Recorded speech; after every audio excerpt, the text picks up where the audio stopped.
everyone. Welcome back to another episode or spine number of Chasing Labels. As I'm all technically discombobulated today, but this is spine number or episode number 189. Getting ever so close to, I guess the next milestone will be number 200. That will be the next big one. I don't think we're scheduled to hit that mark until August, September, something around there. A little preview for then. Steven will be back for that episode, my old co-host and now producer. Of course, you've seen him if you are aware of the other stuff we've been doing here on the channel. He's been in all that other stuff too, but he'll be back here for that big number 200 episode. But for this week, I have another special guest here, someone I'm meeting for the first time. Perhaps all of you are meeting for the first time, and that is Connor Moriarty. Connor, hello, how are you? Let me fix you. There you are. Andrew, Still getting used to the tech. Thank you for having me. Like you said, my name's Connor Moriarty. You and Steven found me on Instagram under my tag name, Mise on Mo. It's a play on mise en scene. When I was trying to put together an Instagram page when I first made the account, I wanted to have some kind of alliteration in the name. And, my nickname for most of my life going by my last name was Mo. Played sports in college and high school. So obviously everyone's going to hit you with something with your last name. So I tried to find a movie term that had an M in it and went with mise en Mo. And it's kind of stuck ever since, even though it is a little weird. And people message me. They're like, what the heck does your name mean? But hopefully this answers that question for the -2 people who were wondering in the world.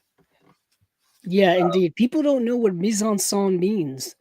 For those of you who don't know what mise en scène means, it is a movie term for basically what's going on in the frame at any given point. Like what's in the background, what is the meaning of certain objects being placed in certain places, what is the layout of everything. It's kind of like scene construction, stuff like that. At least that's the way I knew it from my little bit of movie course days in college.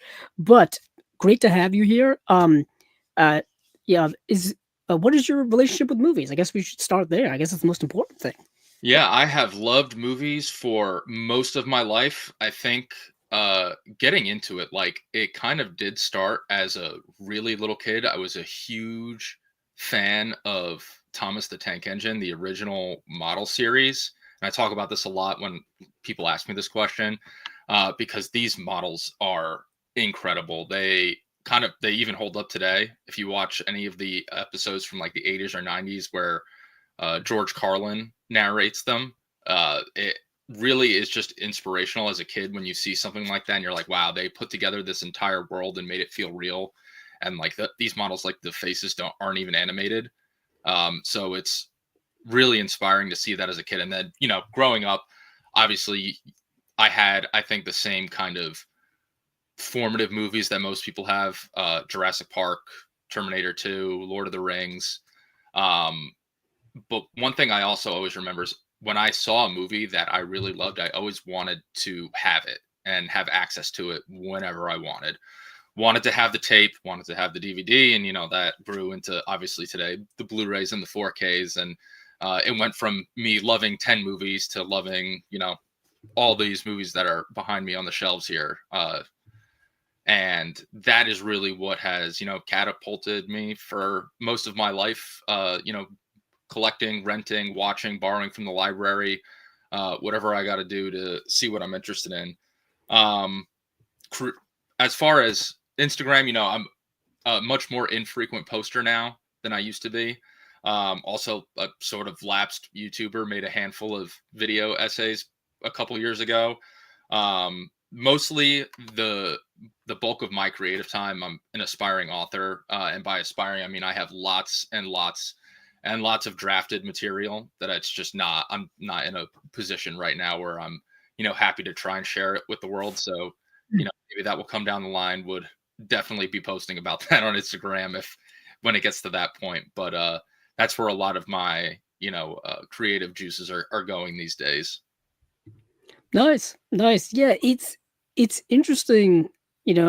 I'll tell you, I've been doing YouTube stuff since 2016, and it's been it is very tough to stay consistent. Hmm. Um, I don't know how a lot of people do it. To be honest, I mean, we do chasing labels here like once every 2 weeks, and that's at least I do it myself here once every 2 weeks, Hmm. and that's just a lot of prep time to do it. People who are constantly online all the time, whether it be on Instagram, like you were saying, or whether it be on TikTok or Hmm. Twitter or wherever else, to be constantly putting out information on a consistent basis to build an audience Hmm. is tough. I don't know how people do it. Maybe people just get lucky or whatnot, but like a constant thing you got to keep doing. Hmm. But interesting that you're an author, so I'm assuming you're an avid reader as well. Hmm. Yeah. Indeed. Oh yeah. The what you can't see behind me is a TBR that could fill a warehouse. It's Yep. just, I don't know. I saw one of the booktubers I follow. He posted something the other day. It's like a guy shoveling his driveway, and it's like the whole driveway's covered in snow except for like this little tiny square, and it's like books I've read, and then the rest of the driveway is the TBR. And Yeah, that makes that's, sense. yeah, that's how it feels all the time. And then I don't know, I'm just like driving home from work, and I drive past a Barnes and Noble on the way home. Every time I want to stop, literally every time that I drive by it. I'm like, I'm not going to read those books until like 2029, but at the rate that I'm going, that's how it feels sometimes. Yeah, the TB for those of you who are also avid readers out there, TBR or to be watch lists are literally endless. I'm the same way. My watch list, I'm reading stuff that I planned on reading like 20 years ago when I was in high school.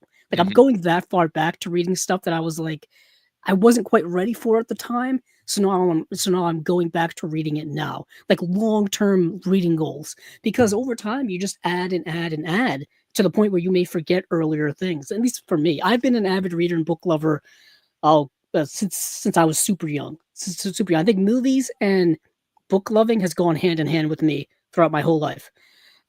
So I'm right there with you when it comes to endless TBR readings. Yeah. But glad to have you here. As for stuff that's going on here at Chasing Labels, of course, we obviously have episode number 189, or spy number 189 currently happening. Check out our previous episodes if you haven't seen them already. For those of you who are just joining me here for the first time, it is the podcast YouTube channel where we pretty much talk about physical media. We talk about collecting movies. Specifically, this show is all about announcements from the boutique label world of home entertainment. You got your Criterion collection, which we will be talking about here tonight. Your Warner Archive, Imprint, Kino. Those are some of the usual suspects. We typically also talk about Arrow and Eureka, uh, Vinegar Syndrome, of course. Every single first of the month they drop their titles. Other things going on here on Chasing Labels, we have the Unwatched Pile, which we are doing bi-monthly now, so 2 times a month. We take a movie that we haven't watched from our collection that we've had stacked up for years, watch it, pair it up with another movie in our collection to give it a little bit of a double feature flavor. We do that. We have Movies Down Memory Lane, which we go back in time and talk about a movie that we love, that means a lot to us. My pick for this coming episode that's going to be happening, I think, next weekend will be Blade Runner from 1982, one of my all-time favorites. I watched that movie back in 2007, and for the first time, it completely blew my mind. And I'll be talking about that, and then we'll be talking about various other films as well. One movie per episode, pretty much. And then we've got Movie Mutations, our movie game show, where we take a movie and we change it up and mutate it. We change the genre, we change the director, we change the actors. We make it as kind of crazy and offbeat as you can possibly do it. A few gems hidden there. We've talked about movies like Home Alone and Rocky, just all-time classics, if you will. Maybe sacrilege to manipulate them, but we do that here. And then various other videos and stuff that are on here on the channel as well. So before we get into the main show here, we do have a little bit of a collection updates, and I've offered our guest here, Connor, to bring some stuff for him to show off. So I'll let him do that first. What do you got? All right. So first, this actually arrived at my house today. Nice. I've been waiting for this release since it was announced. I actually owned a German Blu-ray of this for a long time because that was the only one that was available. But this is from Radiance. This is Damiani's Confessions of a Police Captain. as far Damiano Damiani, one of my favorite directors of all time, not even just Italian directors of all time, and this is probably top one or two of my favorites for him. Damiani, in the world of, it's gonna fall off my leg, in the world of Italian crime films, which is really his specialty, the poliziotteschi, if you will.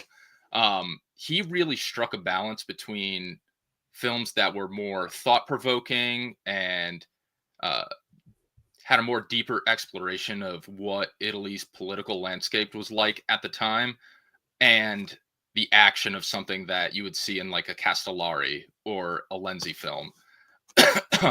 So kind of the best of both worlds between like the Elio Petri um, Mm, investigation of a citizen above suspicion and the Big Racket from Castellari, kind of meshing those two genres, even though he would lean towards the Petri more often than not.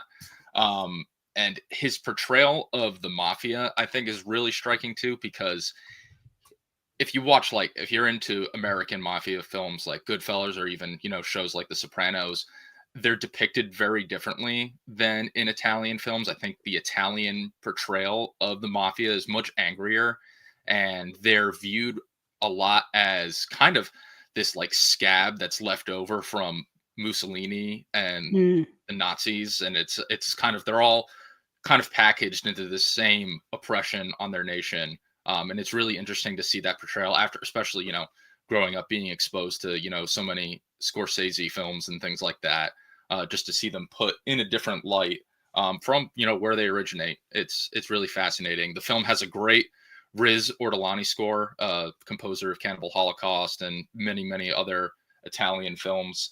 And it's just, if you have an opportunity to see this before you buy it, I know Radiance is one of the most fairly priced boutique labels, in my opinion.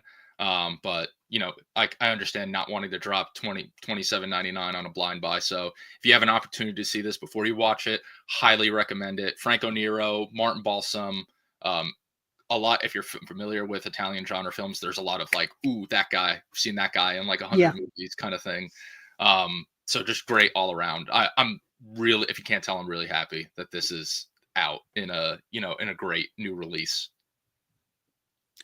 awesome, awesome. Yeah, that's a release we covered here on Chasing Labels when it was announced, Mm-hmm. and I did watch it for the first time. It's a later Martin Balsam film. Mm-hmm. This was of the time because a lot of like earlier actors from Hollywood, later on in their careers when they didn't have the opportunities here, would go overseas and do like Absolutely. Italian films. I mean, that was touched on in Quentin Tarantino's Once Upon a Time in Mm-hmm. Hollywood, where Leo's character had to go overseas to do Italian Yep. Italian westerns, spaghetti Yep. westerns, because he couldn't get the jobs here. Mm-hmm. Uh, I was kind of like that. And Franco Nero, of course, was in coincidentally Django. Django. Django, Companeros. I've talked about Enzo G. Castellari, Street Law, High Crime. High Crime is kind of responsible for kicking off the entire poliziotteschi craze. It's one of a few films to do that, but it is often credited as one of the Yeah. That's first an in that interesting movement. genre that you're talking about because it's very specific to Italian cinema in the 70s. Yep. Um, you know, th there was a sever where is it? The Severin box at the Violent Street Set. yeah, the Violent Street set. Hmm. That was all of those movies. Hmm. Those movies were gritty and grimy and, like Yep. you were saying, angry and harsh. Yep. Um, yeah, those are like no holds barred films. Yeah. Very And reflective of the political landscape of the time. They're going through yes, the years of lead at the time, where Years of Lead box set from yeah. Arrow, now that Yep. I think Years of about that Lead as box well. set from Arrow, of course. Um, And yeah, it's so different compared to what I think of Italian cinema is I think of post World War II, I think of Italian neorealism, I mhm. think of like Rossellini, Yep. and those movies were harsh, but they're not Yeah. like that. They're harsh in Sika. the sense like it's commentating on the aftermath, the fallout of World War II, the Mhm. destruction, the loss of life, all this kind of stuff, Mhm. the plight of the human condition. Um, but this is several decades removed on that, and it's like a whole harsh new world in Absolutely. Italy at the time. Yeah. Uh, but yeah, that's a good stuff. Do you have anything else you would like to share? Yeah, sure. Um, from Arrow Video, the Samurai Revolution trilogy from Aichi Kudo. So original 13 Assassins. Of course, the remake by Takashi Miike is I think pretty well known. After watching both, I would say it's the superior version of the story, but they're both great. I think they both have a lot to offer, and there are slight variations between both that I think makes them both worth watching. The Great Killing, which is a movie, the one movie in the set that I had seen before I bought it. Not my favorite, but it was on a very like sketchy. I went through sketchy means to see it, so Mm. definitely in questionable quality. So probably worth another watch at some point. And then 11 Samurai. And what they all share a common theme. Like the Samurai Revolution part is not an accidental title for the box set. They are all about groups of samurai, whether they be, official samurai or Ronin or other um, aspects of Japanese life coming together to essentially like assassinate corrupt lords that are abusing their power in many a different way. So they are very cathartic in that way, and they are very classic examples of like the Jidai Geki Chanbara. Jidai Geki is like the period piece. Chanbara is like the sword fighting film. Uh, Not as top notch in the story department as like a Kurosawa or a Kobayashi. Um, Not as deftly filmed in terms of action, like like a Hideo Gosha or something like that. But he does have a really strong voice in his own way. If you're familiar with the Bounty Hunter box set from Radiance, he Yeah. directed the second film in that series, which is the best film in that trilogy. Definitely the most action packed. He also directed this movie from that Radiance also put out called Yokohama BJ Blues, which is in Good movie. yeah, I was really taken with that film. yeah. That's definitely his most famous movie. But the I mean, besides 13 Assassins, I think 13 Assassins speaks for itself.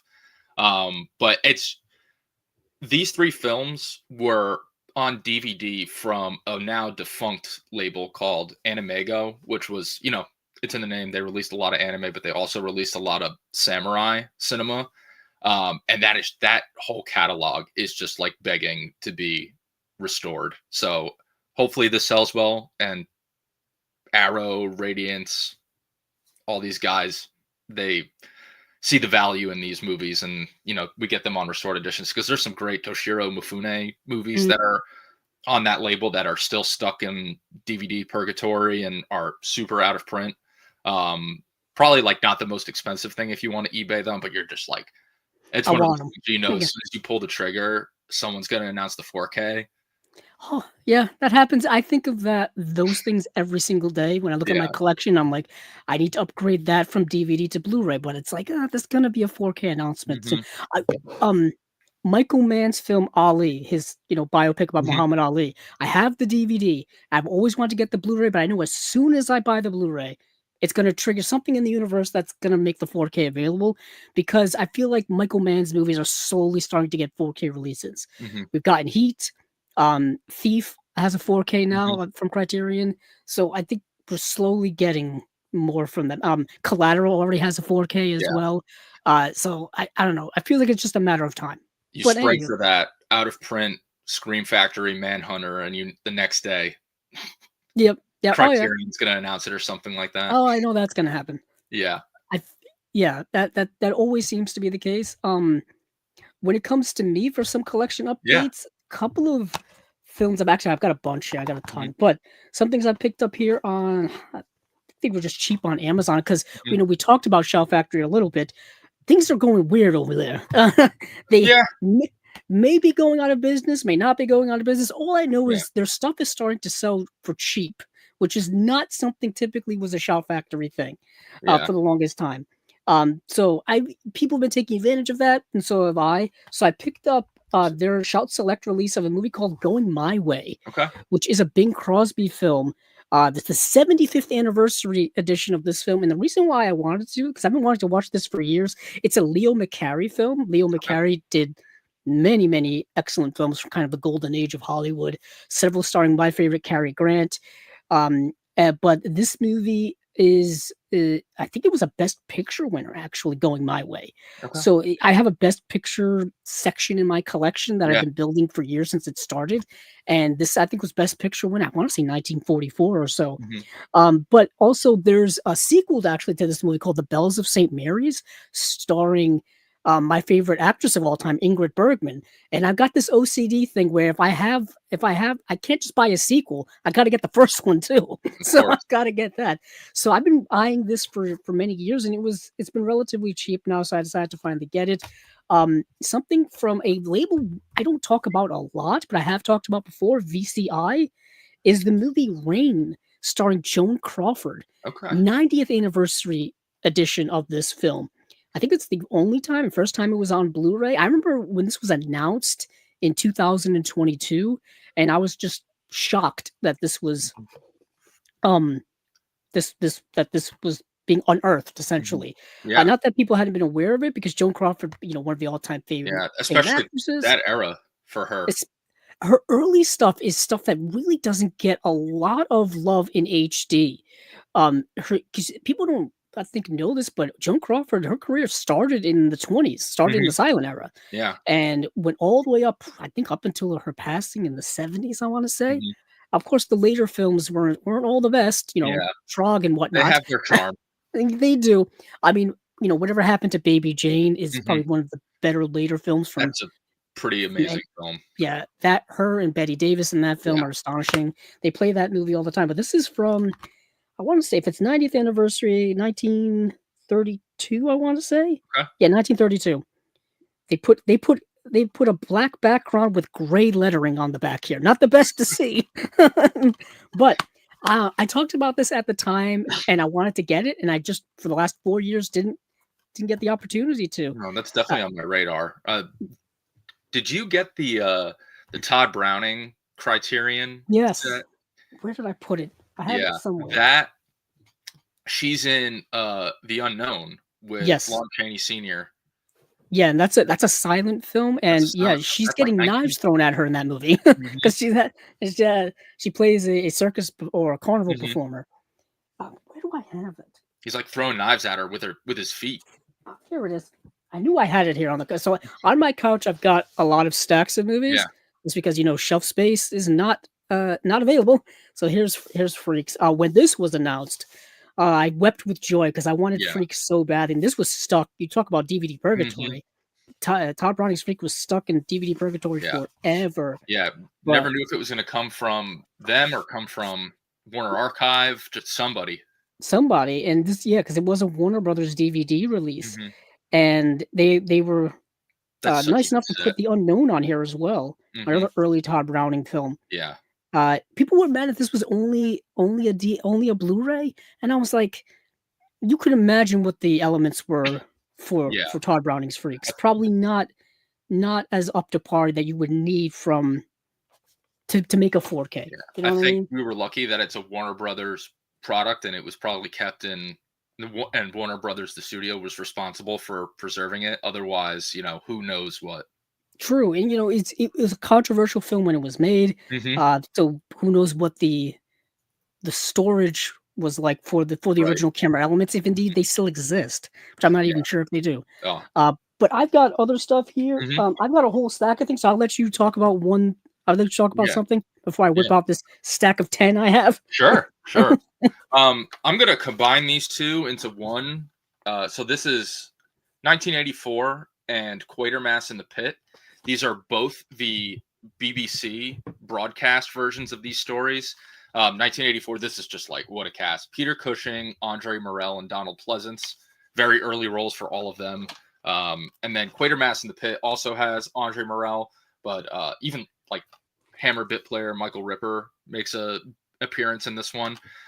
If you're familiar with Quatermass in the Pit, the Hammer film, which is also pretty amazing, big inspiration for John Carpenter. If you see, like Prince of Darkness, In the Mouth of Madness, huge inspiration on that. But I've been really into these BBC sci-fi horror adaptations because the writing and the acting are top notch, and obviously the budgets are not, it's not a studio budget, it's not a feature film kind of budget, so they have these massive, massive ideas, and they have to get so creative in terms of execution. And I find that very charming. Even when like there's a scene at the beginning of 1984 where you can like see the boom mic shadow in the frame. That's That's like charming. for these, a lot of these were filmed live at the time and they were broadcast out live. So like obviously you can't really change that, but I find that very charming, and it doesn't distract from how, like I said, how good the writing and the acting is for all of these. And especially for Quatermass in the Pit. When you watch the movie's great, but it feels like watching the miniseries is like when you watch a movie and then you read the book that the movie's based on, and you're like, oh, they like squished the narrative down so much so that they could fit it in a feature film. And when you watch something that's a lot longer, like the movie's 90 minutes, the miniseries is 180 minutes. So there's a whole lot more time to let things breathe, let the story do its thing. And you just like it's so thought-provoking for the time. Like I cannot imagine what people watching TV in England in 1954 thought of this, where they're talking about like Martians like implanting their consciousnesses into humans and wanting them to do like a race genocide. It's nuts. To have that on TV in and of itself at the time, crazy, but to see it executed in this way and it be taken so seriously at a time where like science fiction, you know, aside from maybe the original Godzilla, you're like big guys in rubber suits and you know, Martian saucer men and that kind of thing. It's really great. Really recommend both of those, especially Quatermass in the Pit. It's a really great story. Yeah, I'm a big fan. I have a big soft spot for like 1950s atomic age sci-fi and stuff like that. Yeah. And anytime it comes up on here to talk about for Tracing Labels, I always get a little excited because it's something I don't think a lot of people really remember or know about, or really gets a lot of notoriety now, I think, because we've moved so far past it in terms of better quality sci-fi. You know what I mean? In the world of, post Star Wars world, as I like to say, post Star Wars sci-fi is massively different in terms of, special effects and storytelling and all kinds of stuff. Ironically, is that George Lucas took all of his inspiration from all of the old like atomic age sci-fi and serials and all kinds of stuff like that and put it into Star Wars. But anywho, that's a story for a different time. But I totally agree. Even like you talk about Hammer, Hammer's doing a lot of big time stuff right now. I mean, they're big old deluxe editions, bells and whistles, everything you could possibly imagine for Hammer releases are Hammer releases are getting more love now than I think ever before. Absolutely.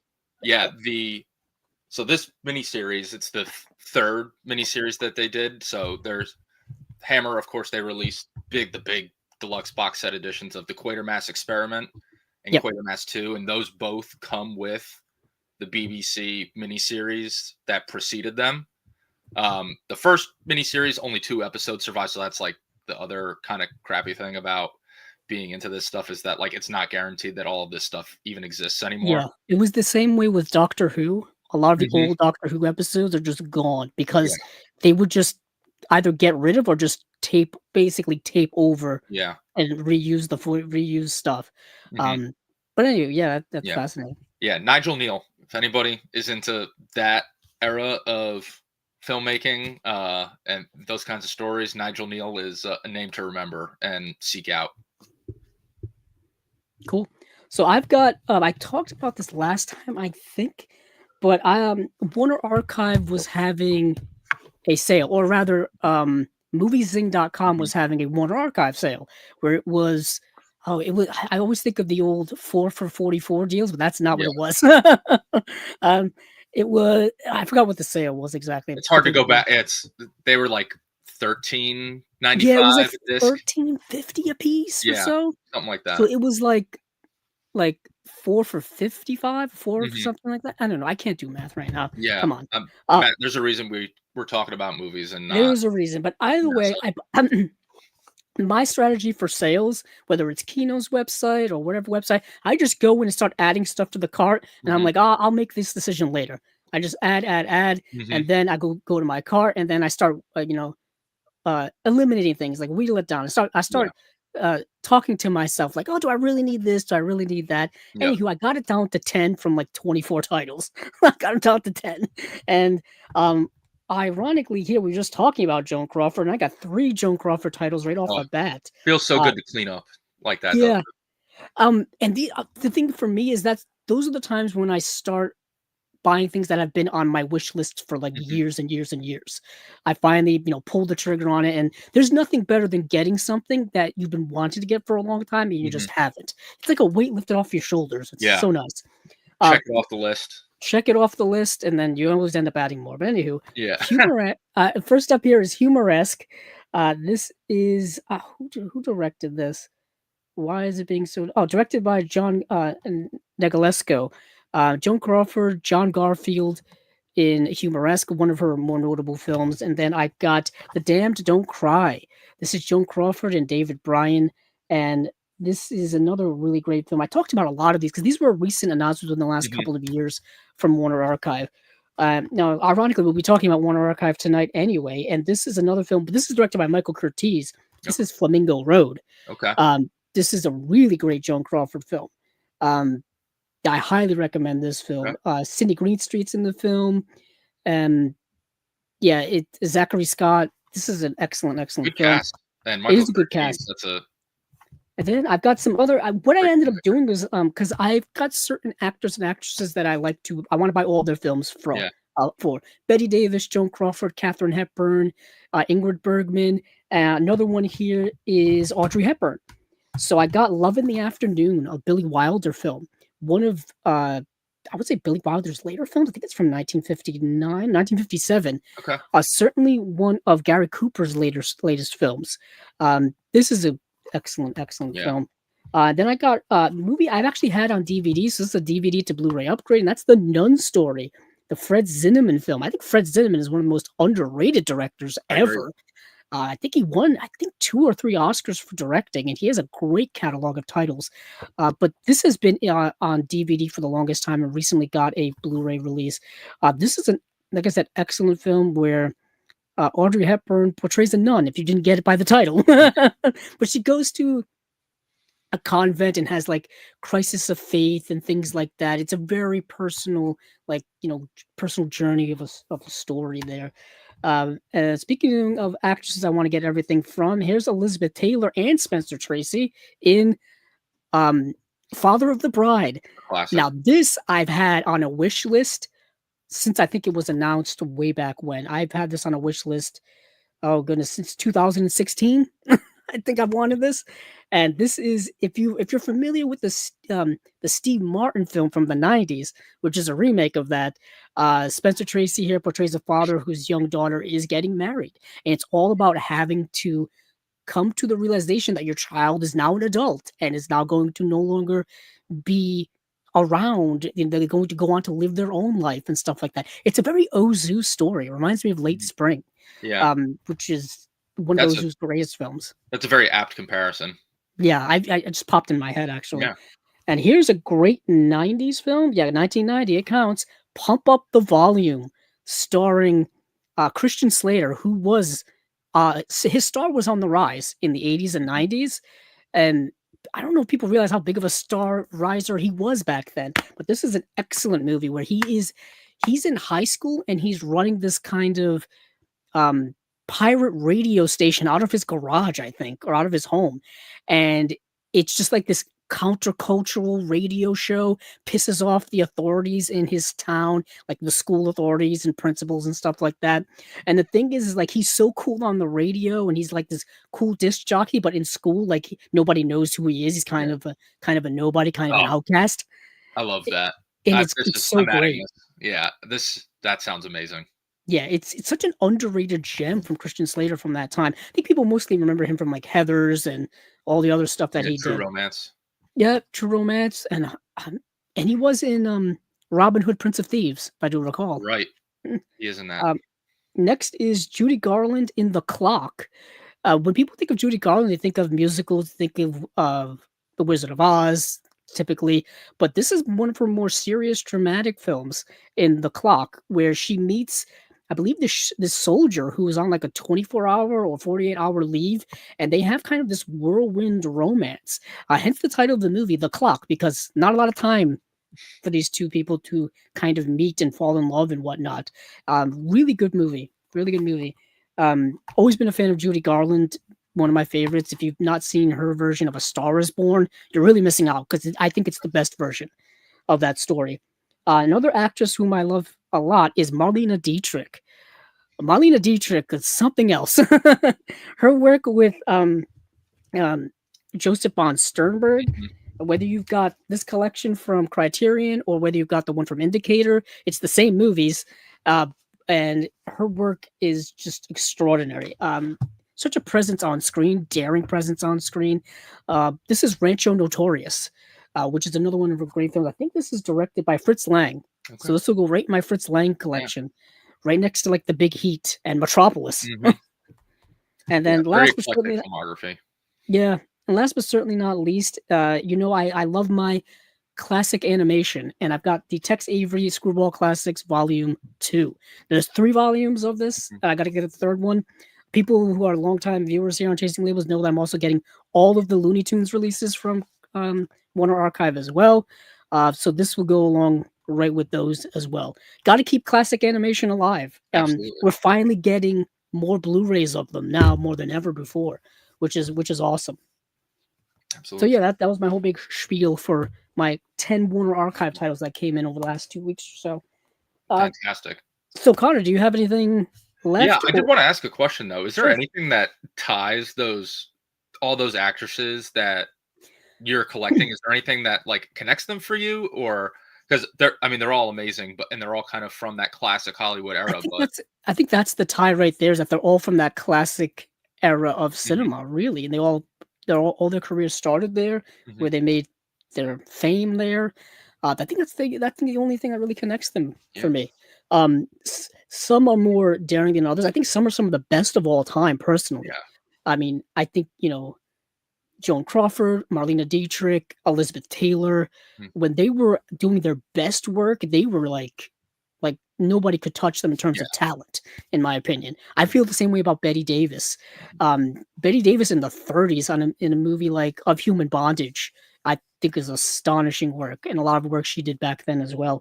Joan Crawford had the 40s, I think, with like Mildred Pierce. Mildred Pierce is remarkable. That It is really is.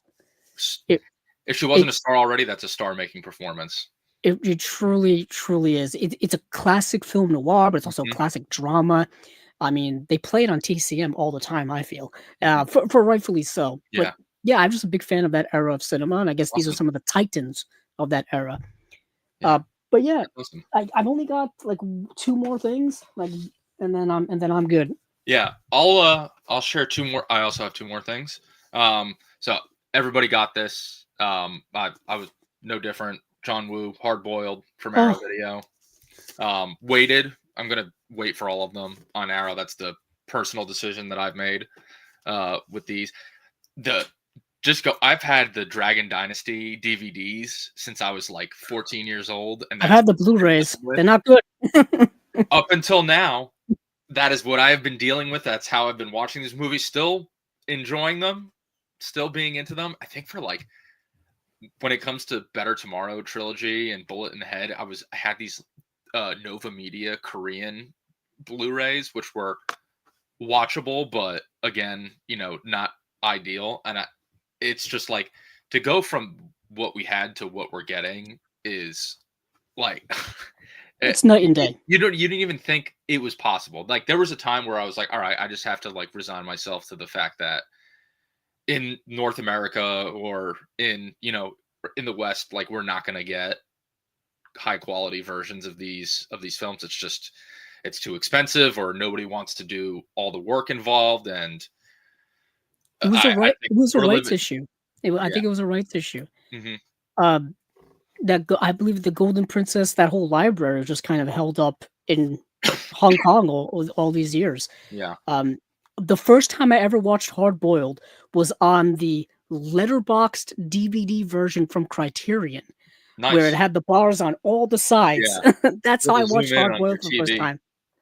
That DVD, and Yeah, I have that same edition in my cart right now on Orbit DVD. Mhm. And this month, actually soon, maybe even this week, I have to check the Killer is coming out. Yeah, Uh, Killer is on the way to me right okay. now. I think it'll be here at the end of the week. Also, the speed at which they are being released. Like they got announced, and I was like, "Oh man, all right, this is great," but I'm gonna have to wait like 3 years before I have all the ones that I want in the No, collection. And it's like they're all already available, or you stop.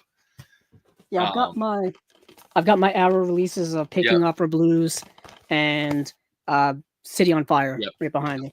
I But don't have Hard Peking Boiled was Opera, the but one. yeah, the Yeah, Ringo Lamb I stuff. too waited for the Arrow versions because I knew they were coming. Mhm. Um, so yeah, I totally agree with you. To wait for those is probably the better way to go. The artwork is better. I love this is technical stuff. I know many listeners don't probably care. The encoding on the Arrow discs are typically better than the Shout Factory discs if you care about those things.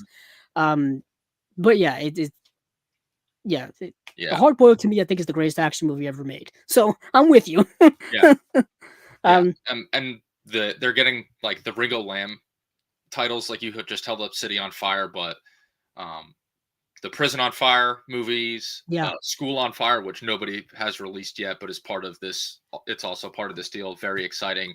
And then the most exciting one that has not been released by anybody yet is going to be Full Contact. Um, if you, if anybody has not seen Full Contact, this is the most absurd, most outlandish Hong Kong action movie that there is. It is Chow Yun Fat and Simon Yam plays the villain, and every villain is a cartoon character. There are shots where like Chow Yun Fat takes a shot at someone, and the camera is on top of the bullet the whole time when it's traveling through the air. It's traveling like through a club, and you're seeing everything on either side of it, and then it's going through a person. It's just it's really great. Big recommend to Full Contact. nice, Had to get nice. that in there. Did you have another one, or was that it? Yeah, the last Okay, one that I had was this also came the other day.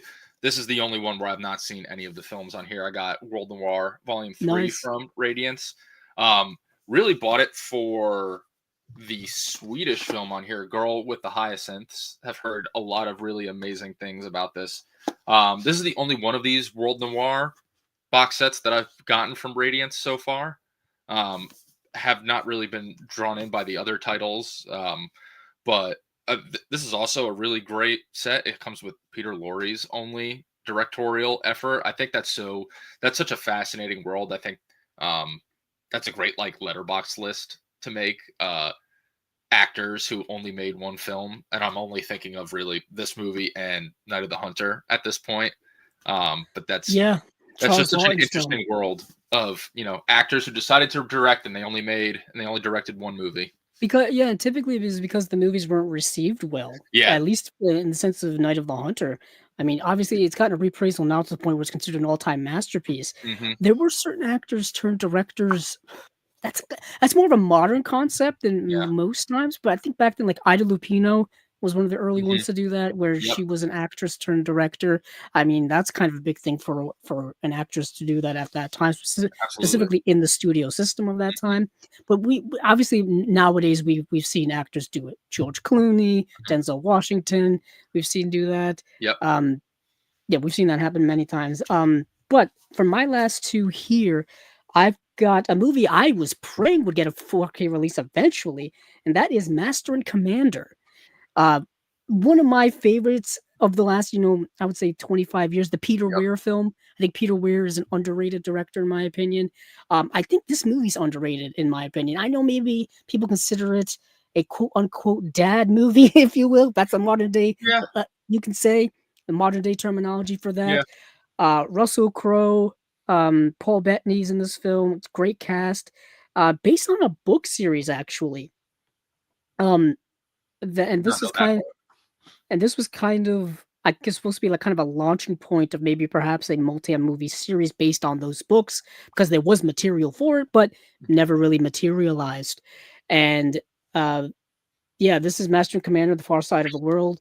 Peter Weir. The Blu-ray's been around forever. Like I'm talking, the Blu-ray's been around since like 2007, 2008, and That they've was like just a Best Buy repackaged the same purchase. Blu-ray over and over again Mhm. in different cover arts, but it was the same exact disc. So it needed a refresher, it needed a remaster, it needed something to really lift it. I thought a boutique label was going to pick this up. Actually, I was thinking somebody, but it just never happened. So we get a mainstream release from Universal.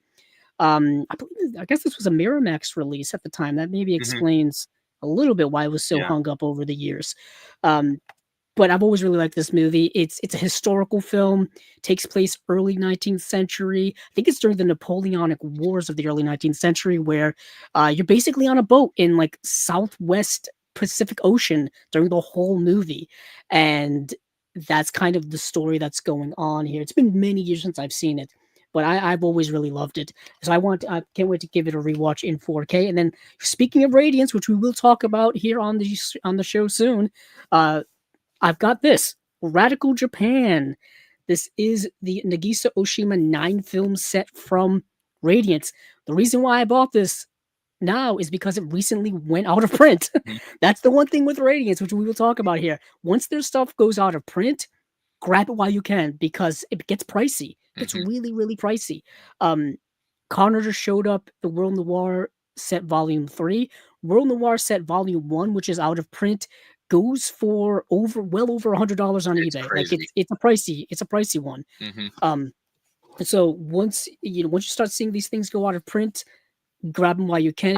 If you find them on Diabolic, Orbit DVD, Odyssey, Amazon third party, or even on eBay, you never know. Grab them while you can. But this Nagisa Oshima, it's tough to really put into words what kind of a director he was. He was this kind of Japanese underground director making very political and social specific films. And his work is phenomenal. Criterion's put out a bunch of his stuff, like Death by Hanging is one that's really, really good. They had a whole, I think, a clip set. It was like Oshima's Underground 60s or something like that. But this is a 9-film set, which we did talk about here on Chasing Labels. It's kind of amazing. A box set we talked about is already out of print. But yeah, massive box set from them, and Their well put biggest together, well constructed. their biggest question mark? Um, in I terms of movies Yeah, I total, I feel like would it say is, yeah. I would say right? yeah. In terms of feature films, I would say yes. 9 Mhm. films is quite a bit. I will be talking about a box set that they're putting out currently. That's a Jean-Luc Godard box set, but it's Mhm. got a lot of short films in there. It's got like a whole TV docu-series in there.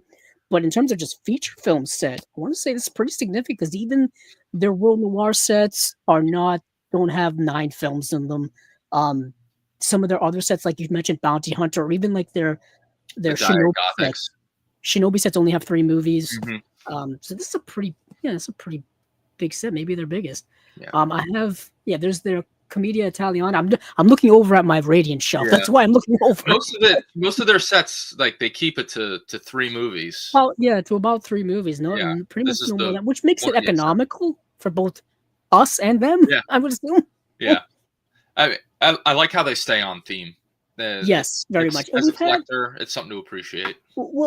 here on Chasing Labels, we've had Fran Simeone who Mhm. runs Radiance on here a couple of times. We had him on here right when they launched Radiance Mhm. to talk about right when they announced their brand new slate, their first slate of like um it was like the Gambling Boss Yeah. and like Working Red Class Sun Goes and to stuff Heaven. like that. And and we had him on then. Then we had him after the first year of releases came out. We had him to come back and like ask him like, how did the first year go? How's everything going? And ever since then, they've been just every single month they got their stuff. We'll talk about them. Mhm. Honestly, that may be a good transition point here to move Yeah. on to talking about Radiance. We don't get We're much. on a Radiance kick. We don't have to stop. Yeah, let's actually dive into what Sure. is happening here on Chasing Labels 189 in terms of um announcements. So we'll start with Radiance. Let me pull up. We could do a little split screen action here, a little share screen action here. Um let me do a little adjustments behind the scenes. Hold on. Let me see. So I got my Radiance up. Let me see. Add to stage, and then think we're good. Make us a little bit bigger. Um, see why isn't hold on, I may have to redo this. Sorry, technical difficulties. Let me remove it. I may have to share the screen again. Ba-ba-ba-bum. Yeah, because we'll share. I always forget which things to click on. Whatever I do, don't click on the exit button. My hands are up here, so I'm not touching. Yeah. All right, let me reshare. Share screen.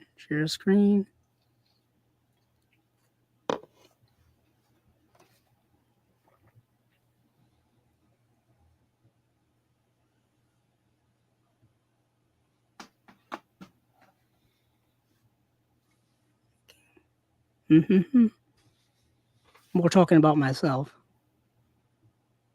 Why can't I? Hold on. Oh.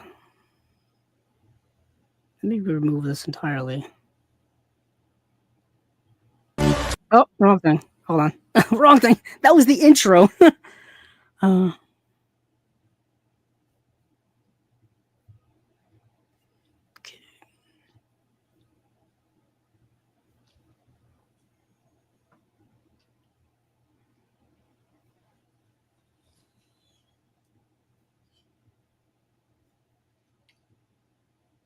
Okay, here's that. Oh, here we go. Okay, so here we have the. I don't know why I can't make it bigger. Oh, because it's not big on my end.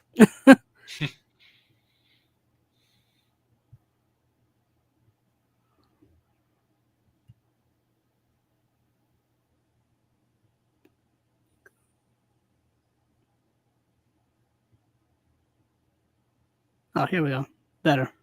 Much better. Okay, so here we have Radiance's new titles, and they are. Okay. And here they are. So we've got.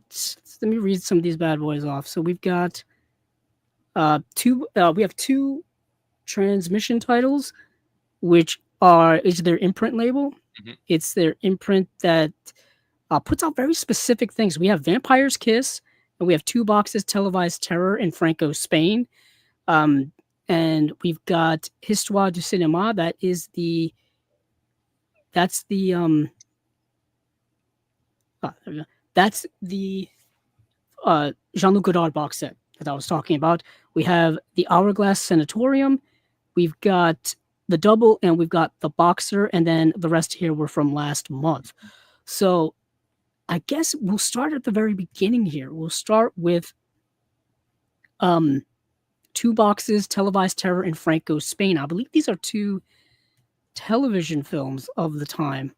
Let's see. Actually, I might as well read it. Spain in the early 1970s was a country in transition with increasing economic prosperity and the expectations of a growing middle class in direct conflict with the dying Francoist regime, where state surveillance, media censorship, and social control was still the norm.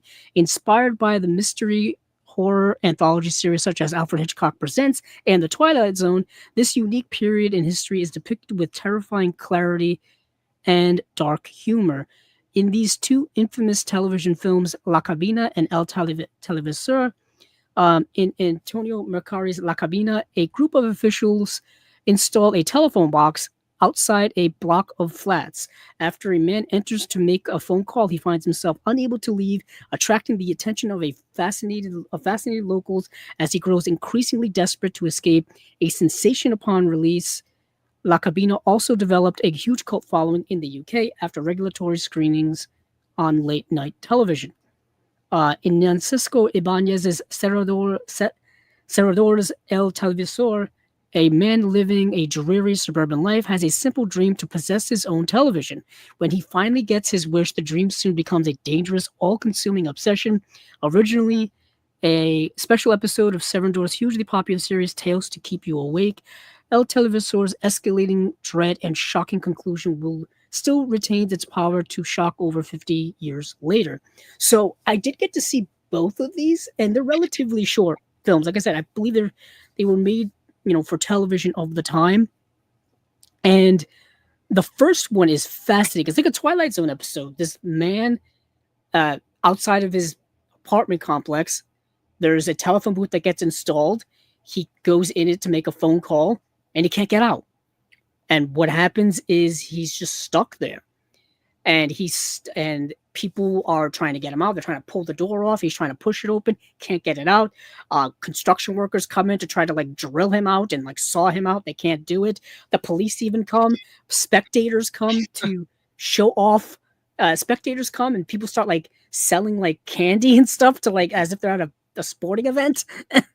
and it's just like this. I believe it's a whole thing's got to be a metaphor of being oppressed or stuck or something like that, suffocating in life.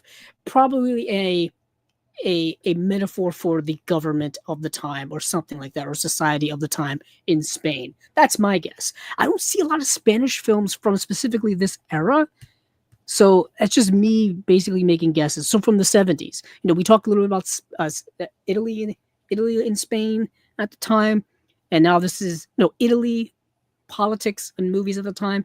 Now this is kind of Spanish politics in movies of the time as well.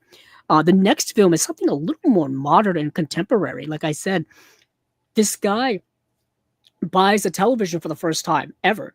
I guess he always wanted a television. He just guess he grew up and never had one, but now he has his own family and he wants his family to kind of experience things he never got to experience. So he buys his family a television. And he becomes obsessed with it. He cannot stop watching it. Talk about Twilight Zone episode. Yeah. So it's so contemporary because we're so slaves to technology now. We're always on our phones, tablets, TVs, computers. Heck, we're live streaming right now. You know what I mean? We're locked into it. So this movie's definitely commenting on that in the 1970s, where television programming was nothing like it is now. I mean, at any moment right now, you can watch anything you want, pretty much. If you have an internet connection, you can kind of watch whatever you want. But back in the 70s, you had one TV in your home, typically, if you had any, and it was you only had like 3 channels, So these were really, really good, really, really good, timely, still hold up to this day. But let's get into some of the special features here. So we've got, as I make this bigger, we've got, let's see, new audio commentary. New audio commentary on La Cabina with writer and filmmakers Reese Shearsmith and Steve Pemberton. New audio commentary on El Televisor with critics and horror experts Jonathan Rigby and Kevin Lyons. New interview with Spanish film expert Antonio Lazaro Ribol on horror in Franco with Spain. Archival interview with co-screenwriter of La Cabina, Jose Luis Garcia. Archival La Cabina location featurette with Antonio Mercero Santos. Archival press conference with Narcisco Ibanez Serendor promoting El Televisor. Newly improved Spanish English subtitles. Original uncompressed mono audio. And if you have the transmission releases already, you kind of understand how they're structured, the boxes and stuff like that. Well constructed, a little bit thicker, so they'll show off on your shelf. And I think these are, this is region free. Yeah, this is nice. Region free, coming out 7/20/26. So these will be the July releases. Cool. Yeah, very. I don't know if you had any comment on anything I just said. Yeah, no, very exciting set. I don't have any of their transmission titles at the moment, but this is definitely the one that's gonna break that streak. Narcisco Ibanez Serrador directed 2 of my favorite Spanish horror films, House That Screamed, which people kind of associate as like a proto giallo partial inspiration for Suspiria. It's set in a girls' school. I don't know if that's the only tie that people are making with it, but it did come out like many years before Suspiria, so I think that's the kind of connection that people make. But he also made Who Can Kill a Child, which very abrasive title. I would not encourage you to let that put you off. It's an amazing film. Um, Strokes of like kind of Night of the Living Dead, but just a married couple appear on an island. They show up on an island in Spain, and there are no adults anywhere, and the children that are present are acting a little weird, and then things slow as the sun goes down, and the couple is kind of pushed more and more into a corner. Like things kind of progress from there. It's a great film, great Blu-ray from Mondo Macabro that's still in Oh, print. So very, very accessible movie. House That Screamed, I think, is on Arrow Video.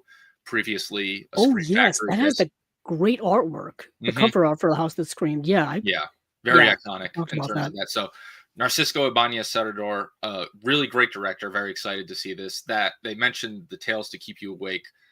That series is available from Severin. If people watch Mm. this and they're about this kind of thing, there's much more to enjoy. Yeah, And it's while I was reading that, I Mhm, was thinking that sounds very familiar. Severin mhm, has put that out. You are right. Uh, yeah, so this is another. I have the first two releases for transmission. I have the Night of the Juggler mhm, and I have the Stuntman. I have to get special effects, and then Highway to Hell just came out, mhm. which is a fun movie.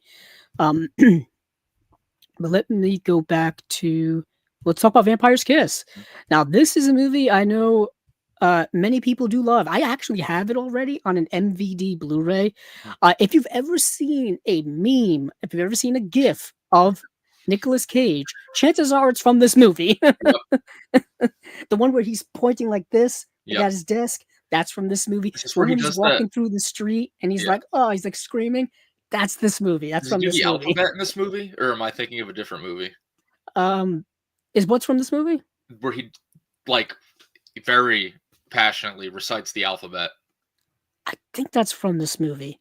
This is also the one where he's got like the fake vampire teeth, like the Okay, plastic ones you get for Halloween. sure. If you've ever seen like that, that's from this movie. Okay. Hence the title of the movie. Yep. We'll get into it. I know people many know this movie.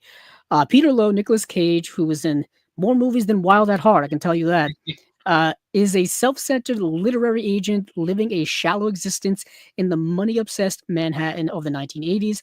His life is nothing but days at the office, one night stands and unsatisfying therapy sessions until one night he brings home a mysterious woman portrayed by Jennifer Beals. They give her the credit here of being a devil in a blue dress. She was in more than just that, but Good credit. she was a devil in a blue dress from a club, and his life begins to take a bizarre turn. After their violent encounter, Lowe starts to believe she has turned him into a vampire, and he descends into apparent lunacy as his baffled associates and coworkers look on in horror. Let loose on the streets and clubs of late 1980s New York City, Lowe's behavior becomes increasingly unhinged as fantasy and reality begin to bleed into one another with terrible consequence. So he basically starts slowly going into madness, believing that he's a vampire or he's turning into a vampire. So he starts like stalking the night, looking for victims, looking for blood. Um, but it's a Nicolas Cage performance, so it is over the top. It's hilariously brilliant. Um, it's truly an interesting film, uh, in all sense of the word. Now, like I said, it has been released here before on Blu-ray. I think twice. Most recently in an MVD Blu-ray release, which I have. Which I don't even know if I have it. I wouldn't be crazy enough to put it in my horror section. I can tell you that because I don't think it's quite a horror film. Do I Yeah. even have it in my? I would have to look. I would say I'm just looking over my comedy section. I would have to look down there. It may be actually behind me because I have dramas behind me. But Mhm. even then, it's kind of an ungenre defining movie. Yeah. Like I said, it's got vampirism. It's got un in, un unintentional comedy, but also some drama as well. But let's get into the special features. Brand new 4K restoration from the original 35mm original camera negative. 4K UHD and Blu-ray presentation of the feature. It is in Dolby Vision HDR as well. New interview with director Robert Bierman. New interview with composer Colin Towns. New audio commentary with critics Kim Newman and Nick uh, DeSemlian. Archival commentary with the director and Nicolas Cage. There's a short film by the director called The Dumb Waiter, and that is it. Um, There's of course there's a 40-page perfect book as well. I think there's a book also with the other transmission release too. There's always booklets in these releases of some kind. But that is Vampire's Kiss, and I know people are excited about it now. Since I'm such a, I don't know if you're a completist, Connor, but when I start a line, sometimes I get a little crazy and like I gotta buy them all. Sometimes I break that tradition after a while. I don't know if you're like that. For example, um, like with Vinegar Syndrome, their cinematograph releases, like I felt like I had to get them all, and then some releases would come out, and I'm like, I kind of don't want to get that movie. I don't know if you ever feel like that. I feel that way about certain filmmakers, and like you do with the Mm, I'm the your same Joan way too. Crawfords and your Elizabeth Taylors. I have my own versions of that. More genres too. Like I talked about the Poliziotteschi's earlier. Like anything that's an Italian genre film. So like giallo, Italian Western, crime film. When it comes out, I'm probably getting it. Like that's my bread and butter as far as collecting and cinema goes. Like anything that's in that wheelhouse, I'm gonna get it. We're gonna talk about one later, but yeah. Yeah, I'm the same way. So my collection is I have like two main sections of my collection. Mhm. One is directors, and I have it in alphabetical order by Yep. director's last name. So Abrams all the way down to Edward Zwick, right? And it's not every director, but it's all of the ones that I really like. Like Steven Spielberg, Scorsese, Ridley Scott, Mhm. like Ozu, Kurosawa, Yep. Billy Wilder, et cetera, Howard Hawks, Mhm. all that stuff. So basically, anytime one of their films come out, I've got to get it because I Yeah. feel like I have to put it. I got to put it in that section. Yep. Section's incomplete without it. Mhm. Um, I was thinking of that the other day. I was actually talking to Steven the other day. I was telling him I don't have Steven Spielberg's The Fablemans yet, and I'm like, so that's missing from my Steven Spielberg section. I'm missing a couple of Ridley Scott's recent films too, like The House of Gucci, which is not great, but I got to get it anyway because I feel Right. like I got to put it in the section. Yeah. you know. Um, Yeah. but anyway, I feel you when it comes to things like that. There's Yeah. some directors you got to get, or some genres you got to get. Mhm. Um, I With feel the you. Italian stuff, it can be kind of painful. Like I've grown to appreciate them, but like the latter era Argento and I was Fulci just gonna stuff, ask you that. it Yeah. like I have it all. But I'm not like running to rewatch The Card Player or Phantom of the Opera or Oh, I watched that uh, recently because someone was putting it out, and I had to watch it for Jason Vinegar Laywood. Syndrome has That's all what of it was. they have all the later era stuff, which, It's like I an said, in I it's an appreciate. interesting They were take on Phantom of the Opera, where the Phantom was raised by rats. It's Yeah. interesting. So I think that's hilarious. I Yeah. don't think that he meant for it to be hilarious. That movie is hilarious, and if you watch it with the expectation that you're gonna laugh at a lot of stuff, you will probably have a good time. What's you Um, say that, but yet then there are other moments where it's, like, super serious, like, the yeah. romance angle to Mhm. that movie is, like, super heavily overdramatic Yeah. romance. Like, a really, like they try to sell it to you hard, but like you're saying, there's other aspects of it that are, like, absurdly Yeah. hilarious, like, I'm watching a comedy here. It Um has great practical effects. mm, They're super nasty, super gory, and it has Ennio Morricone comes in and has a great score, like, who would not have thought? necessary, but okay. Yeah, who would have thought? So this is this kind of mishmash box set I was talking about called Histoires du Cinéma and Other Works. And this is pretty much a lot of works from Jean-Luc Godard, the famous French filmmaker whom I'm pretty sure many of you know. But for those of you who don't know who Jean-Luc Godard is, he's one of the seminal figures of French cinema of all time, historically. He was right there at the bedrock of the French New Wave, along with Francois Truffaut and um, uh, Agnes Varda and Jacques Rivette, Claude Chabrol, so many of them of that time. And obviously, a couple of key movies from him would be Breathless, Vive sa vie, Band of Outsiders, um, A Woman is a Woman.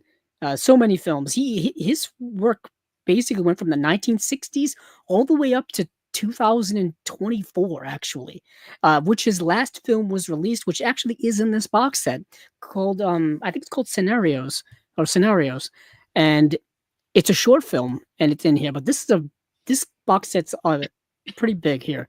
So let's get into it. Made over so Histoires du Cinéma specifically is an 8-part docu-series about the history of cinema from the perspective of Jean-Luc Godard.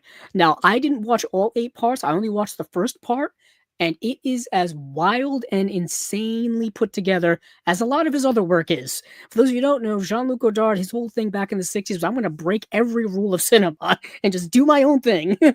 that was the whole thing with the French New Wave. It was going to be new, radical, different. There's going to be jump cuts. There's going to be, radical editing and things like that. It really gave birth to a lot of, American independent cinema later on. I'm thinking of like John Cassavetes and stuff like that.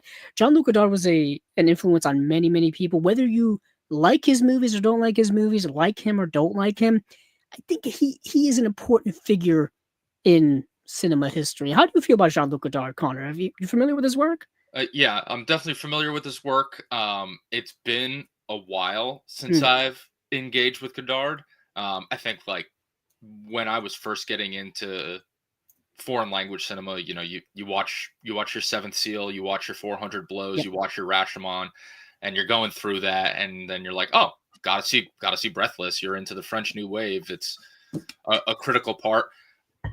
This is like 14, 15-year-old Connor talking now. Like, I did not really enjoy myself when I was watching that. Like, as someone who came away from movies like 400 Blows, blown away by what I saw. I honestly, I probably didn't know like really what I was looking at when I was watching Breathless. I wasn't prepared for it. It was too young, not, experienced enough with the French New Wave. So definitely due for a revisit. The other film I've seen from him is Weekend, which is like the complete opposite end of the spectrum. Yeah. I was like, oh, 1980, let's see if that's different. That was like, I was a lot older when I watched that one. Also, like, I don't remember much about it except for like a handful of moments. So not really feeling qualified to speak on whether I liked it or not. But definitely a filmmaker that I want to engage with more. Like, I've always been interested in, like watching Band of Outsiders, watching Vive sa Vie, watching Alphaville. Alphaville's another one. Yeah. And it's a filmmaker that I'm not super well versed in and don't feel super well qualified to speak on, but I mean, if you're into this stuff, like, if you're into French cinema, it doesn't get more 101 than like Jean-Luc Godard or they said Truffaut. To me, when I first started collecting Criterion, I even recommend this to anybody collecting Criterion. Breathless, 400 Blows was where everybody kind of started, and that's it's also, the Samurai. That was my introduction as well to foreign cinema. Was French New Wave, was all this kind of stuff from that time, from the 60s, and it's kind of, I've grown beyond it ever since and whatnot. But it's just interesting how much those movies would then go to influence, like I said, other filmmakers afterward. I know, like, people like Martin Scorsese and Spielberg, George Lucas, Coppola, all those guys who did, the new Hollywood era of cinema here in the United States in the 1970s. Like, these were the people they watched. So I'm like, let me go back and watch what influenced the people I like the most. Let me see where they got their inspirations from. And that's always a fascinating thing. His cinema history is one of my big things. So I just love like going down these, I guess you could say, doorways into like leading from one thing to another. It's unlimited. It's so good. It's so good. But as I was saying, this history of cinema, 8-part like docu-series done by Godard from 1989 to 1999. So he filmed like a segment here, segment there, and then he pieced it together himself. It says made over 10 years at the end of cinema's first century, the 20th century. Jean-Luc Godard's roving essayist video project, a multi-layered celebration of the art form's achievements, as well as a raging condemnation of its failure to respond and engage with turbulent times, melding together film clips, newsreel footage, painting, music, as well as Godard's own narration in a transfixing collage. Histoire du Cinéma is a passionate cri de coeur by a cinema icon entering a galvanizing late period of which many other works are included in this release. Marked by searching introspection and bold experimentation, these film and video projects evince a creative spirit continuously engaged with the question of cinema's place in the world and the world's place within cinema, not least in Godard's moving final film, Scenarios from 2024, making here its world Blu-ray premiere. Like I said, this does contain his last film, which he actually shot in 2022, right before he passed away. I think he passed away. I think days after finishing making it, and yeah, he passed away at 91 years old. And I remember when he did pass. So this box set here contains all 8 episodes of Histoire du Cinéma, viewable with 2 options: English subtitle tracks, a narration translation, and annotated subtitles by Felicity Chapman identifying clips and images. So the way in which this is structured, from what I saw, it's it's like images and narration being thrown at you in a collage like formula. So like overlaying and stuff like that. There's no real rhyme or reason for what's going on. You will see clips of Charlie Chaplin, you'll see clips of film noir, you'll see clips of different directors and actresses, and it'll just be random. And it's just so much footage, and you have no idea how to digest it or what the meaning of it is. And then sometimes you'll just get random narration of Jean-Luc Godard over it. It's all over the place. It's truly interesting. Somebody uploaded the whole thing onto Vimeo actually, and but they uploaded it with no English subtitles, so it wasn't a big help there. Yeah. So I had to go other places to find it. It has only been available here on DVD, put out in 2011 by Olive Films of all people. Okay. Okay. And Yeah. so it's only really been available in that way, or you could get it overseas from various other other labels. But for at least here in Region A land, that was the only way it's been available. Um, so it's fascinating, really fascinating. It all 8 parts are about, I think they're like 4 hours and 22 minutes all put together. And that was after about the first part, which is like 50 minutes long, I was like, I can't digest 4 hours of this Yeah. right now. I can't do it. So next up here we have Letter of Freddie Buache, Godard's anti-film commission for the 500th anniversary of the Swiss city of Lausanne. That's from 1982. Soft and Hard, soft conversation on hard subjects. Creative partners Godard and Mielville discussed their work while involved in everyday tasks around their home. Co-directed with Anne-Marie Melville from 1985. As you can see, like you said, this is just a collection of stuff. Yeah. JLG, it says Auto Portrait de Décembre. Godard's self-portrait documentary finds the filmmaker questioning his place in cinema history and the end of the Western culture from 1995. 2 by 50 years of French cinema. In this documentary, in celebration of the centenary of cinema, Godard points the camera at himself. Co-directed with Anne-Marie Mielville. He does a lot of introspective looking at himself in this. He was ever the egotist, I would say. Let's see. Moments choisis de Histoire du Cinéma. Godard's re-edit of Histoire du Cinéma on 35mm film reorganizes footage and introduces unique material from 2004. Exposé du Cinéma announced to film Scenarios. Jean-Luc Godard presents his idea for a 6-chapter feature film. So it was like him like brainstorming the idea of what Scenarios was going to be. And let's see. And then his final work, Scenarios from 2024. New intro by Godard film expert Michael Witt. New interview with Michael Witt on Godard's magnum opus. New interview with Godard collaborator Bernstein Eichenich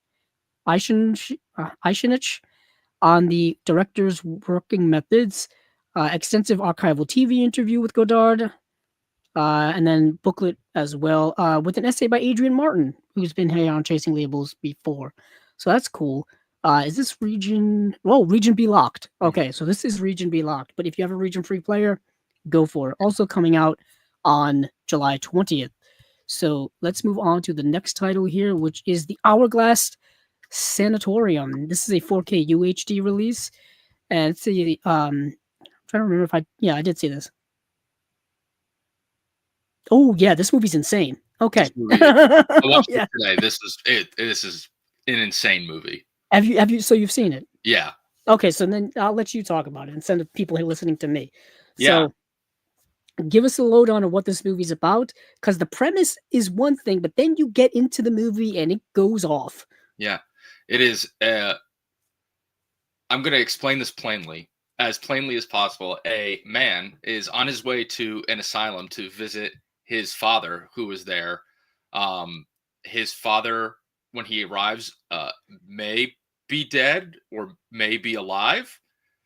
We don't know. The asylum apparently is able to control time, and that stuff is thrown away within like the first 15 minutes, and you are just on this odyssey with this man going through locales. Like 1 minute you're in this Caribbean location, and then the next you're in like this Eastern European township where everybody is dancing in the streets, and he crawls under beds, and when he crawls under beds it is like a portal to another. It's essentially like a journey through his dreams and memories, I think, as a child. Yeah. I think that's kind of what the film is getting at. Also dealing with, Poland's collective trauma from the Holocaust, and I guess its subsequent oppression under the Soviet Union. There's a lot of a really beautiful portrayal of the Jewish community, and Mm, then the subsequent near erasure of that community, and the trauma therein. But like, this description does not do justice to like the visual spectacle that is this movie. I talked about sets before. Like, I have this Blu-ray from Yellow Veil Pictures, put out OCN Vinegar Syndrome. And reading the booklet, the director insisted that everything be sets. Like, he didn't want to shoot on location. He wanted to have this artificiality to everything. And aside from, I guess, like the main town area that you see where it's very clear that it's a location and not a set, it's just like to mimic reality so closely, but still have it be artificial and where you can tell it's artificial. I think that really sells the dream aspect of this. There's a review on Letterboxd that it's like, if David Lynch was directed by Jodorowsky, or if Fellini directed yeah. Andrei Zulawski, it's actually very tonally similar to the Zulawski film, The Third Part of the Night, which the booklet identifies it as part of a kind of an unofficial trilogy between that movie, this movie, and Hourglass, Sanatorium, and I forget, it's like The Hospital of Sanctification or something. It's another Polish film, all dealing with very similar topics, like the collective fallout of like the nation's trauma after World War II. Very common theme. If you're into the Czech New Wave, it's another very common theme. But Yeah. just like, you can watch this movie, forget all that, and just go along the ride for this visual spectacle of that this movie is. This is coming out in 4K.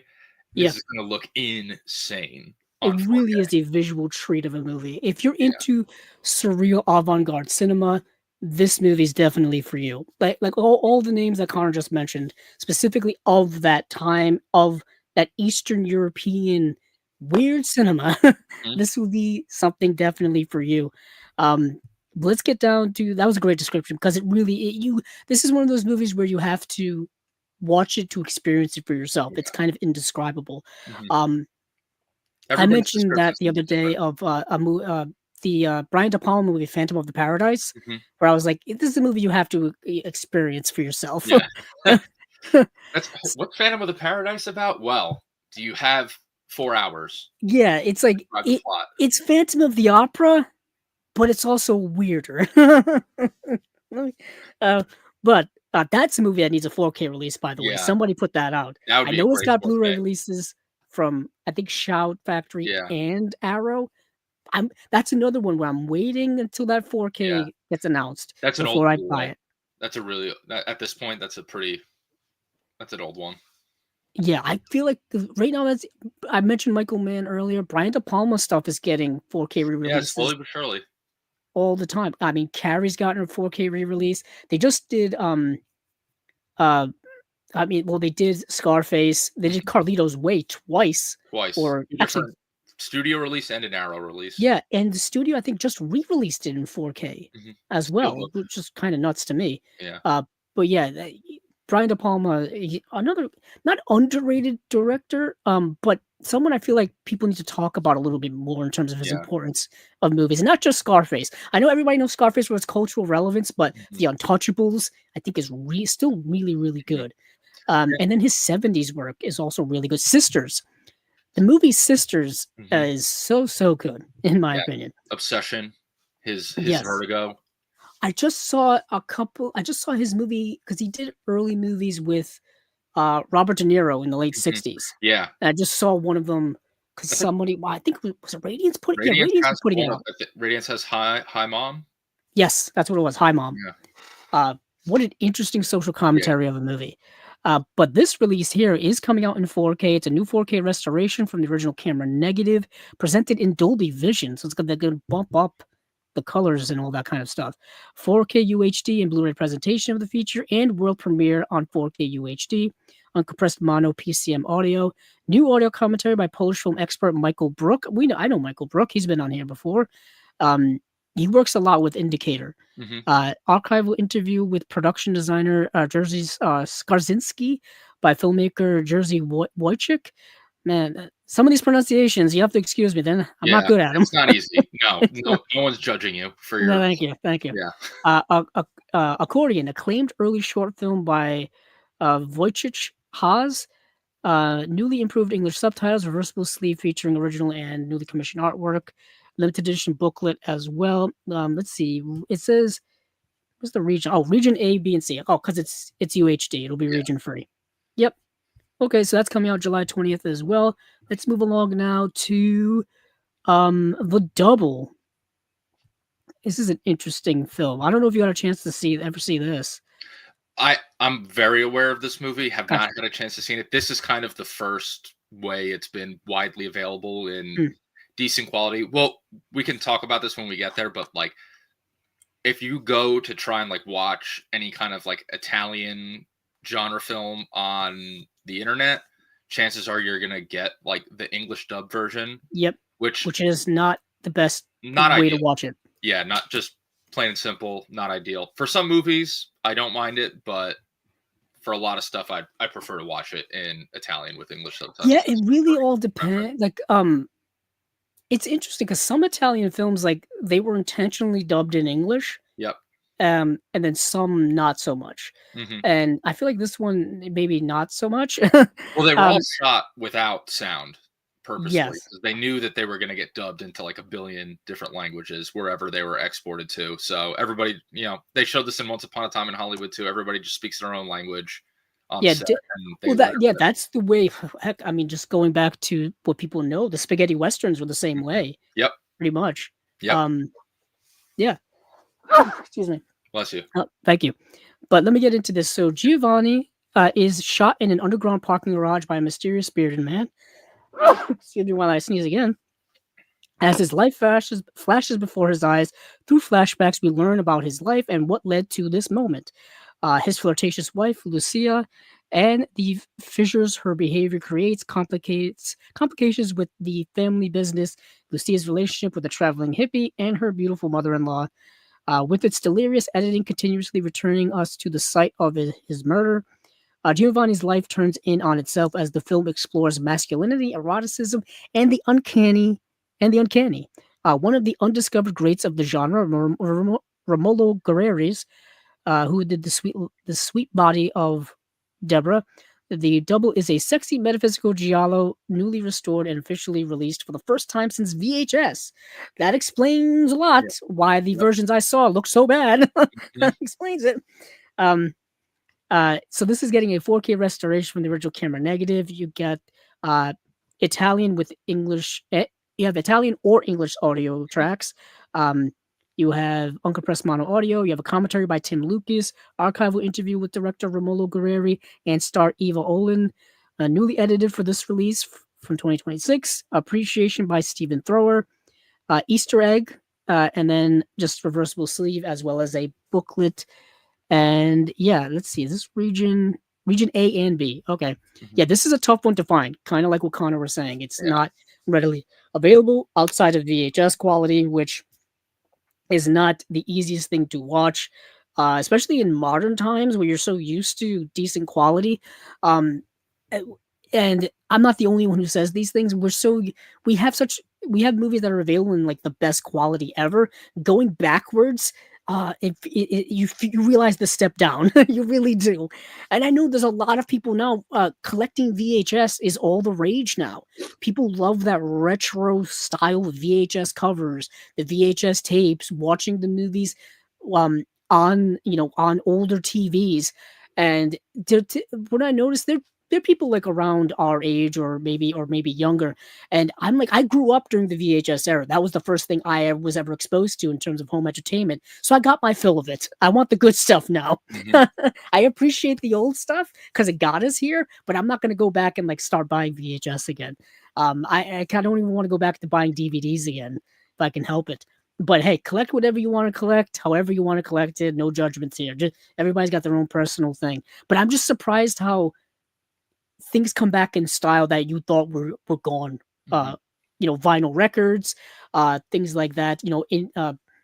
Books that are in actual physical books as opposed to digital versions of books are always seem to be popular these days. I mean, we talk about Book Talk, you talk about Bookstagram. Heck, there was a book convention this weekend. Apparently, it was so oversold that people have to wait hours to get in. I saw that on social media. I was like, I didn't know this was popular. Yeah. Me neither. But it's Um, it's crazy. yeah, I mean, I think in a way too, it does contribute to us getting things like this. Mm, The resurgence. A bunch of 14, 15, 16-year-old high school kids going to buy VHS tapes at thrift shops. That they might not be into giallos or Polish surrealist cinema, but seeing the spike in that demand for the physical, I think motivates companies to be like, hey, people are here, people want this, yeah. people want And to explore, they want to own the things that they love, and that this has never been on anything except for VHS. They say the double has not been available since VHS. If you go out in the world and you find the double on VHS, you tell me, because yeah. I, I I mean, I have a we hard time believing there's more the thing than. is, we were just talking about, the Golden Princess stuff with Yeah. like Hard Boiled and things like that. They've Hmm. been available for years on like every format. The Hmm. quality hasn't quite been there until now, Hmm. where the 4Ks look, like light night and day better than the old Dragon Dynasty Blu-rays. Those Right. Dragon Dynasty Blu-rays were not good. Yeah. They really were not good, Hmm. and that's kind of only thing we've had for years. Yep. But something else that's Hmm. uh, old but is now new again is this movie called The Boxer, which is a Japanese film. Um, and let's see, a former boxing champ on the skids finds an opportunity for redemption by training a young fighter everyone judges beyond hope. Uh, let's see, legendary director and playwright Suji Toriyama, let's see, made the boxer for major studio Toei at the request of lead actor Sugawara, while the story has the studio's trademark gritty 1970s setting. Terayama imbues the film with his characteristic carnivalesque atmosphere and his unparalleled passion for sports, resulting in a boxing movie like no other and a unique entry in his own filmography. Now, I believe this is the same director. No, I thought it was the same director of like the Japanese Godfather films. Maybe it is. I did it not say that in the I think it. it said that in the description. Yeah, it did. Yeah. Okay. I haven't seen those. They look Oh, great. okay. So it's kind of like Rocky, but Yeah. a Japanese version of Rocky. Whereas, for those of you who have seen the Rocky movies, eventually Rocky can no longer box anymore. Can no longer box anymore. So he starts training younger fighters, and this is kind of that concept. In this movie, it just happens to take place in the 70s in Japan. It's really really good. I really liked it a lot. Okay. This is actually available, I think, on YouTube. Somebody uploaded it to YouTube. think that's where I watched it, of all places. But for special features, we have a high definition digital transfer, original uncompressed mono audio, interview with composer J.A. Caesar, new visual essay on Toei Studio in the year 1977 by Tom Mess, new and improved English subtitles, reversible sleeve featuring artwork based on the original posters. And there's a booklet in here as well coming out on July 20th. This is region A and B. It's good. If you're a fan of boxing movies, I think this is one people should check out. Like I said, you can watch it on YouTube, of all places. But yeah, I think that is it for Radiance. So just one more time through the gamut here. We have 2 boxes, Televised Terror in Franco, Spain. That is a transmission release. I think this is release number 5 from them, and then release number 6 is Vampire's Kiss on 4K UHD. Then we have Histoires du Cinéma and other works. We have the Hourglass Sanatorium getting a 4K UHD release. We have the Double, and then we have the Boxer. And these are all coming out in July. So you can pre-order them now, or you can do what I do and wait until they start running low and panic buy them later on. Yeah. That's my thing. They do have great I mean, these won't be a part of it because they're newer titles, but when Radiance does their flash sales, they're pretty amazing. Yes. And you can find, if you don't want to import from overseas from Radiance, you can find them on like Diabolic DVD, Orbit DVD, Odyssey, other online retailers. They'll get them here, and then you can pay cheaper shipping just to get it from them. Because shipping from overseas does get pricey. I'm always nervous about it too. Yeah.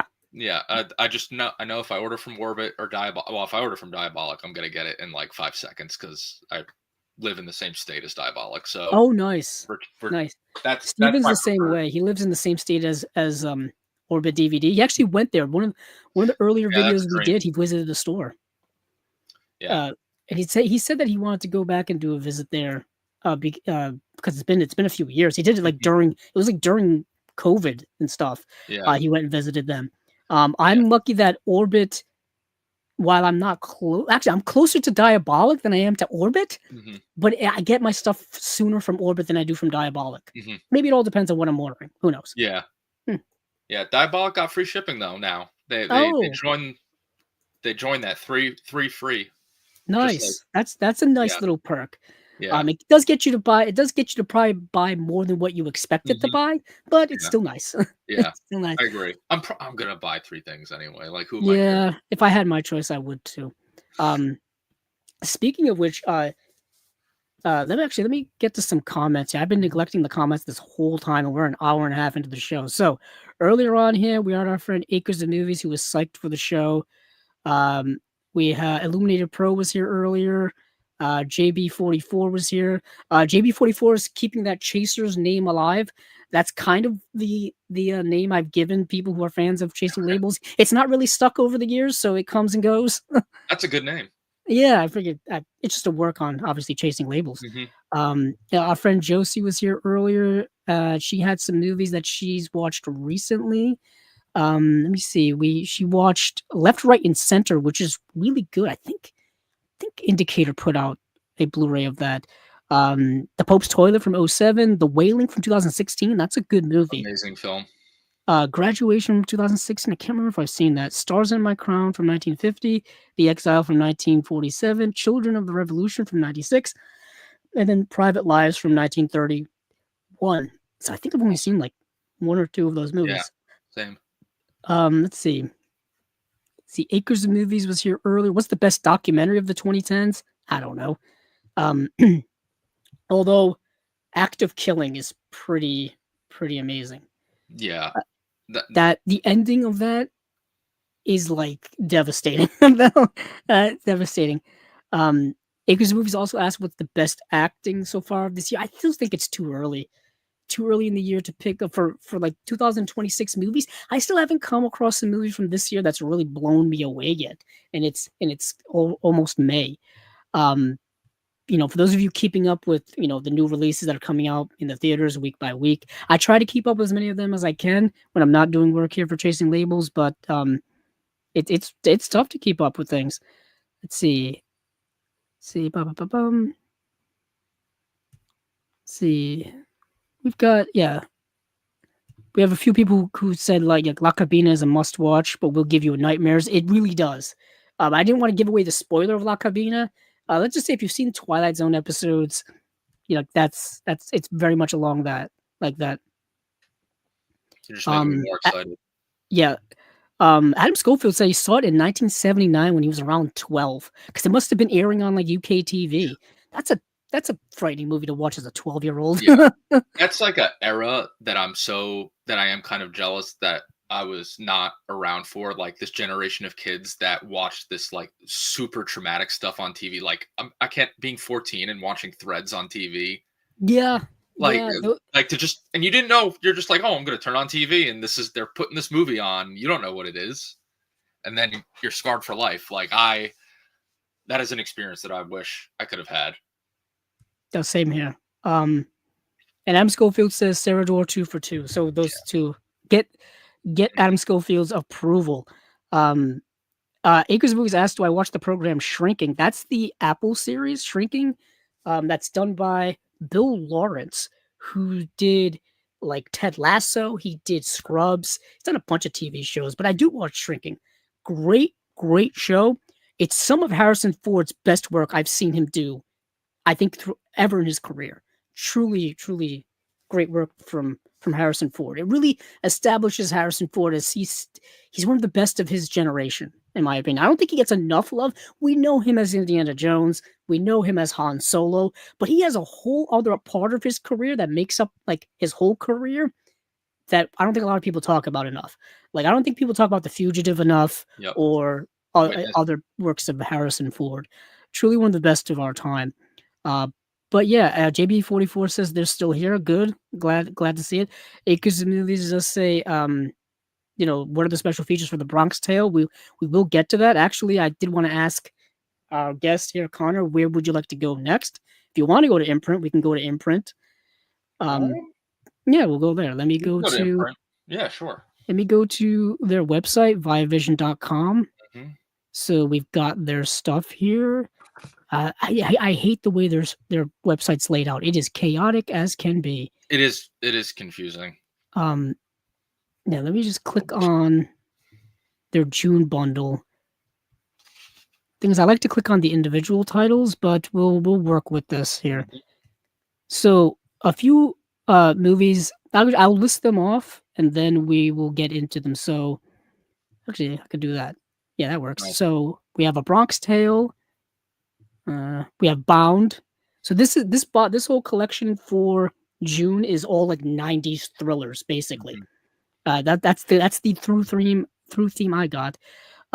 We have Trigger Effect. We've got The Assignment.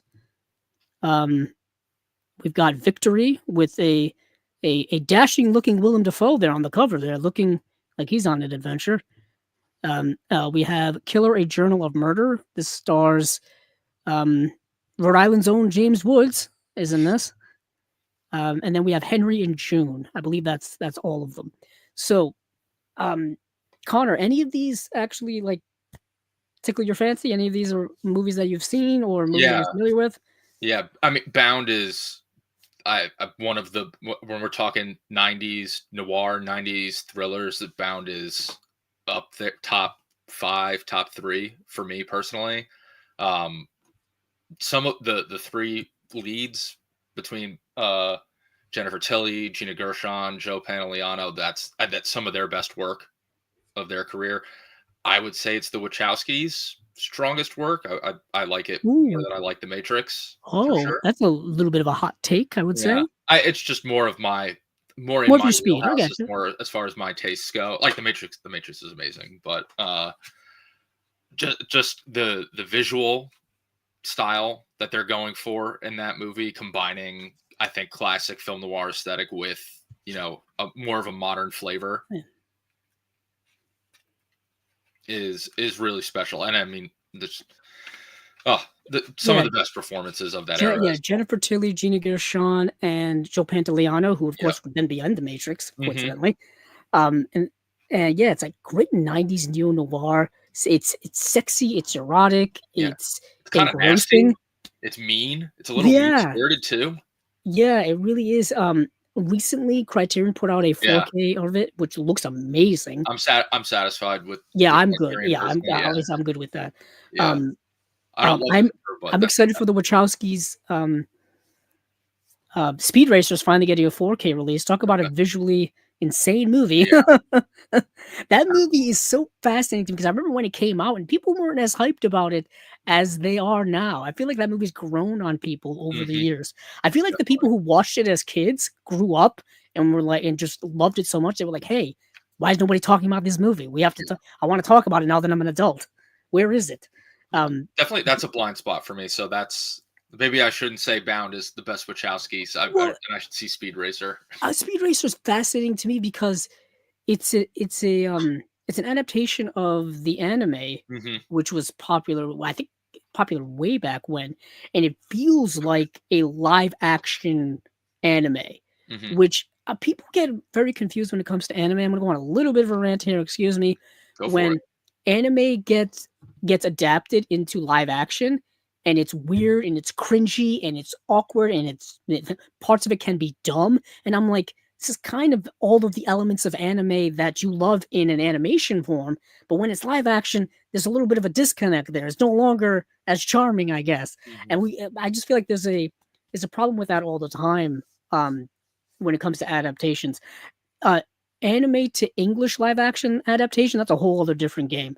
I just saw today that they just announced the cast of the live action Gundam Wing movie that Netflix is doing, and I'm like, it's gonna be rough. I guess they learned nothing when they made their Death Note movie Mhm. several years ago, and it was really terrible. But that's just me going off on a rant. But the Wachowskis, I've been a big fan of for years. I think Cloud Atlas is super underrated. Okay. That's Um, another blind spot for me. I've read the book, and the book is kind of unadaptable. And I'm like, how did they make a movie out of this? So when I watch that, it's a movie that's just so it's visually stunning. It takes place different time, different eras. It's I can't. It's another one of those movies we were just talking about with that other film that you can't quite explain. You just have to have people kind of experience it for themselves, but don't go into it expecting a cohesive narrative because that is not what you will get. Jupiter Ascending is what it is.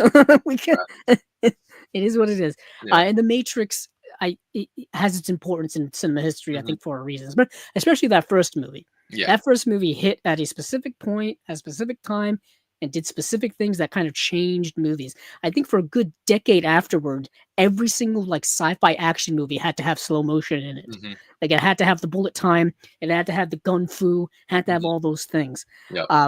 But yeah, you're right. Bound is really good. A Bronx Tale is also something that is really good. This is based off of it's based off of a play actually Mhm. by Chaz Palminteri, who Yeah, it was back on Broadway. I don't know if it yeah, still is. It was there for a he while. travels around performing it. Like he's come Mhm. here to like Rhode Island Yep. and he's performed it at like smaller theaters here.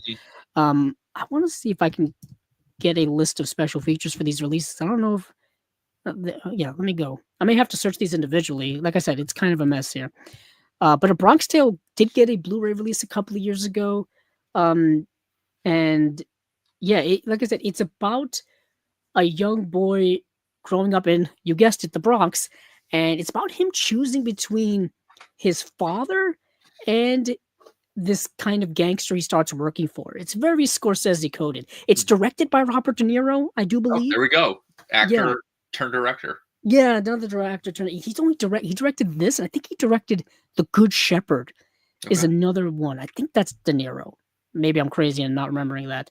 A movie nobody talks about, The Good Shepherd, which is about the founding of the FBI of all things. Okay. Um, and so this young boy is basically growing up in the Bronx, and he starts working for this gangster, and this gangster has a certain set of principles. The kid kind of idolizes him, and but the kid also has a father who's a bus driver, Robert De Niro, a blue collar job, and he has a different set of philosophies too about life and teachings for this young kid, and so he's got to choose basically between one or the other, the surrogate father or his real father. And the different sets of values and stuff like that. It's really, really good. Mhm. People really like this movie. Yeah. So this is a 2-disc set. It's the first disc is the 4K of the movie. Looks like it's just the movie with Dolby Vision and HDR. And the special features are on disc 2, which has, let's see, it says native New York interview with star Catherine Narducci. It says revisiting a Bronx Tale 2023 interview with director Robert De Niro. 2023 interview with writer slash star Chaz Palminteri, and a 2023 interview with producer Jane Rosenthal. 1993 interview with Robert De Niro and Chaz Palminteri, making a featurette. I'm pretty sure all of these are probably carryovers, except for that new one. All these are probably carryovers from the old Blu-ray. I would assume so. But let me take a look at Bound. So let's see. There it is. Just to get, I just want to get a sense of what it's got for special features. We already talked about the movie. Let's see, the first disc has an audio commentary with the Wachowskis, and then editor Zach Steinberg, actors Gina Gershon, Jennifer Tilly, and Joe Pantoliano. Disc 2, ton of stuff. Wow. That same audio commentary, Modern Noir, The Sights and Sounds About, Femme Fatales with Gina Gershon and Jennifer Tilly featurette, Hail Caesar with Joe Pantoliano featurette, Here's Johnny, the Christopher Maloney featurette, 1996 Making of Documentaries, Behind the Scenes featurette, The Difference Between You and Me interview with film scholars B. Ruby Rich and Jen Woman, Part and Parcel interview with title designer Patty Podesta, archival interview with the Wachowskis, Gina Gershon, Jennifer Tilly, Joe Pantoliano. And while I'm here, let's see if this pop. Oh, it does show up. Let me look over. I like to do this sometimes, do a little compare and contrast. I just happen to have the Criterion website up because we're going to be talking about Criterions later on. That's the one we will save for our grand finale of the show. Will be Criterion. So let's see. I don't think the Criterion has that many special features. I'm holding it. It kind of doesn't. This is no a big upgrade if you're into special features. It looks like. Yeah, you do get the audio commentary with everybody. You do get a new video essay with critic Christina Newland, 6 interview programs featuring Gershon, Pantoliano, Pope, Steinberg, Tilly, actor Christopher Maloney, composer Don Davis, title designer Patty Podesta, and film scholar Jennifer Mormon and Ruby Rich. So you get some, but I feel like you're also missing some others too. Either way, I think you still get a pretty decent special features package, either release. But if you already have the Criterion, like Connor is saying, you may not need to get this release. Yeah. You know what I mean? I guess it depends on how you feel about your True. If you're a completist, then you want everything. But let me go back to what was on. Actually, let me talk about Victory. So Victory is an interesting movie. I don't think it's particularly great, but it does star Willem Dafoe. Now he's another actor that's kind of a soft spot for me. If I see Willem Dafoe in a movie, I'm gonna at least give it a watch. He's that good of an actor. Is this also a 90s Dafoe? Yes, 1996, I want to say. Yeah. This is a fun time in his career, going from To Live and Die in LA to Wild at Heart to those. This would be are a lot of fun. Right around the time that he would be in The English Patient. Okay. I think feels like that's around that time. Let's see. Passion, seduction, betrayal. In Dutch East Indies, musician Alma discovers she is to be enslaved and sold to a lascivious hotel owner. She turns to a stranger for help, the mysterious Axel Heist, a former businessman who now lives a life of seclusion. Heist reluctantly agrees to aid her escape, and the two return to his remote island where they soon fall in love. But their idyllic life is interrupted by the unexpected arrival of 3 men who claim to have drifted to the island by chance. But in a world of vengeance and lies, nothing is a coincidence. So this is based on the novel by Joseph Conrad, who wrote Hearts of Darkness, which is what Apocalypse Now is based on. So it's it's a movie. It's a book that he wrote, I think, early 20th century, some years before this movie was set. I think this movie's set in the early first decade of the 20th century. It's around that time. Joseph Conrad lived from, I think he was born in the 1850s, 1854, and he died in 1924. So all of his books were based in that time. But Hearts of Darkness is the big one. Apocalypse Now, that's the one. But this movie adaptation is okay. it's okay. The people who come to the island, you'll recognize two of the actors. It's Rufus Sewell, and it's oh my goodness, Jurassic Park. What's his name? Oh my goodness, why am I forgetting? Which character? Dr. Grant. Oh, Sam Neill. Sam Neill. I don't know why I just completely blanked on Sam It Neill. happens to me all. That leading up to this, I was like, dude, I'm gonna be talking to him, and I'm gonna forget like the most famous actor. It happens or to me director's name. all I'm the fucking time idiot. on here. Yeah. Like when I get like 2 hours into the show, 3 hours into the show, my mind just like parts of it start shutting down on me. It's Like just something brutal. I would know. Like I know Sam Neill. I just watched Jurassic Park a month ago. I know Sam Neill. But he's in this movie, so you'll recognize him. And so it's a very haphazard type of movie, Mhm. but you recognize actors in it, and the story is kind of okay. But for special features, you got a new audio commentary with the film writer and historian Michael Brook, once again, our friend. New Hidden Depths interview with actor Bill Patterson, and that is it. For me, Rufus Sewell, I think, is a super underrated actor. He was in A Knight's Tale. He's been in a bunch of other things, but I feel like he's such an underrated actor. He was in that TV series that was on Amazon, Man in the High Castle, which was Okay. based off of the, not Clark. I'm completely blanking once Philip again. K. But I'm Dick. not. What's that? Philip K. Dick. Philip is the K. author. Dick. That's Yeah. right. Yeah, Philip K. Dick, who did. Oh, he did. Do Android Streamer of Electric Yeah. Sheep. You're talking He about Blade did Runner. Blade Runner. Yeah, that was which is what Blade Runner is based on. Mhm. He did. I think not Terminator, but the movie with Arnold Schwarzenegger where he goes to Mars. Oh, Total Recall. Total Recall. That's also Philip K. Dick. Yeah. Okay. Scanner Darkly, which is another one. Okay. That was Philip K. Dick. So there's some movies here. So let me go to the next movie I want to talk about is Trigger Effect. This is an interesting movie. Directed primarily by a writer. Ironically, I was just talking about Jurassic Park. I didn't mean to do this. The writer of Jurassic Park directed this movie, Kep. Let's see. For new parents Annie and Matthew, a power outage at first seems like little more than an inconvenience, but as the blackout rolls on, the normal structure of the society begins to break down, and the ordered world they thought they lived in soon descends into chaos. The directorial debut of screenwriter David Kep, who did Jurassic Park, Mission Impossible, Panic Room, is a searing paranoid thriller about how thin the veneer of social reality is, and how quickly we revert to tribal mindset when the systems that we depend on are disrupted. It's not a premise we haven't seen before in movies, where something we take for granted, like the power, goes down, and then people basically descend into more baser instincts, their more survival instincts, completely disregarding their humanity, really, for survival. And that's what happens in this movie. And the actors in the movie, which are That's an awesome. Kyle MacLachlan, Elizabeth Shue, Dermot Mulroney, Michael Rooker's in the movie as well, who people may know from many things, but Henry Portrait of a Serial Killer is what they credit him for here. But he's done so many things now. And so that's kind of what happens. You have Kyle MacLachlan and his wife, portrayed by Elizabeth Shue. They have a young baby, and the power goes out. Then there's no real reason that's really given.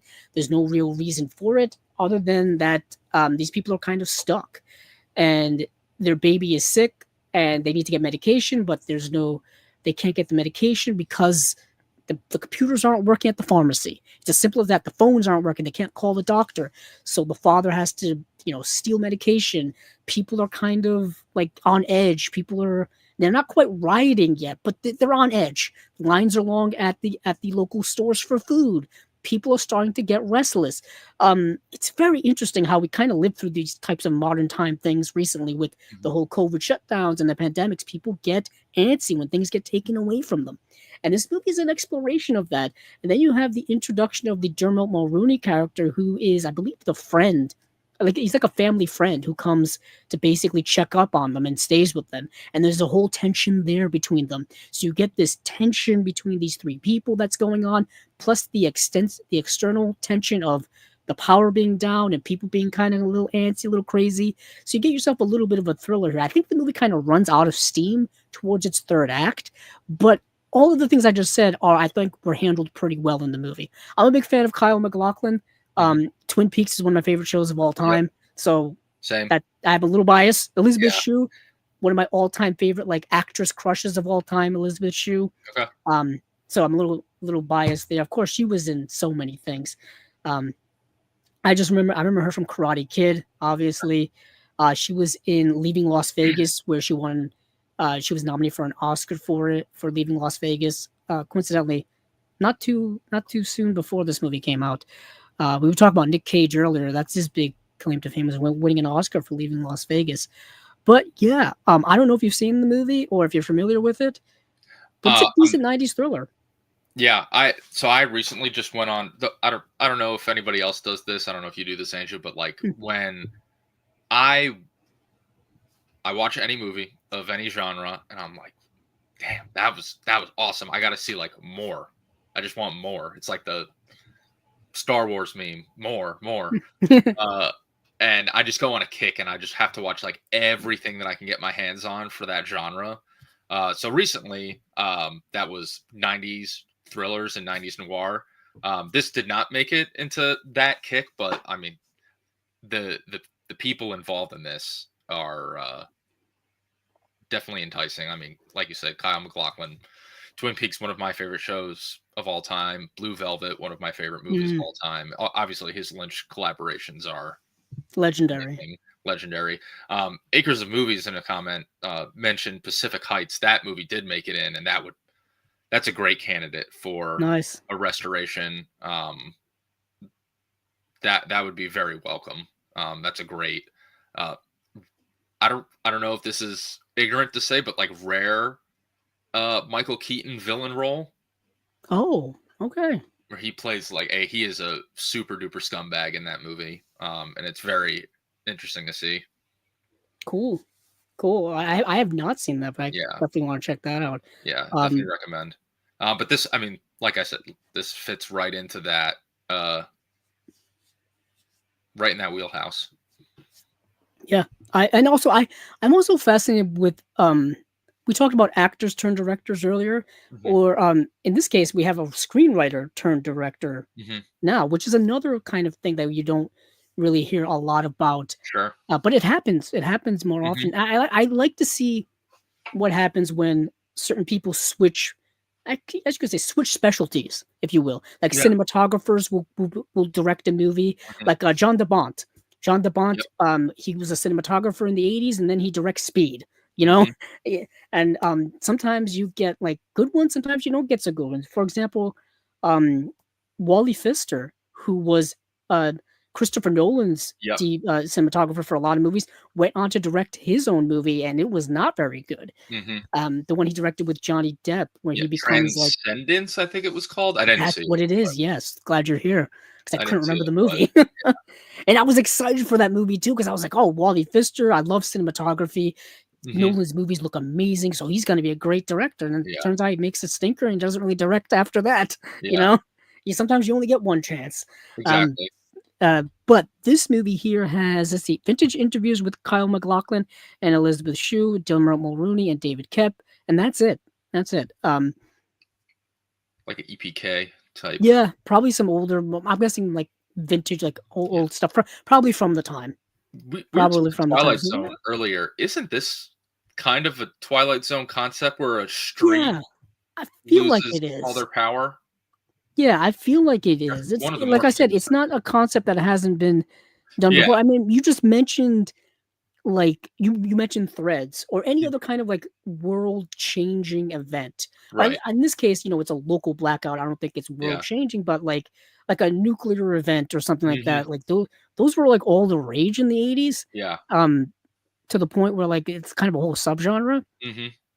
And yeah, I feel like, so that's why I feel like those types of situations have been changed. I was thinking of Panic in Year Zero, which is an older one. Yeah. which coincidentally Radiance put out a Blu-ray of Yep. that, and that movie's fascinating. Like a family's just going on vacation, and the town behind the city they leave just happens to be blown up, and it's like end of the world type of situation. That just happens to arrive during a family's vacation, and they have to like deal with what do you do? How do you survive? I mean, Criterion just put out, was it Testament, which is a Yep. 1980s kind of version of Yep. that. I picked that up in their flash sale. Haven't watched it yet, but Yeah, that's kind of another paired one that where with like world Threads ending. Threads in the day after. Oh yeah, the day after. Want to be I make my little joke here where I say, "Oh, I get that movie confused with the day after tomorrow when they're not the same yeah. movie." Um, Yeah. that's the Roland Emmerich end of the world Yep. movie. Roland Emmerich, talk about end of the world movies. That's all he loved to Mhm. make. Yep. The big old disaster movies. 2012, where we all thought the world was going to end in 2012 Mhm. because the Mayans thought Yep. like their calendar Yeah. ended. I was in high school. That's all anybody freaking talked Talked about. about conspiracy theory, like the end of the Yeah. world. I well, for me, I remember when Y2K hit. I was like 13 when Mhm. Y2K hit. Not even. I think I was 12, and Mhm. people thought the world was going to end then. So people started getting like building shelters at their home, getting canned food and getting stuff that Sure. doesn't expire and all this kind of stuff. And then midnight hit and nothing happened. We thought Yeah. the computers were going to crash, the electrical system was going to crash, and planes were going to fall out of the sky and all this kind of stuff. Nothing happened. We're Yeah. all still here 25 years later. Yeah. I think I was like taking a nap in 2012. Like my friend texted me. They're like, "Dude, were you like nervous?" I'm like, "Dude, I woke up 3 minutes No, ago. not I really. didn't even know what happened." Not at all. So let's move on now to Yeah. The Assignment from 1997. A movie, um, starring. Why can't I read any of that? Oh yeah, Aidan Quinn, Donald Sutherland, and Ben Kingsley. Another good Okay. cast of characters here. Yeah. Nice. So this is like a 90s political espionage thriller type of movie. So for 20 years, Carlos the Jackal led a reign of terror so brutal his capture was an international obsession. Now, this is based on a true guy. Mhm. Carlos the Jackal was a true person that Yeah. existed. I think Um, Criterion put out like a massive mini series about. I oh don't yeah, know if it's Carlos. a series, but Where do I have it? I have it over there. Somebody gave it to me as like a birthday present, that's a nice like gift. 15 years ago. I Yeah. still haven't watched it. That's Yeah. that's something that was like a TV miniseries, I think. Yeah. It's very long, is what I'm Yes. getting at. Yeah. I That's probably why I haven't watched it because it's Yeah. very long. I didn't realize that was the same person that this movie's Mhm. based on Yeah. until I was doing research for Chasing Labels here. Nice. But based on like I said, a real person, he was kind of this political figure, terrorist type of guy. Okay. Created a lot of problems, and needless to say, I think he's been in prison. I think he's still in prison actually. Okay. But anywho, international authorities have spent years hunting down notorious terrorist Carlos the Jackal and have finally captured him, or so they think. The prisoner turns out to be U.S. naval officer Annabelle Ramirez, a dead ringer for the Jackal. Stunned by the resemblance, the CIA convinces Ramirez to pose as the terrorist in the hopes of flushing him out and ending his reign. But when you become a perfect copy of a killer, how can you avoid losing your humanity? So this is kind of like a fictionalized version of real life events. Um, I think this movie is definitely heightened fiction. It's not like real. But the premise of this movie, Donald Sutherland is this guy who works in the CIA, and he's been hunting this terrorist, Carlos the Jackal, for, like it says here, for like 20 years. He just can't get him for whatever the reason is. Now, this Carlos the Jackal guy, he's pulling off like assassinations. He's bombing like cafes in Paris. He's a menace, right? And Donald Sutherland is kind of at his wit's end in terms of wanting to catch this guy at all costs. And this person, Annabelle Ramirez, also portrayed by Aidan Quinn. So Aidan Quinn's doing a dual role here. Um, he just happens to be like a dead ringer lookalike. So Donald Sutherland gets wind of this and basically tries to recruit him to train him to act like Carlos the Jackal so that they can then draw out the real life Carlos the Jackal. That's the premise of the movie. That's fun. Um, but in order to be like it says here, in order to become like the guy, you gotta like really give yourself over to it, lose a piece of yourself, lose a piece of your identity, because there's moments in the movie where he starts acting like him when he's not supposed to. All this kind of stuff. Mhm. it's an interesting, interesting '90s thriller, kind of fictional political thriller, if you will. And Aidan Quinn's an actor I don't think a lot of people know a lot about. He was in Legends of the Fall as well as a couple of other films. Donald Sutherland, I think people know who he is. Ben Kingsley is part of this team as well that's training him. Ben Kingsley has portrayed I think every nationality Yeah, available. Like in this movie, he's like an Israeli military guy or something. So Ben Kingsley's portrayed everybody. yeah, But Donald Sutherland's really good in the movie. I was always a fan of Donald Sutherland. yeah. Um, yeah. No, So he's that's That's a kind of this. really Go on. funny, almost meta role for Ben Kingsley, considering his presence in Marvel as like an actor pretending to be a supervillain in the Yep. Iron Man movies. That's really funny. Yeah. Like I said, Ben Yeah. Kingsley's done it all. He's portrayed Gandhi. He's portrayed comic book characters. He's Mhm. portrayed video game characters. He's Portrayed portrayed himself everybody. in The Sopranos. Yeah. Yeah. Like I said, That's really multinationalities funny. as well. It's truly interesting. But for special features here, it doesn't look like there's anything. So Yeah. that's unfortunate. Um, so let me check what else I have to be. I think there's one more. Let's see. The Assignment, Victory we talked about. Oh yeah, we have two. We have Killer, A Journal of Murder. Now, this is a movie. Um, like I said, this is a where am I looking? Oh, there it is. This is a movie starring James Woods, and this is set during the 1920s. I want to say. I think it's based off of a real person as well. Yeah, criminal Carl Panzram is serving life at Leavenworth, where when he befriends a young prison guard, Henry Lesser. Henry is someone who believes strongly in reform and provides Carl with writing materials so he can tell his life story. It turns out to be a tale more horrifying than anyone had suspected, as he reveals the numerous murders and attacks he has committed over his life. But are Carl's violent tendencies in the past, and are some people truly beyond salvation? This movie stars like I said, James Woods, as well as Robert Sean Leonard, who was in Dead Poet Society, but he was also probably most well known for being in the medical drama House MD. He was in that for a long time. He's also done a lot of theater work. A lot of theater work, apparently. He was also recently on that show, The Gilded Age, the HBO series Okay. that's set during the 1880s, also known as The Gilded Age of the United States. Yeah. He's in there for like one season playing a priest. Anywho, I've always liked Robert Sean Leonard. Go watch Dead Poet Society. But this movie, once again, based on a true story, kind of a little fictionalized here. But yeah, so you just kind of get the background story of this guy who's in prison, in Leavenworth prison, portrayed by James Woods. And yeah, it's kind of, some parts of it are quite horrific because he does commit crimes that are violent and stuff. Mm-hmm. And yeah, let's see what we have for special features. Killing It, interview with star James Woods. That's new, actually. Interesting that they got James Woods. I feel like he's kind of more of not a recluse now, but he just doesn't do a lot of acting anymore. I know outside of movies, people don't like him because of politics and stuff like that. Right. I kind of understand that. Perhaps that's played a factor into his career kind of dissipating. I don't know. Maybe he just doesn't feel like acting that much anymore. Mm-hmm. I don't know that either. Yeah. But let's see. He's proud of this role, probably. Yeah, Interested in talking about it.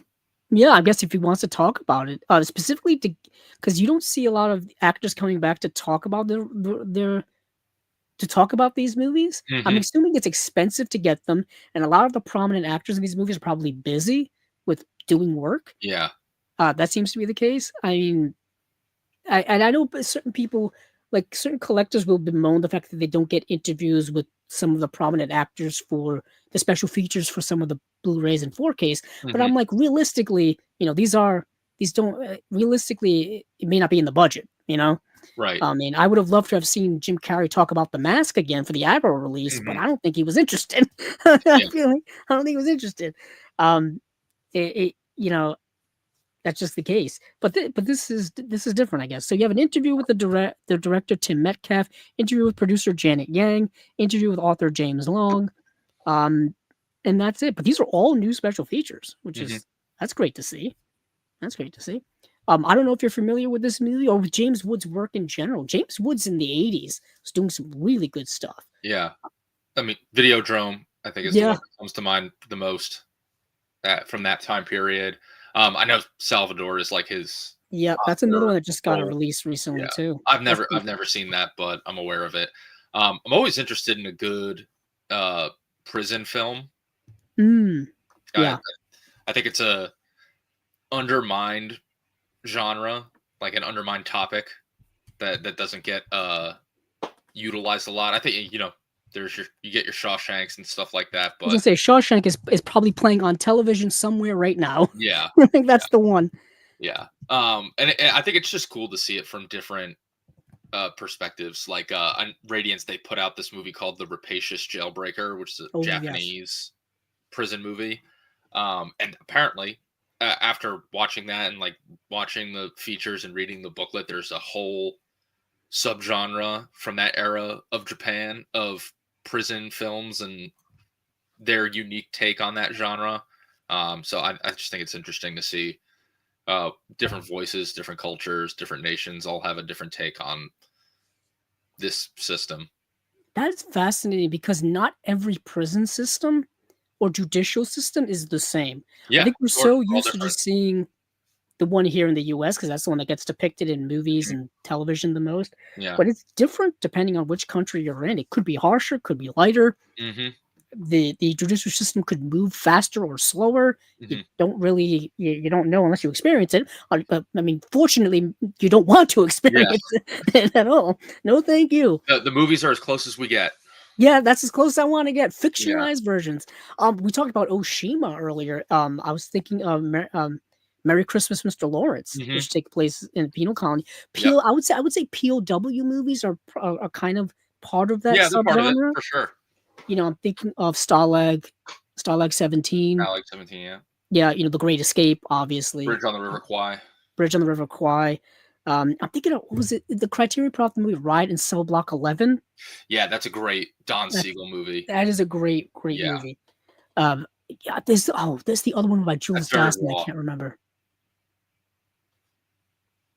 I have this. I haven't watched it. Hopefully, we get a Warner Archive one day. I Am a Fugitive from a Chain Gang. Oh, I've been wanting that on Blu-ray for years Yeah. because I saw that. I think I saw that streaming years ago. I was either on TCM or it was on Filmstruck or Hmm. someplace. Oh, But that that Filmstruck. That's a deep cut. I bring it up all the time because Yeah. I hate the fact that it that it died. That came and Yeah. went so fast because it was like Mhm. the streaming service I want. I know we have the Criterion channel now, Yeah. which is basically kind of like Filmstruck, but Similar. like super maxed out, but it's not quite the same. Mhm. I remember when the last day Filmstruck went off the air, I just kept watching it and like watching it and Yeah. hoping that it would never die. Like I felt it like I just kept going Maybe until if it I don't finally close just the died. window, it'll stay. Yeah, it's like if it's still here, it can't be gone. If I Right. just keep playing it, they'll keep going. Yeah. Um, man, I loved it. That was one of the first times where like people could get exposed to movies they would never be exposed to Hmm. before. Through a medium that is made for modern audiences. Streaming. Let's be real. Streaming Right. is made for modern audiences, Hmm. and it's where people have the most accessibility to movies, to TV, to whatever. Hmm. And if you want to keep old cinema classic and love of cinema alive, you gotta play Yeah. within the means, You gotta show it to people. You Yeah, gotta you gotta put it show in it to front of people, people. get it out to them in any way you Yeah. can. If it's through streaming, do it. Yeah. I that How that's Netflix kind of used my to be. motto. Yeah. That's how Watch Netflix movie used to be back in the day when mm, you download the Netflix app on your Xbox in like 2009, 8 when mm, they first started like experimenting with streaming. yeah, It was just full of that's how everything. I watched like Night of the Living Dead, Silence of the Lambs. Like I watched like a ton of Lucio Fulci and Argento movies on there. It was Yeah, just like a different world. a completely different world. People don't realize this, that before I mean, we're talking relatively short amount of time, things changed radically, but Mhm. before we had HBO Max, Paramount Plus, Disney Plus, Shudder, Criterion Channel, et cetera, there was kinda like 2 streaming services. There Yeah. was Hulu and there was Netflix. Mhm. Hulu actually had the Criterion Collection Yep. on there. I remember that too. That was That's like a where I big watched a lot of them. Like, I that's why watched, you like got Hulu. Yeah, that's kind of why I got Hulu, because I watched, like, Shoot the Piano Player on Mhm. there, which was a Truffaut film, I Yeah. think, and then a bunch of other stuff, but anywho, you had, like, Equinox. 2, and they had, like, so many different genres from Mhm. different studios, from different companies, from everywhere, Yeah. and it was amazing, and then all the other studios caught wind and were like, "Let's start making our own stuff, but let's get all of our stuff back. Let's Mhm. let's well, let's take it all from the other places." Mhm. Um, and then now we have to pay like 100 and something dollars if you wanna Yeah. watch every app now, if you Yeah. want to. Yeah. But anywho, we're here for physical True. media. Yep. Next thing we got here is Henry and June, which is a movie I had heard about, but I had never seen before. Another period piece, as I zoom in here as my eyes start failing me. In 1931 Paris, writer Agnès Nin lives happily with her husband Ian, but feels a lack of emotional and creative fulfillment. When she meets aspiring novelist Henry Miller, she becomes fascinated by his bohemian lifestyle and is soon also captivated by his beautiful wife June. But the more time she spends with them, the more she is drawn into a complicated web of love, desire, jealousy, and ambition. Acclaimed filmmaker Philip Kaufman, The Unbearable Lightness of Being is what they credit him for here, but directs the erotic adaptation of Anais Nin's posthumously published memoir, the first film to ever receive the NC-17 rating in the United States. Stars Fred Ward, Uma Thurman, Maria de Medeiros, and Richard E. Grant. Um, good cast, good cast. Now, I don't know if you're familiar with this story. I'm kind of tangentially familiar with it based on the movie. So I know Henry Miller, the writer, Mhm. but I wasn't aware of this story. I was not. Same. I'm aware of the author, not aware of the story. Aware of this being the first NC-17 rated movie in the US. Because, like, I don't know. You're again going back to like those formative years of getting into movies. You're just like looking stuff up on the internet, and you're like looking up. You come across like, oh, like what are the NC-17? What's that rating all about? Mm, I don't really know at this point in my life. And then you're like, oh, first movie to get NC-17 is this movie Henry and June. And I looked at it because like I would go and say like, oh, I love Pulp Fiction the first time way back when I first saw it. What else is Uma Thurman in? This comes yeah, up. Yeah, that this is on the list. Maria de Medeiros, obviously another Pulp she was Fiction. also in Pulp Fiction, ironically. Yeah. Um, so it's just like tangential webs connecting me to Yeah, this. So like, because I saw this, I was like, oh wow, that's like a blast from the past. Never seen the movie, so can't really speak on it. But just like yeah, yeah. know it So by reputation. yeah, so it's a period piece, like it's set in 1931, and it's about like the lives of these two writers, Aeneas Nin and Henry Miller, and this kind of this romantic affair they have, which inspires their writing essentially. She's like helping him write, he's helping her write, but they also have this torrid affair because they're both married. Hmm. Fred Ward's character, Henry Miller, he's married to Uma Thurman's June, and Maria de Medeiros' character of is married to of Nias Nin is married to Richard E. Grant. And they're kind of like hiding this affair behind their significant others' backs. They're also working on their writing. It's a very interesting movie from that perspective. Yet again, I'm thinking it's kind of fictionalized, or at least heightened fiction. That's the gist I get from it. Hmm. Um, but I rather enjoyed it for what it is, like this sexual erotic thriller that's Hmm. also, based on a true story, based on a memoir, if you will. Yeah. And I rather liked it. I think Fred Ward was an underrated actor. Okay. He was never really a leading man or really had any real meaty leading man parts. He was mostly, part of an ensemble. Of course, people remember him from being in the the Tremor movies. Okay. He was in those. Um, and he was also kind of like, bit parts in other movies and stuff like that. But in this movie, he really gets to flesh some acting. And I thought he was really, really good in it. Um, but unfortunately, it doesn't look like there's any special features that are currently announced. Yeah. So This nothing looks like really. one that would benefit from some good context. I do feel like at least maybe a commentary by somebody who Hmm. is a literary scholar Yeah. or something like that, or someone They who could is get someone who knows their stuff when it yeah, comes someone to who Henry maybe Miller in this is movie. an expert on like uh book adaptations to screen or Mhm. something like that. Because I feel like that's what this Yeah. kind of calls for. But that is kind of it here from I almost said chasing labels. We're not done yet. I'm gonna say Yeah. it's kind of it for um Imprint. These are their June titles. These are available to pre-order, I think May 12th. So we've got A Bronx Tale, we've got Bound, we've got Trigger Effect, we've got The Assignment, Victory, uh, Killer, A Journal of Murder, Henry and June. Let me go take a look at my um my notes here to see what we have to go through. I think Warner Archive, I think is one we have on here as well. Yes. Um, that seems like a good place to go. Yeah. That was gonna be my suggestion if you're cool Yeah, with no that. problem. I'm just getting my notes back up. Yeah. I keep my notes on Facebook, and Facebook loves to completely screw you over if you keep the Yeah. page up too long. It'll have to exit out of the To page. to Doesn't go help with the me. physical media, I'm, like, very stubborn and just, like, I have, like, a million of these silly Moleskine books that are just filled with random thoughts, and Yeah, that's how so I categorize my life. a little behind the scenes things here for chasing labels. I don't think anybody really listening cares. I keep a list on my, on my phone, on the notes tab on my phone, and then I have a group on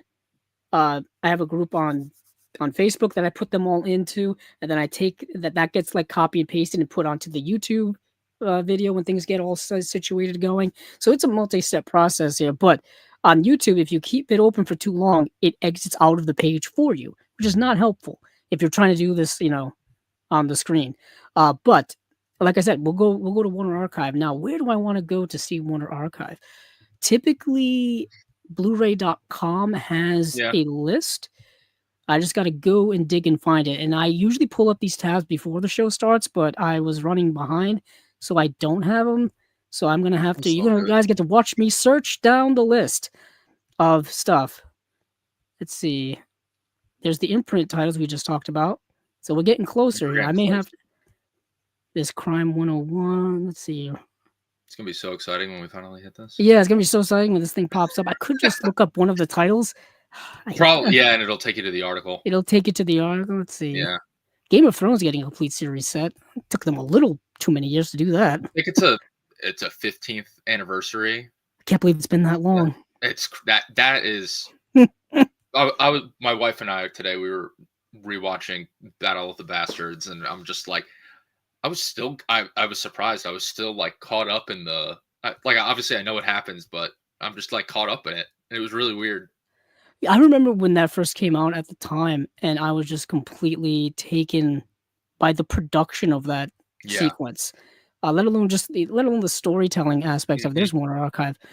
But yeah, that show was notorious for being one of the big ones to be like, we're gonna put like millions and millions and millions of Yep. dollars per episode, and it's gonna show on the screen. Yeah. Um, and yeah, for everything people say about the way the show ended and all that kind Mhm. of stuff, the way the story was kind of structured and all that kind of stuff was kind of a mess. But the production value of that show was kind of incredible.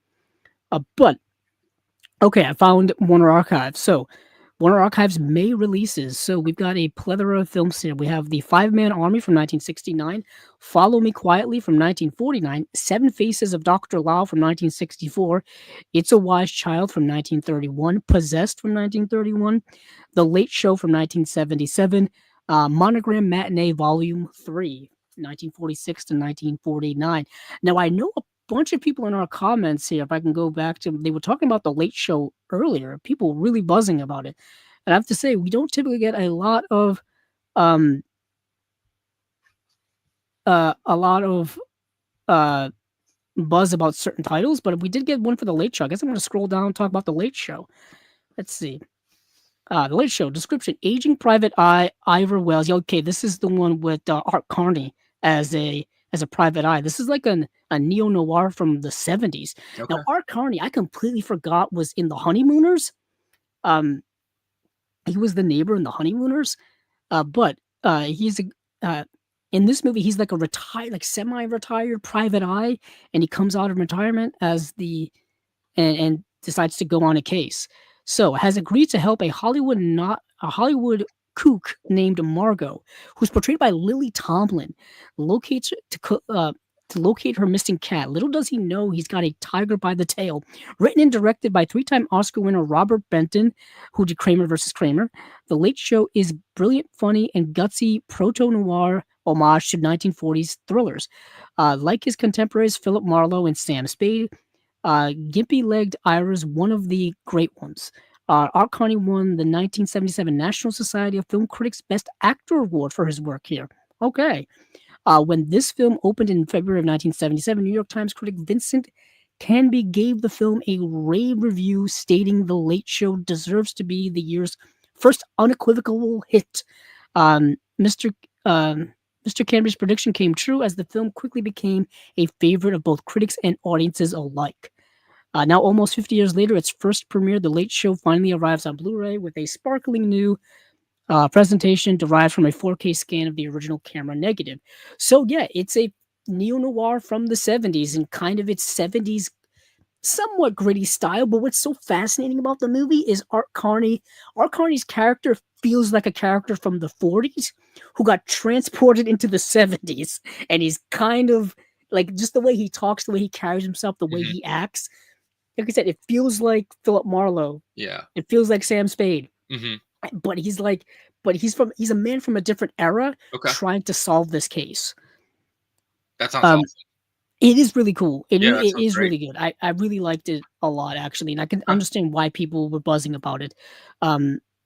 And let's see, it's got a new 4K restoration from the original camera negative, excerpt from Dinner, 1977 talk show with Lily Tomlin and Dinah Shore, an original theatrical trailer. That is it. The unfortunate backdrop to a lot of Warner Archive releases, and there's not a plethora of special features. I say that all the time. Yeah. The main reason to buy these is because the movies are going to look really, really great. Yeah. Like excellent, like 4K restoration, great. And these movies have never really been given a lot of that prestige care before. And this is like a preeminent catalog. Yes. In terms of you that's why I'm always afraid. Connor, I don't mean to cut you off, but since we've done Chasing Labels here and we've done just podcasting in general, Warner Brothers has changed hands many times. When we first started podcasting, they were acquired by Time Warner, and they got rid of a lot of people with Warner Archive at the time, and then now they were sold again to Discovery, and so we were wondering, hey, is Warner Archive going to go away then? And then now we're back here once again by them being potentially sold to Paramount. Will Warner Archive now go again? So I don't know how you feel about that whole kind of like these big corporations changing hands and what's going to happen with their physical media catalogs. Absolutely. Yeah, it's always a fear, and I always tell people this, and I don't know if you agree with me on this. If there are titles you've been wanting to get from like Warner Archive or whomever, I would get them sooner rather than later because you never know what's going to happen. Yeah. Disney just fired their whole home media entertainment department last week. So buy Disney stuff while you can. Now, I feel like they're more going to probably just,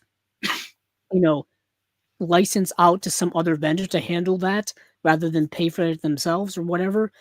As it is, I think Sony was already making their discs in their home video media department stuff anyways. Sony's been doing that for Criterion for years. Like they manufacture the discs. So it's not something new. But still, to hear that the whole department's gone from a major studio is pretty discouraging. I feel like with Disney, it's a little more sinister in that they want to consolidate everything to Disney Plus because, like, I don't know how everybody else is. Like, I grew up with like a handful of Disney movies, and I would be happy to just have like the 10, 15 ones that I really loved as a kid. Just have those. Don't need a streaming service for that anymore. Have all the Star Wars movies, have all the Indiana Jones movies, have the handful of Marvel movies that I like. Don't need a streaming service that I barely use every month to pay for it.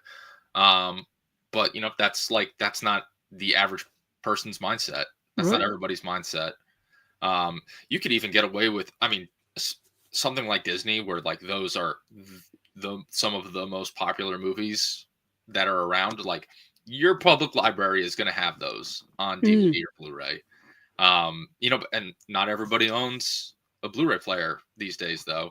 I was listening to the Disconnected show a couple days ago, and he said something that I really liked. It's like, if you want to like get someone into physical media, like just buy them a Blu-ray player, buy them like the $60 Blu-ray player, and give your friend 5 DVDs of the 5 movies that they watch on repeat. Yeah.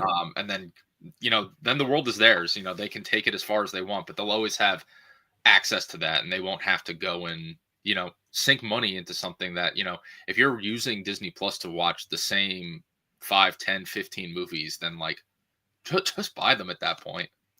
It's interesting that you say that. I mean, there's been a debate for streaming versus physical for many years now. Yeah. I mean, I think there's benefits and negatives to both. Mm-hmm. I mean, that's a whole different discussion. Like streaming, I mean, obviously you could say, as you were saying, like kind of the convenience of being able to access something that you love very fast, very quickly, almost instantly. Mm-hmm. I think is a plus.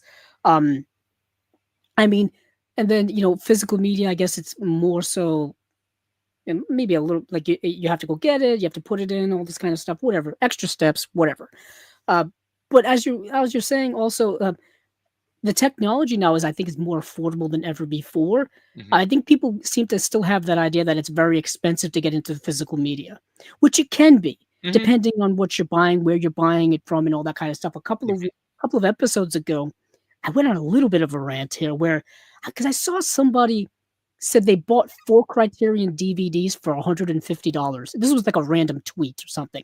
And I was like, what 4 DVDs are you buying from Criterion? That's what DVDs are you buying for 150? And I was like, unless it's out of print, right?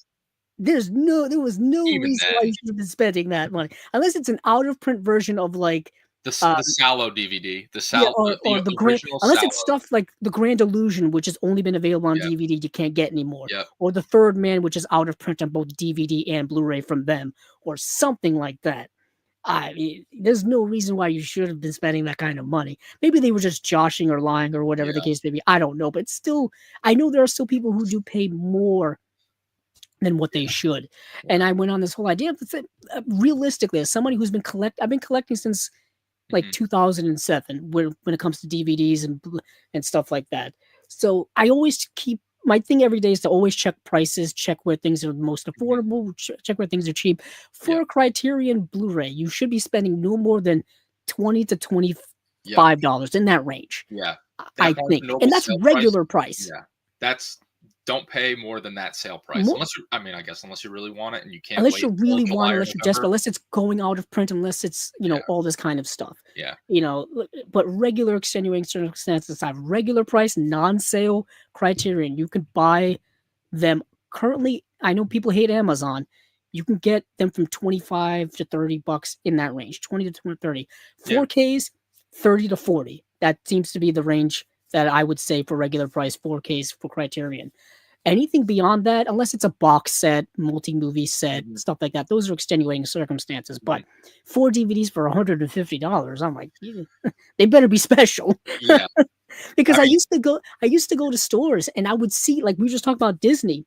I remember when Frozen came out on Blu-ray, stores would sell them for like $50. And I'm like, nobody should be buying them for $50. Yeah. That's the thing, like the straight up MSRP. Yeah, sometimes people aren't savvy about these things. So I like to make sure people aren't getting screwed over. Do you remember when, so this is way back when Best Buy still sold Blu-rays. They had this promotion. This is like the early 2010s. It's called Trade and Save. Yes, I do. I know where you're going. Literally any DVD. You could bring in your mom's like old Tybo workout DVD, and they would give you a $5 credit towards. You'd get a $5 credit per DVD. Yeah, you can only do 5. But yeah, I cleaned up on those sales. I did that to upgrade a lot of my stuff. I remember going there, and I would get $5 off, and I would use them on like $10 Blu-rays. So I get $5 Blu-rays. I remember buying like Blade on Blu-ray for $5, Blade 2 for $5, Blade Trinity, which is kind of only worth about $5. So we go with that. Yeah. And I remember doing that, and I remember there were other YouTubers at the time, they would go to like dollar stores or Dollar General stores and buy like dollar DVDs and then bring them over to Best Buy and trade them in. The But I DVDs I remember was doing that giving because I had them. a lot of full screen DVDs I had Yeah. bought years earlier. Because Mhm. before I knew what aspect ratios were, I Right. didn't. And Oh, I okay. at the time I had the old square TVs, Mhm. so I didn't understand that widescreen was the right way to watch movies. Yeah. So I had to get rid of those. But Mhm. yeah, I remember those days. I to be honest, I was so offended and so backstabbed by Best Buy when they got rid of movies. I haven't stepped into Best Buy since. Yeah. Me Won't neither. go in it. Yeah. Won't go I in it. used And to I get was there every week. I was Yeah. there every week for I was years. always checking on what they had going on. But, I like, the DVDs that you would give them, they were not worth $5. They were not worth $1. No, they weren't worth anything. Like, That is also the it what was we so were just talking awesome. about, the positives and negatives with physical media. Yeah. Physical media does its value does depreciate Yeah. greatly. It's not trading Specifically cards. DVDs. Yeah. Because the technology is ever moving forward, Mhm. because the formats have changed, several hands now. DVDs that you bought for $25, $30, 20 years ago are worth like not even $1 now. Like it's really not it's not a great value. It's not a great investment if you're looking to Yeah. flip to make money. Yeah, no. Unless you have rarities. There are rarities, and that's where we get into the boutique world of stuff. The boutique world of stuff is where we're kind of paying premium prices for very unique things that you can't really replicate. And some of the stuff we showed off earlier, stuff you can't really replicate. Mhm. Like where are you going to get a 9-disc Oshima set? Yep. Where are you going to get a super deluxe set of Zulawski's Possession? Yep. Have that. Yeah, that's where boutique's a little bit different in terms of holding its value. Yeah. You know what I mean? I try to explain these things to non-collectors all the time about certain things I have in my collection that are literally irreplaceable because they were limited and they're gone now. They don't sell them anymore, and they go on eBay for hundreds of dollars. Mhm. You can't just replace these things, Yeah. and people don't understand that. like if something were to I have my movies down here in my basement. If there was like a flood to happen or something like that, I can't replace a lot of these things. Yeah. They don't exist anymore. If this basement floods, I'm cooked. Like, Yeah. it's Um, not gonna go well. Yeah, It's gonna be a full reset. yeah, it's like some of these indicator sets I have, the hammer sets, Mhm. the people selling those for hundreds of dollars on eBay. Yeah. I can't replace those. Yeah. I mean, the Criterion stuff, yeah, you can, but you don't want to. Yeah, No. like, I have the old Arrow, like, window box where they had the 4 covers. Yeah, Oh. I brought that out a couple of weeks ago for Day Yeah. of the Dead. I have the Yep. old Day of the Dead Blu-ray of that. Yep. Yeah, I mean, that Dawn of the Dead Arrow in that version for a long time, that was, like, the version to have. Yeah. I And have that too. yeah, I had that was very expensive.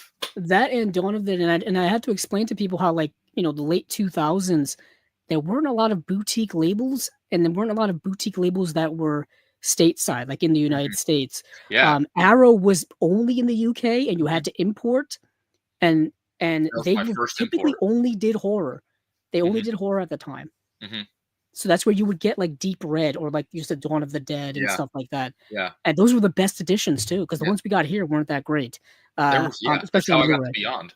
That's the Yeah. first way I got the Beyond. That's the first way. Well, I've rented the DVD from Netflix back in the day, but like that's like the first way I got a lot of those movies because they were either at like those Bava box sets from Anchor Bay were like super out of print at the time I was getting into them, and then Arrow's just like for £9 from the UK, you too can watch this guy get his face split in half by a Yeah.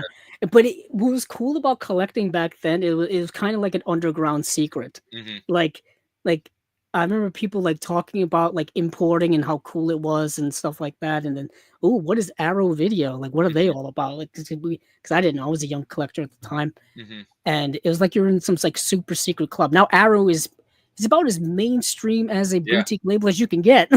yeah, they're putting I mean, out Schwarzenegger movies, Jim Carrey I mean, movies. yeah, they're putting out like I showed it off recently, but Mhm. they put out Cobra. I mean, Yep, they're putting out they're putting out they put out the Mask. I mean, Yeah, they put out The Mask. Like, we're in the mainstream now. yeah. But I speaking mean, of which stuff is that, good. It gives them money to do stuff like this. You know? yeah, exactly, exactly, it does. They still they do strike a good balance. That's why I don't get hung up whenever they have a month where it's not titles that I'm typically interested in, because they're going to turn around next month and maybe have stuff that I do want, and that's typically the case with a lot of boutique labels.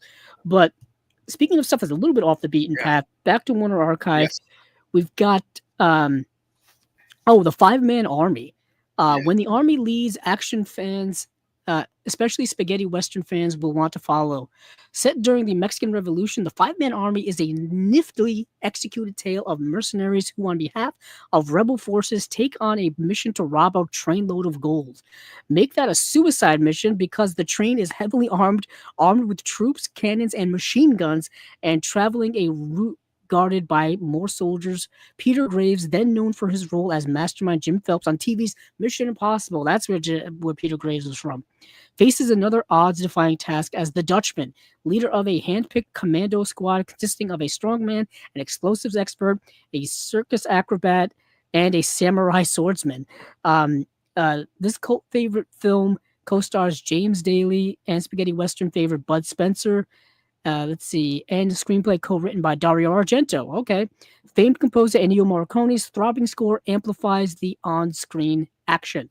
So, um, yeah, this is a movie that is very much in the same vein as like A Dirty Dozen or Ocean's 11. It's a heist film. It happens to take place in the early 20th century. Once again, another period piece. This is set during like the Mexican Revolution that I think lasted from 1910 to 1920, somewhere around that time. And Peter Graves is enlisted to rob a train car. Or he's going to rob a train car, and he's got to assemble his group of specialist guys to pull it off. But of course, there's obstacles in the way. There may be some backstabbing along the way as well. Who really knows? When it comes to money, people tend to backstab each other, you know. And yeah, it's a fun action-packed film. I forgot that it was co-written by Dario Argento. That's kind of awesome. This would have been 1969. Okay, so we are in that realm where Dario Argento would be doing things. And Ennio Morricone does the soundtrack. Let's see, 4K restoration from the original camera negative, and no special features, coming out May 26th. Cool film. I really dug it. I'm really excited for this one. Yeah, nice little action film from that time period. Okay, Follow Me Quietly. This is a film that, above all, increased by knowledge of the trade. I learned how to organize a film, director Richard Fleischer said about Follow Me Quietly. The filmmaker learned well. His subsequent career included the film noir gem, The Narrow Margin, which is great, the family favorite, 20,000 Leagues Under the Sea. I think that's the Disney movie. And the sci-fi milestone, Soylent Green, with, oh goodness, Charlton Heston, right? Yeah. William Lundigan stars as a cop on the trail of an elusive serial killer who strikes when darkness and rain fall. Anthony Mann shares credit for the story, a tale similar to his work, uncredited. On the previous years, He Walked by Night. That's why this looked so familiar. Slip into the Shadows. Let's see. And Embrace the Night follow into classic noir. So yeah, this is a noir. So Follow Me Quietly. When did this come out? 1949. That makes sense. Right in the middle of film noir time. So this is a nice little film noir, very much in the fame of He Walked by Night, which makes sense since Anthony Mann worked on it. New 4K restoration from the original camera negative. Crime Does Not Pay. The shorts of Dark Shadows and the last installment, and then theatrical trailer, and that is it. So that's pretty cool. Yeah. I don't know how you feel about film noir. I massive fan of film noir. You're in the right place. Yeah. Also, massive fan of Anthony Mann. Have not dipped into his noir oeuvre as of yet. I'm a huge fan of his like James Stewart collaborations. Yes. Those are. I'm so glad that I think all of them have finally at least made it to Blu-ray. Yeah, they're all on Blu-ray. I waited years for Winchester 73. So many years. That's the last one that I saw because of the like order that they were all released on Blu-ray, and it ended up being my favorite one. And I think it's the best one. It was their first collaboration. Yeah, it's so good. For those of you at home, Anthony Mann did westerns, typically post World War II, like in the 1940s and 50s. He did westerns. his collaborations with Jimmy Stewart, I think, are some of the better ones that he did. He did, we said Winchester 73, The Naked Spur, Far Country, The Mhm. Man from Laramie. Oh, there's probably another one I'm And missing in there. one more, the last one is Bend of the River. Bend of the River, which is getting a Blu-ray re-release from Yeah. Kino. I would be curious if the restoration is new. I The think current that's Blu-ray, why they're re-releasing it. I yeah, think the current it's getting a Blu-ray is new not great. 4K restoration. Mhm. That's why. Unfortunately, I bought the Blu-ray like not too long ago, so I will be rebuying it. Yeah, I probably will be too. I didn't pay very much, to be I fair. think I got it during one of their sales. Yeah, that's one of the ones where they dropped it to $5.99 or something like that. Yeah, it was either $10 or under from one of their sales, and that's Mhm. probably when I finally was like, you know what, I need this for my Anthony Mann section. Yeah. Oh my gosh, no. The Anthony Mann, that is a section that demands to be filled out. Hopefully, they get the Man of the West back into print. That would be great. That's an expensive Kino at the Yeah, moment. what else do I have? I know Criterion's put out what's the Furies. They've put out the Furies. Yeah. Yes, I've had that on DVD, and I think I bought the Blu-ray too. That's a thick old set because that comes That's a with a big book. boy. That has the novel in it. That's one of those. It does. When they do that. Yeah. Yeah. I mean, Anthony Mann, I think Anthony Mann's obviously a great filmmaker. Really like kind of pushed it as far as like his Westerns go. They're definitely a lot meaner than what you would kind of think of when you think of a classic American Western. Yeah, I totally agree. Hold on, I think my camera frozen? You were frozen on my end. I didn't know if that meant I was frozen on your end. No, okay. I just wanted to make sure. Let me do the old unplug and plug it back in thing. Yeah.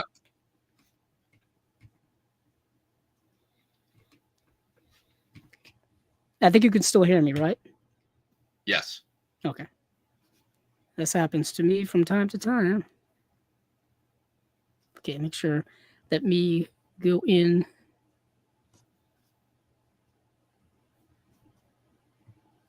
Oh, I'm back. Okay, we're good. I'm back.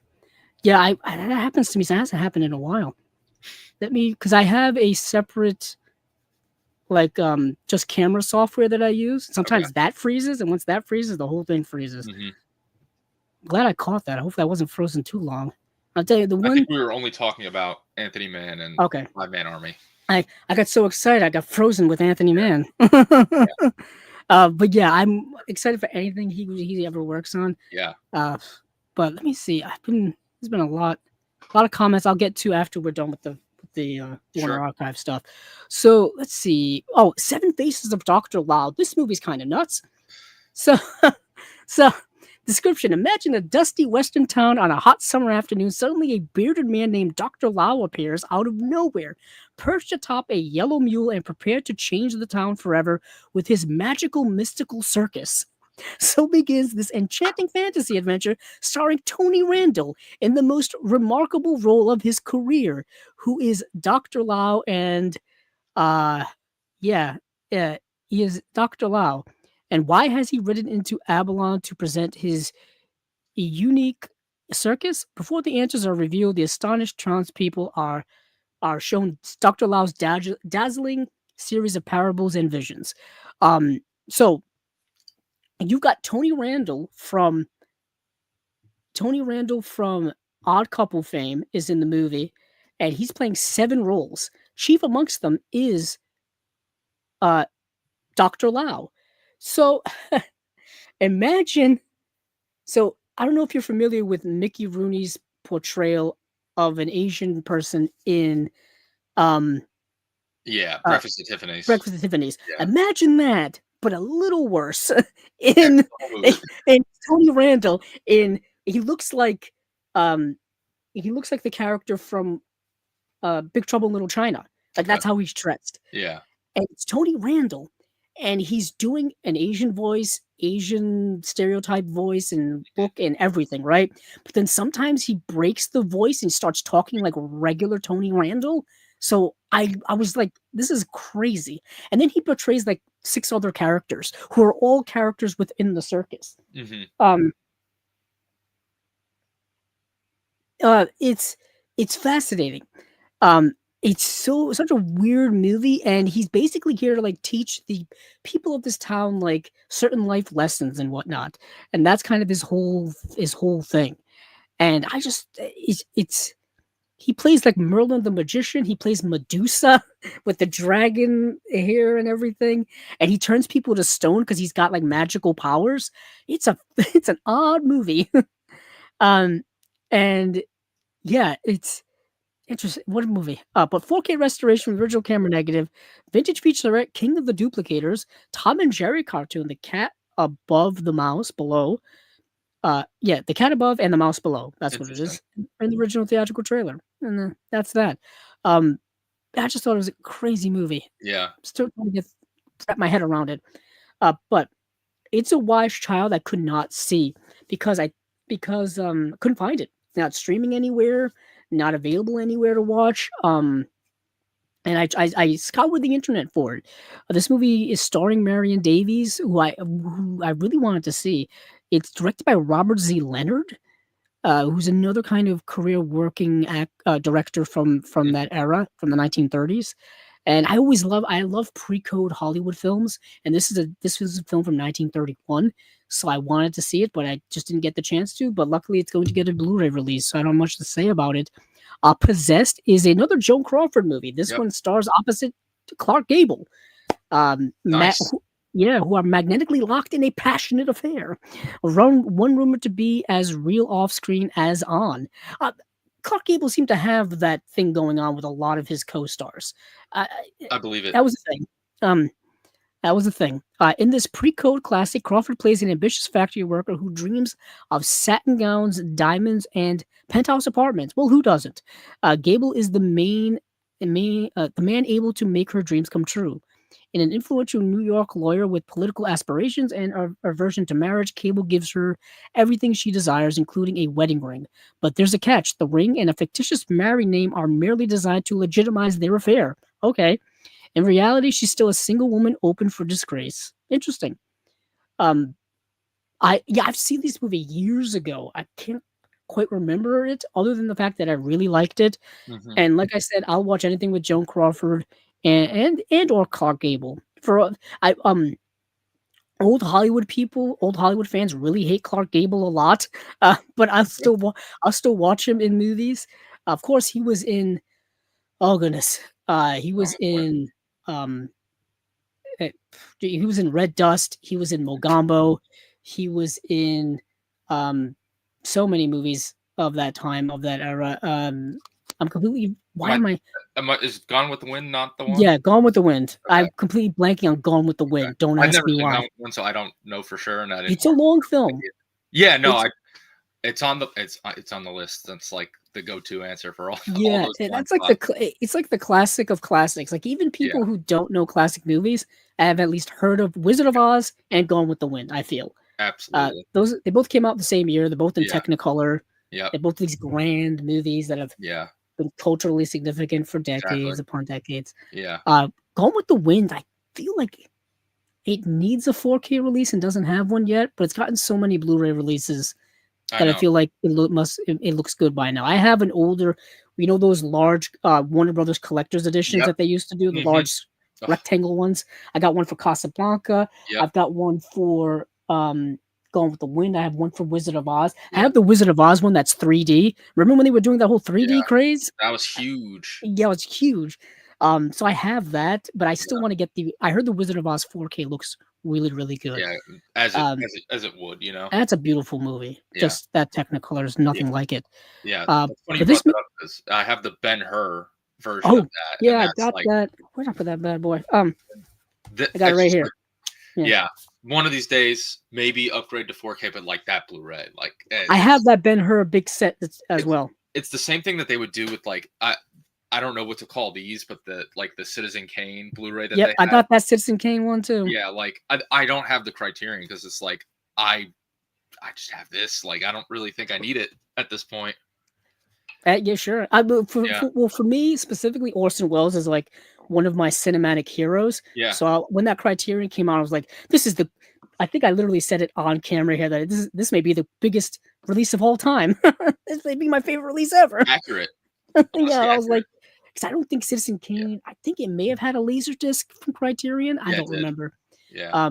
But yeah, for me, Orson Welles is like a cinematic god to me. I Mhm. think about him every day. He's actually like he's the background. He's like the lock screen on my phone. It's him Nice. from F for Fake when he's Okay. dressed as a magician. Yep. And I'm like, why not?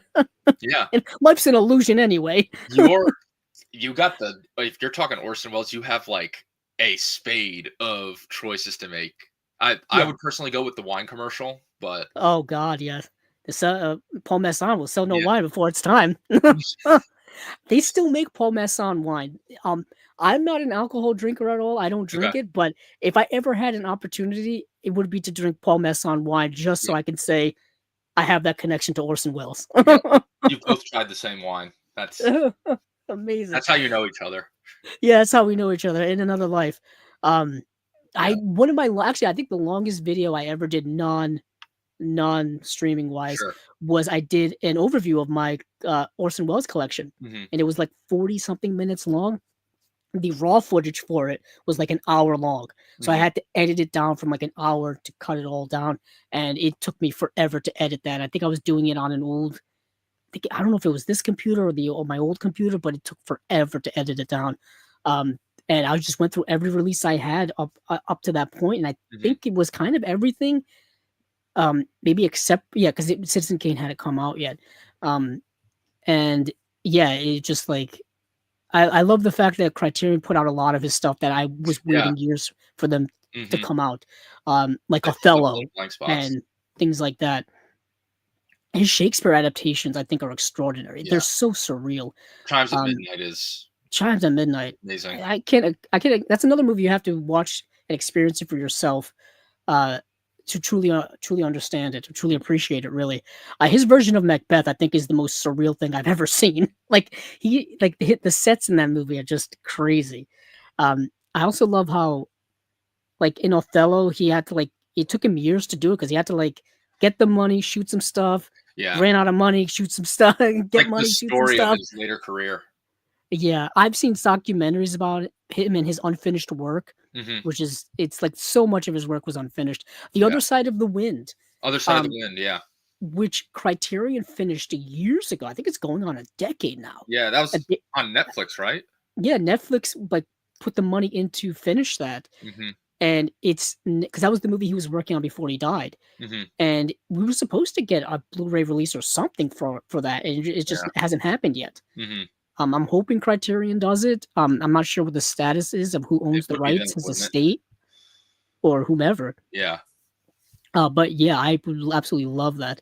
But Possessed, back to Possessed. I'm possessed by the ghost of Orson Welles, apparently. Yeah. New 4K restoration from the original camera negative, MGM Dogville comedy short, Love Tales of Morocco, classic cartoon. See, I hate this thing. The ads keep popping up on Blu-ray.com, knocking my page around. Classic cartoon Bosco the Doughboy. Then we have The Late Show, which we've talked about. Monogram Matinee Volume 3. These movies, you can't find these things. Under the Arizona Skies from 1946 and Range Justice from 1949. It's the third collection from Monogram Matinee stuff. These are like B movie westerns from the 40s. It's really tough to find this stuff to watch. Like no one's Cool. even uploaded like public domain prints of these on like YouTube or anything. Mhm. Sometimes you can find them there, but even like the Internet Archive may have public domain prints of these things. Yeah. Nothing. It's not So gonna be this quality though. no, it's not going to be Usually. this quality. I mean, Yeah. at most, I would just watch it just so I could talk about it here on the show. But Mhm. sometimes the quality is so bad with public domain that you can't even see Yeah. anything. The Mhm. resolution's so low, the damage is so Yeah. much. That's why they used to sell public domain print DVDs. Used to be dirt cheap Oh, yeah. of like you could buy a collection of like 1920s and 1930s Alfred Hitchcock films that Mhm. were in the public domain for dirt cheap, but I they have would look that DVD. terrible. I have that DVD. That I I I still remember do those to this days. day. I still have them, but obviously I've upgraded since. Yeah. It's Uh, that was another time. That's another relic. Those Mill Creek 50 movie yeah, you packs. know it well. Oh, yeah. Mill Creek. Oh, Oh, I mean, we're Five Man Army. We're not specifically, but spaghetti westerns. yeah. Mm. You get Remember, the 20 pack, you get the used to 15 be pack, able, you get the 44 pack. yeah, for dirt cheap, like Yeah. $20, maybe Oh, not yeah, even. It you're would be like talking like 50 50 cents a cents a movie. movie. They would Mill Creek used to sell like 100 movie packs Oh, yeah, the big boys. of like horror movies, 100 movie horror packs, for like cheap. And man, when you were a young DVD collector, you were like, "Oh, this is amazing! Look at all Yeah. the value." But then you'd pop them in, and they would be really bad quality. Mhm. But it's like you get what you pay for. You Yeah. get what you pay for. Super cheap. Actually, I saw a Mill Creek Entertainment announcement today, and I was like, I hadn't seen a Mill Creek announcement in such a long time. Yeah. I They are completely. doing discs. They're still doing them, and they used to do TV shows, and they used to Yep. do TV shows pretty cheap. I have a lot of that in my Mhm. collection too. Complete series TV shows for cheap. But let Yep. me check. What do we Let me check where we're gonna go next what do when we it have? comes to Kino and movie. Criterion? I want to save that for last. Yeah. So I think we've got Kino. There's a couple of Kinos. Hold on, let me get rid of that. Let's see.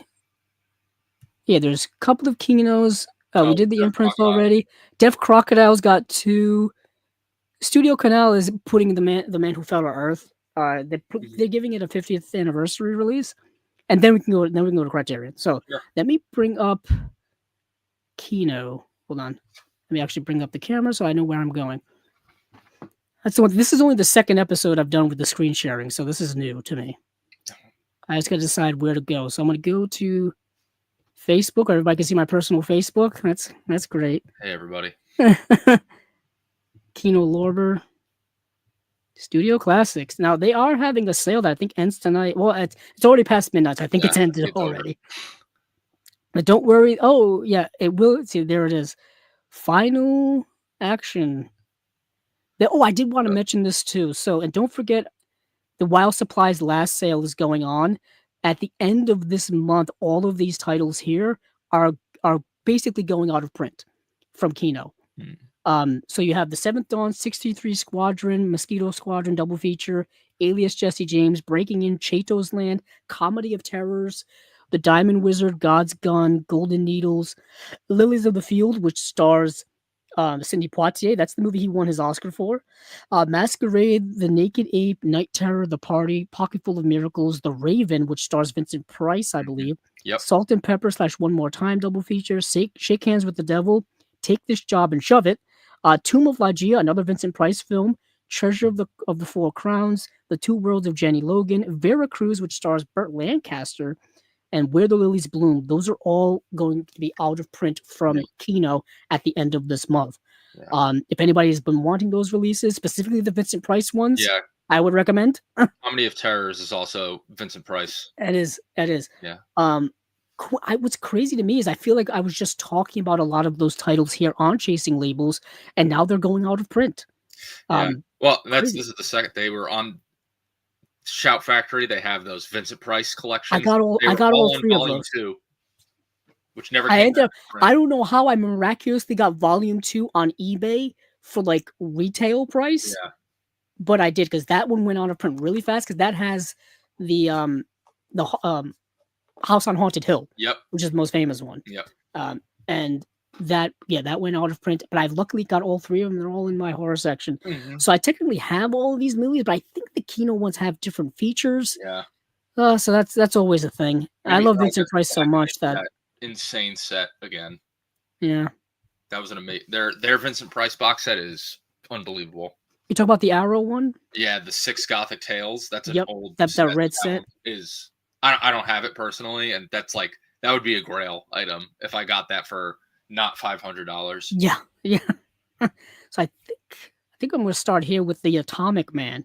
Talked about a little atomic age sci-fi. This is an atomic age British sci-fi film called The Atomic Man.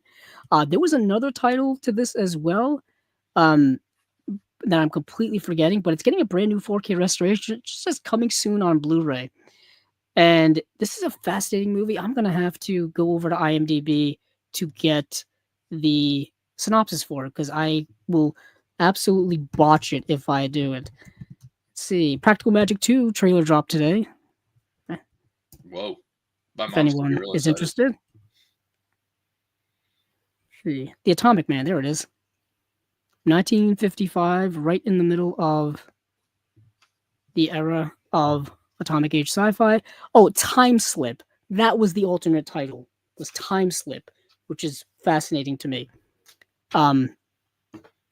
Directed by Ken Hughes. Now, the synopsis is a scientist is found floating with bullet and radiation halo around his body. The radioactivity has put him 7.5 seconds behind, no, 7.5 seconds ahead of us in time. He teams up with a reporter to stop his double from destroying his experiments. So a little crazy, a little wacky there. Yeah. But it's atomic age sci-fi. That stuff always gets wacky. So the beginning of this movie, there's this body floating in the water, and they pull it out of the water, and they presume it to be a dead body. But it turns out it's not a dead body. He's been dead for 7.5 seconds, but since he's also been exposed to like atomic radiation, he's like ahead of time. He's like ahead of time, so he's able to like predict the future because he's technically ahead of time. It's a whole thing. Yeah. But there's like a reporter who's trying to figure out what's going on and he gets all investigative behind it, and come to find out like dastardly scientific things are going on behind the scenes somewhere. That's kind of the premise of the movie. But I decided to check it out because like I said, I like atomic age sci-fi, and that's coming soon. El Dorado. If you love westerns, chances are you know El Dorado. I always pair El Dorado up with like the gunfight at OK Corral or Rio Bravo. Name any other John Wayne western of that time too. Absolutely. And El Dorado, Robert Mitchum, John Wayne. This is getting a 4K UHD release. I'm kind of glad because I've been waiting years to get this. Let's see. It says from brand new HDR DV master. John Wayne, Robert Mitchum, James Caan's in the movie. Who directed this? I feel like it's somebody of note. Howard Hawks is on the poster, or is he? Okay, yes, you're right. For some reason, oh, there it is. Produced and directed by Howard Hawks. Yeah. Who did Rio Bravo, Hatari, Rio Lobo. Howard Hawks, one of the greatest directors ever. Yeah. Ever. He also did. What's the other western he did? With where are you? It's over there. He did it with John Wayne. Where they go on a big old cattle drive. Criterion's put it out. Oh my gosh. Red River. Yes, Red River. Yes. A lot of rivers. Yeah, Monty Cliff is in that movie, I believe. Montgomery Clift. Yeah. Yeah. And then I don't know who the female lead is. I completely forgot myself. I'm blanking. It's been a while. That's ironically, Criterion with ironically is that that's a great Criterion release. Yeah. Monty Cliff is one of my favorite actors ever, so I've been collecting all of his work as well. But let's see, John Wayne, Montgomery Cliff, Joanna Drew, Walter Brennan's in that film. Harry Carey. Wow. Walter Brennan has actually won a few Oscars. I didn't realize that until I came across that the other day. But yeah, that's Red River. But anywho, while I'm here, I might as well pull up the premise for El Dorado just to give people a sense of what El Dorado is about. My computer runs super slow when I'm streaming, but here we are. So, Cole Thornton, a gunfighter for hire, joins forces with the old friend Sheriff J.P. Hara. Together with an old Indian fighter and a gambler, they help a rancher and his family fight a rival rancher who's trying to steal their water. Okay, here's a little trailer that's playing. That's an old faded trailer. John Wayne, Robert Mitchum. I know we talked a little bit about westerns, but are you a big fan of westerns in general? Yeah, I mean, I definitely lean towards more of the Italian westerns. Okay. That's like when I watched The Good, the Bad, and the Ugly, I didn't know it was an Italian movie the first time I saw it. So I was like, oh, Clint Eastwood, this is American Western. And then like watching A Fistful of Dollars, I'm like, why don't the lips match up? And then, one thing leads to another. I figure it out, and I'm like, oh, because I watched the Dollars trilogy, and then I'm like, oh, Clint Eastwood made another movie, Hang 'em High, and I'm like, why does this have a different feel than the Italian movies? And it kind of put me off on American westerns for a while, and then I went because I dove headfirst into Italian westerns. Have seen 50, 60 of those.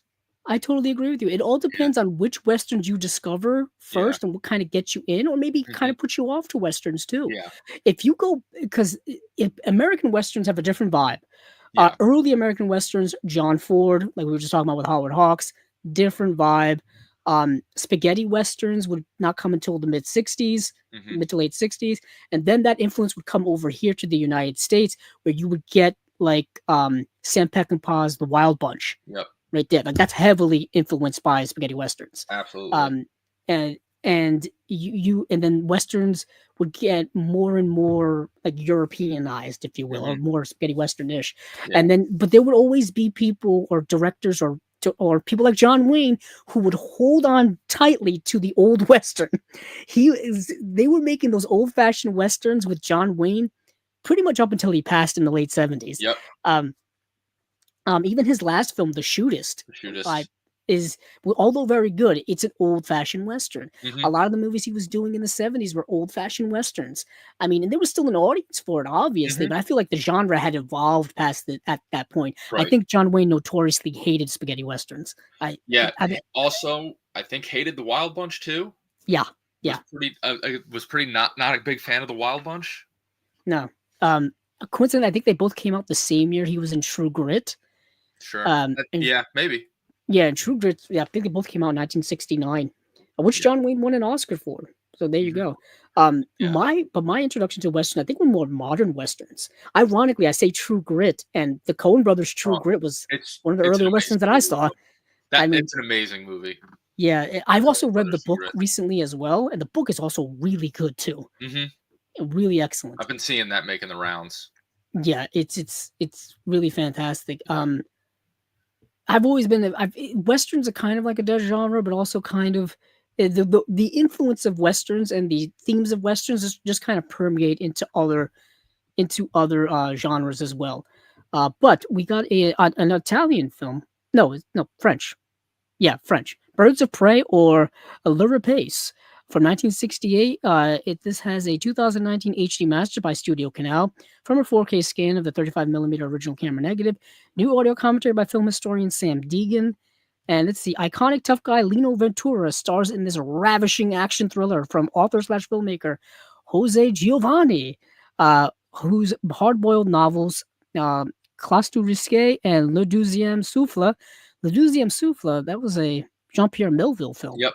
only available on DVD through an out-of-print Criterion DVD, actually, Yep. I think. Let's see, Ventura. Let's see, Deuxième Souffle became Ventura-led screen classics uh, in 1938, Central America's cynical hitman Ventura is hired to assassinate a head of state. Accompanied by a young revolutionary, he moves into a house opposite the presidential palace. As the assassin awaits his target, an unlikely friendship grows between the two men, featuring vivid landscapes and a score by Francois Rebet. His unique French. This unique France, Italy, Mexico co-production. You run the gamut there. Blends elements of political thriller with spaghetti western for a thoroughly entertaining genre concoction. Yes, it is. So I watched this movie last night. Mhm. It's exactly that. It's a French spaghetti western set in Mexico. If that Awesome. makes any sense. Honestly, it does. The very notorious at the time for the co-production. Like every movie is an Italian, German, French co-production or Italian, Spanish, German co-production. Yeah, Like it'll be. Yeah, they're all getting people. together. The spaghetti westerns. A lot of them were shot in Spain. Mhm. Yeah, yeah, most of them. Most of the Italian westerns are shot in Almeria, Spain. But this one was really good. Like the third act is pretty action packed. There's dark and grittiness in it. There's violence. It's based on it's the plot centered on a political assassination. So obviously politics are in there.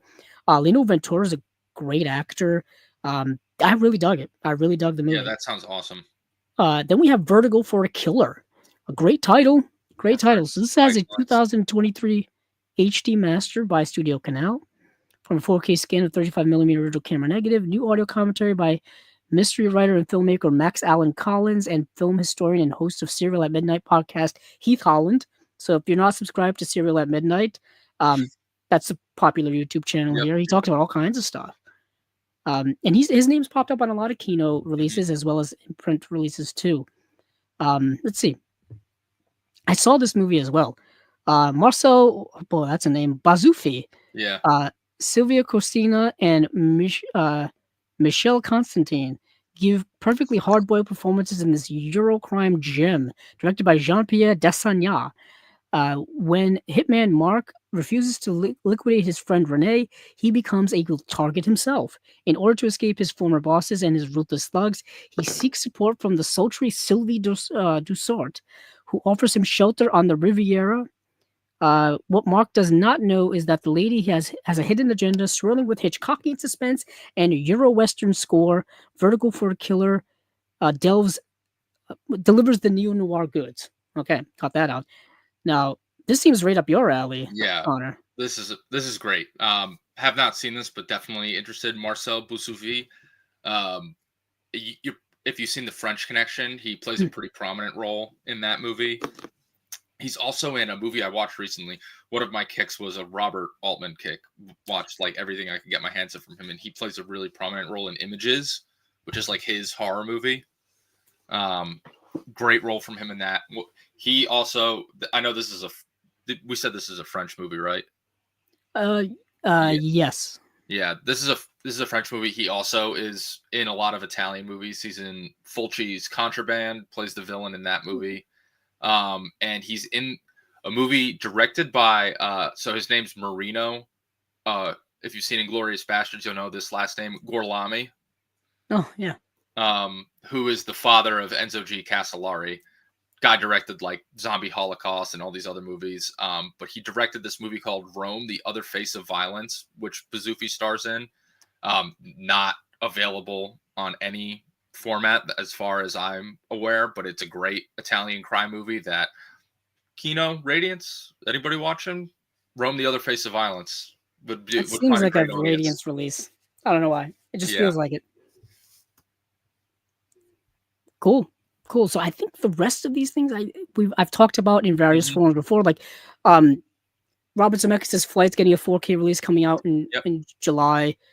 Good movie. Pretty sure people have seen that already. Yeah, good movie. Yeah, Denzel carries the whole movie, and he's great. Denzel. Yeah, he's great. Yeah. Like, one of my biggest things is I want the Coen Brothers film that he was in, Macbeth. I want that on physical media, and it's still stuck on Apple for seemingly ever. Of course. I forgot. Was it? I think it was Joel Coen that did that. Yeah, it's just Joel. Yeah, Ethan does solo thing now. Yeah, they're kind of split off doing their own stuff. One does the more kind of serious stuff like Macbeth, and one does like Honey Don't and those types of movies. You can tell which brother was bringing the sauce. The same with the Safdie brothers. You can tell which one has the juice. Not even the juice, but you could also tell which one. Now that the Coens are different, I said this a while ago. You can tell which of the Coen brothers collaboration movies, which one leaned more towards which brother, depending on the tone. Absolutely. And you could tell maybe Ethan Coen was more like Raising Arizona and Burn After Reading. Yep. Joel Coen was more No Country for Old Men and The Invisible. What was it? The Invisible Man? Not The Invisible Man. The Man Who Wasn't There. The Man Who Wasn't There. Yep, I have that same. This was a Joel Coen movie. Clearly, you could kind of tell which one leaned which way. Yeah, and then you can kind of tell which were like more like collaborations. I would say Fargo is the balance. I would say Fargo is the balance. Bigger question is which one's the Big Lebowski? I feel like that's a well balanced one. I don't know, probably more Ethan because it is pretty silly. It is a little because there are some not lighter elements, but weirder elements, I guess you could say. There are some surreal sequences. I'll get you a toe by this afternoon with polish is like. That's an Ethan Coen thing. That's an Ethan Coen quote. Yeah, I feel like so. Naked women bouncing on trampolines. That's an Ethan Coen image.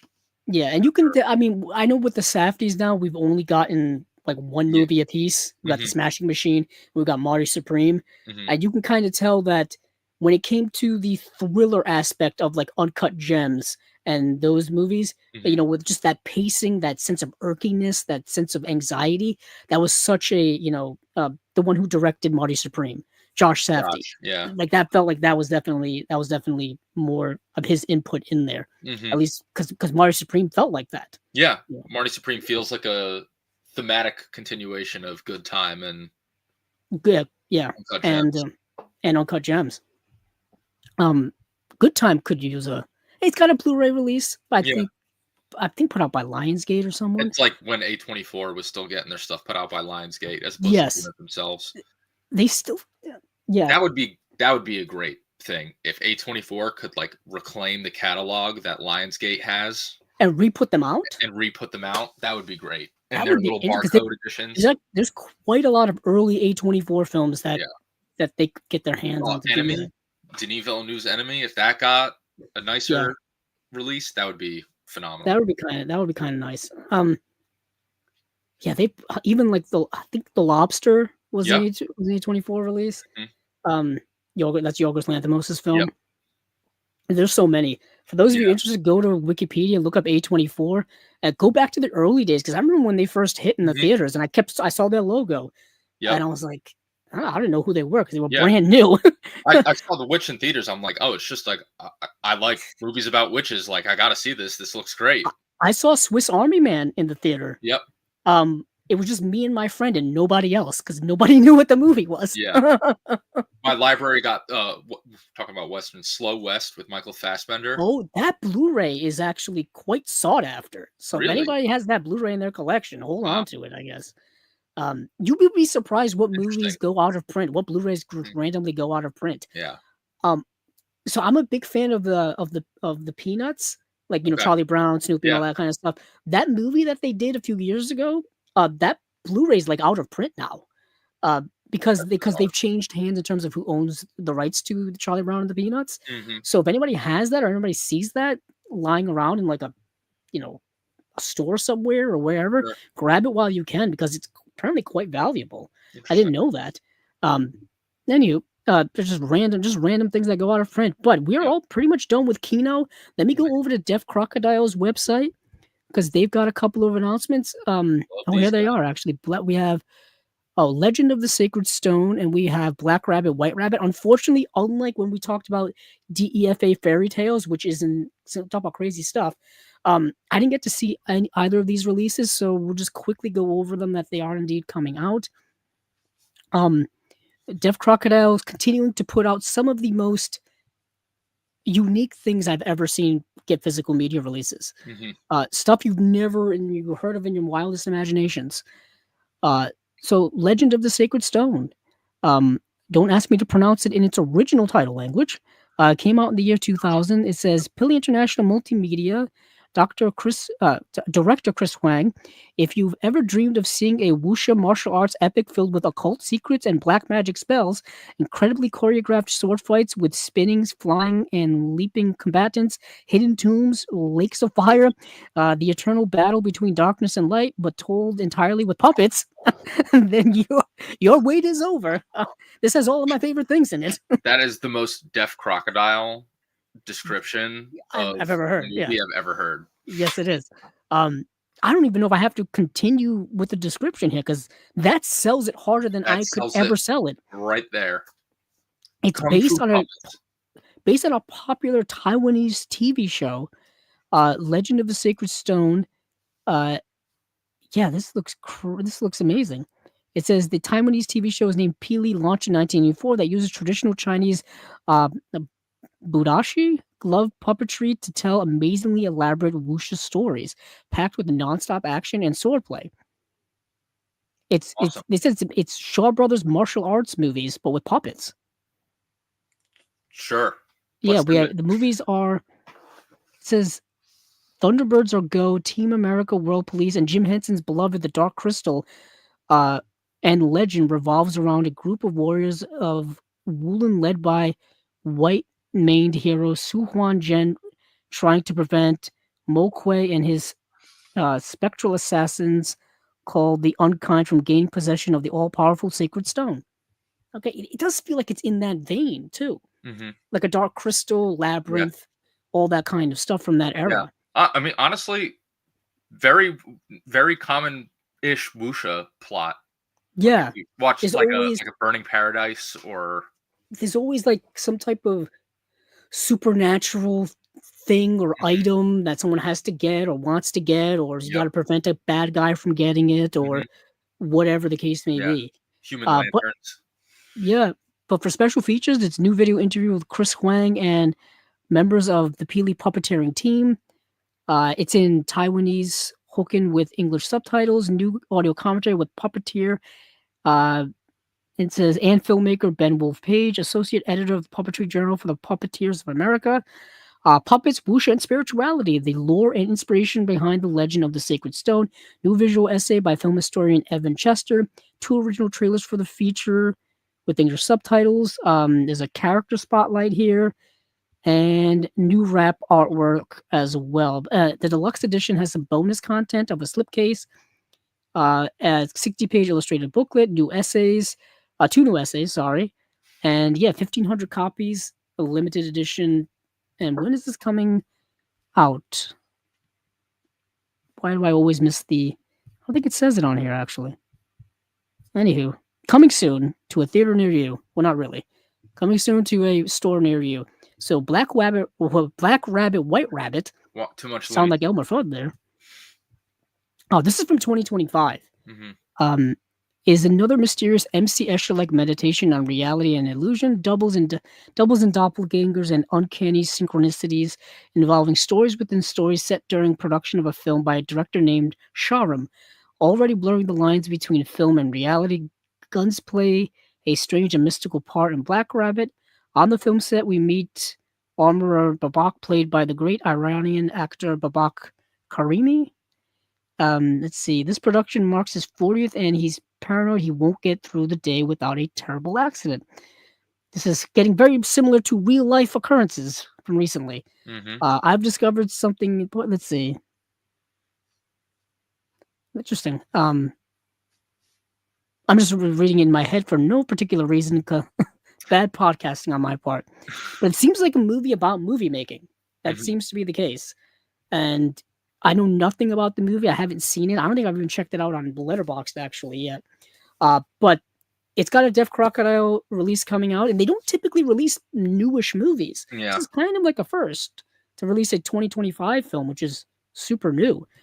Um, I don't know if that's going to be something they're going to be doing going forward, or if this is just a one-off. But Mm-hmm. either way, special features are 3 ultra early mockery short films: Dragonfly Storm, Limits of the Circle, and OC. New audio commentary by film programmer critic Tori Potenza. New visual essay, The Maze, Entrances and Exits in Black Rabbit, White Rabbit by Stephen Broomer. Oh, I know Stephen Broomer. New rap artwork by Beth Morris, and the deluxe edition, hard case, 60-page booklet, new essay by Alexandra Heller Nicholas, and new essay by Michelle Kisner. Cool. Michelle Kisner is someone I've been wanting to get as a guest on here too. Amazing. She's done some stuff with Ryan over at Disconnected. I think she was co-host of one of the Shelf Shock Rewinds. It's amazing. Yeah, awesome. So that is it for Deaf Crocodile, Black Rabbit, White Rabbit, The Legend of the Sacred Stone, and now we move. And now there's one. I don't know if I don't even know where to find it. Let me see if I can find it over here on Blu-ray.com. The Man Who Fell to Earth. Yeah, Before. Yeah, The Man Who Fell to Earth, and I know it's going to be a UK release because I think it's being put out by. You guys get to all watch me misspell 2. Let's see, so The Man Who Fell to Earth has gotten many releases over the years. Originally, it had a at the really. top. The release date is off to the right. You got it. Thank you. They went with the least attractive looking cover art I've ever seen, but whatever. Really want to see this now. Yeah. It's let's see. Of course it doesn't even have the correct. Okay, so I'm just gonna roll with it off of what I know with it. So because I can't find the news article about it because Blu-ray.com apparently doesn't have it linked onto here. This is a Nicholas Roeg film starring the great David Bowie. It's celebrating its 50th anniversary release this year. Came out in 1976. David Bowie plays an alien who's fallen to Earth, and it's all about him and him dealing with existential crises. I would say it's been many years since I've seen the movie, so I'm paraphrasing here. So a humanoid alien comes to Earth to get water for his dying planet. Instead of moving forward with his plans, he finds himself enamored with his new life on Earth. It's him like exploring and trying to figure out what it means to be human through the lens of being an alien. And for those of you who know David Bowie, he was very alien-like, just in his music, the way about him, all kinds of stuff. I mean, the aura of David Bowie is kind of legendary. Ziggy Stardust and all that stuff. And he also did some acting. He was in The Man Who Fell to Earth. He was in The Hunger, which was Tony Scott's first film, which is great. He was also in Labyrinth, of course. He was in, wasn't he in Christopher Nolan's The Prestige? I believe he was in that. Yeah, he was. He's in Fire Walk with Me. Oh, yes, he is. He has one scene. One unforgettable scene. Yeah, he just walks into the office and just starts rambling about nonsense. That's David Lynch, baby. Depending on your definition of being in something, he is technically in Twin Peaks: The Return. What is? Yeah, so his character makes a return in Twin Peaks: The Return as a completely different entity, but it is him. I know. I don't. It's not David Bowie. I know David Bowie had passed by the time. He had passed by, but had he been alive, I think he would have been in it. He probably would have just been in it straight up, or at least done the voice of this entity of himself. Yeah. I've said this for years now. The Twin Peaks: The Return is more of a sequel to Twin Peaks: Fire Walk with Me than it is a sequel to the original series. I agree with that.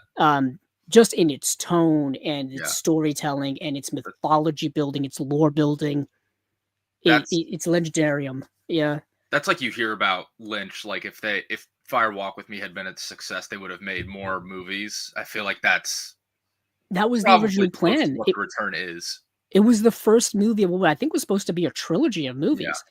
The problem is that it was such a it wasn't a success. Yeah. It wasn't received well by the fans. I don't think it did well at the box office, if that's an indicator of anything. Yeah. And it completely, never happened until we got The Return. Mm-hmm. So I just want to make people aware that The Man Who Fell to Earth has been available on Blu-ray and DVD in the past. Here in the US, it's gotten a 4K steelbook, I think, from Lionsgate. Lionsgate has typically put out these Studio Canal releases here in Region A land for years now. They put out Blu-rays of The Grand Illusion. They put out Blu-rays of Jean-Luc Godard's The Contempt. They put out Blu-rays of The Third Man. They put out Blu-rays of The Third Man. They've got a whole Lionsgate limited line now where they're putting out deluxe editions.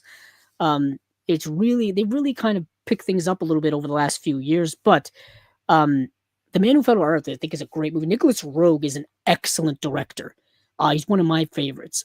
He did. We're gonna go over the Criterion actually right now, so let's make that transition. So here is, let's see. Here is, make sure that's actually over to where it's supposed to be. Nicholas Roeg, he did Walkabout.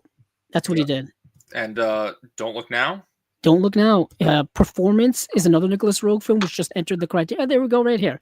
So Don't Look Now, Walkabout, Insignificance, maybe one of the most untalked about movies ever, in my opinion. It was actually one of my first Nicholas Roeg movies. May have been my first Nicholas Roeg movie. One of my crowning achievements is there was somebody I met at the Criterion sale at Barnes & Noble who has now become a friend now, and I basically told him to watch the movie, like suggested it to him, and he took it and loved it. It was that, and it was Mike Leigh's like early film that they took, and I was like, hey, watch these two movies, it'll change you, and it did. But that's performance, how friendships are made. Yeah, and now Bad Timing is only available on DVD, and it may only be out of print. Yes, it is. It may be out of print. But I always forget Mike Leigh's the Mike Leigh film. It's the early one. Life is Sweet. If you want to start off watching Mike Leigh films, for anyone listening and anyone watching, watch some of his early stuff before you watch his more notable stuff. Before you watch like Naked, before you watch like Secrets and Lies or Mean or his more modern stuff, watch Life is Sweet. It's really really great. Um, it's got all of these usual Mike Lee themes in it. He loves the working class. Mike Lee loves to make movies about the working class, and Life is Sweet is really good. All takes place centered around a family. Some notable people you will recognize in the movie: a really young, Jim Broadbent in the film, and you'll notice a few other people who you'll recognize from later stuff. But anywho, let's get down to business with the July titles from Criterion. Here we go. Before I do get into that, I do want to check. I've been neglecting the comments like crazy. Let's see. We got a lot of comments here. As I'm scrolling back up. Let's see. Oh, Steven popped in here earlier. Talking about Chasing Label stuff. Let's see. I'm just looking at comments. Oh, Connor, you got a shout out. You've been a very good guest. Thank you. Was This that is from a couple of hours ago, but we'll take all the compliments we can get. well, for posterity, UKS2H, thank you very much. I really appreciate it. Let's see.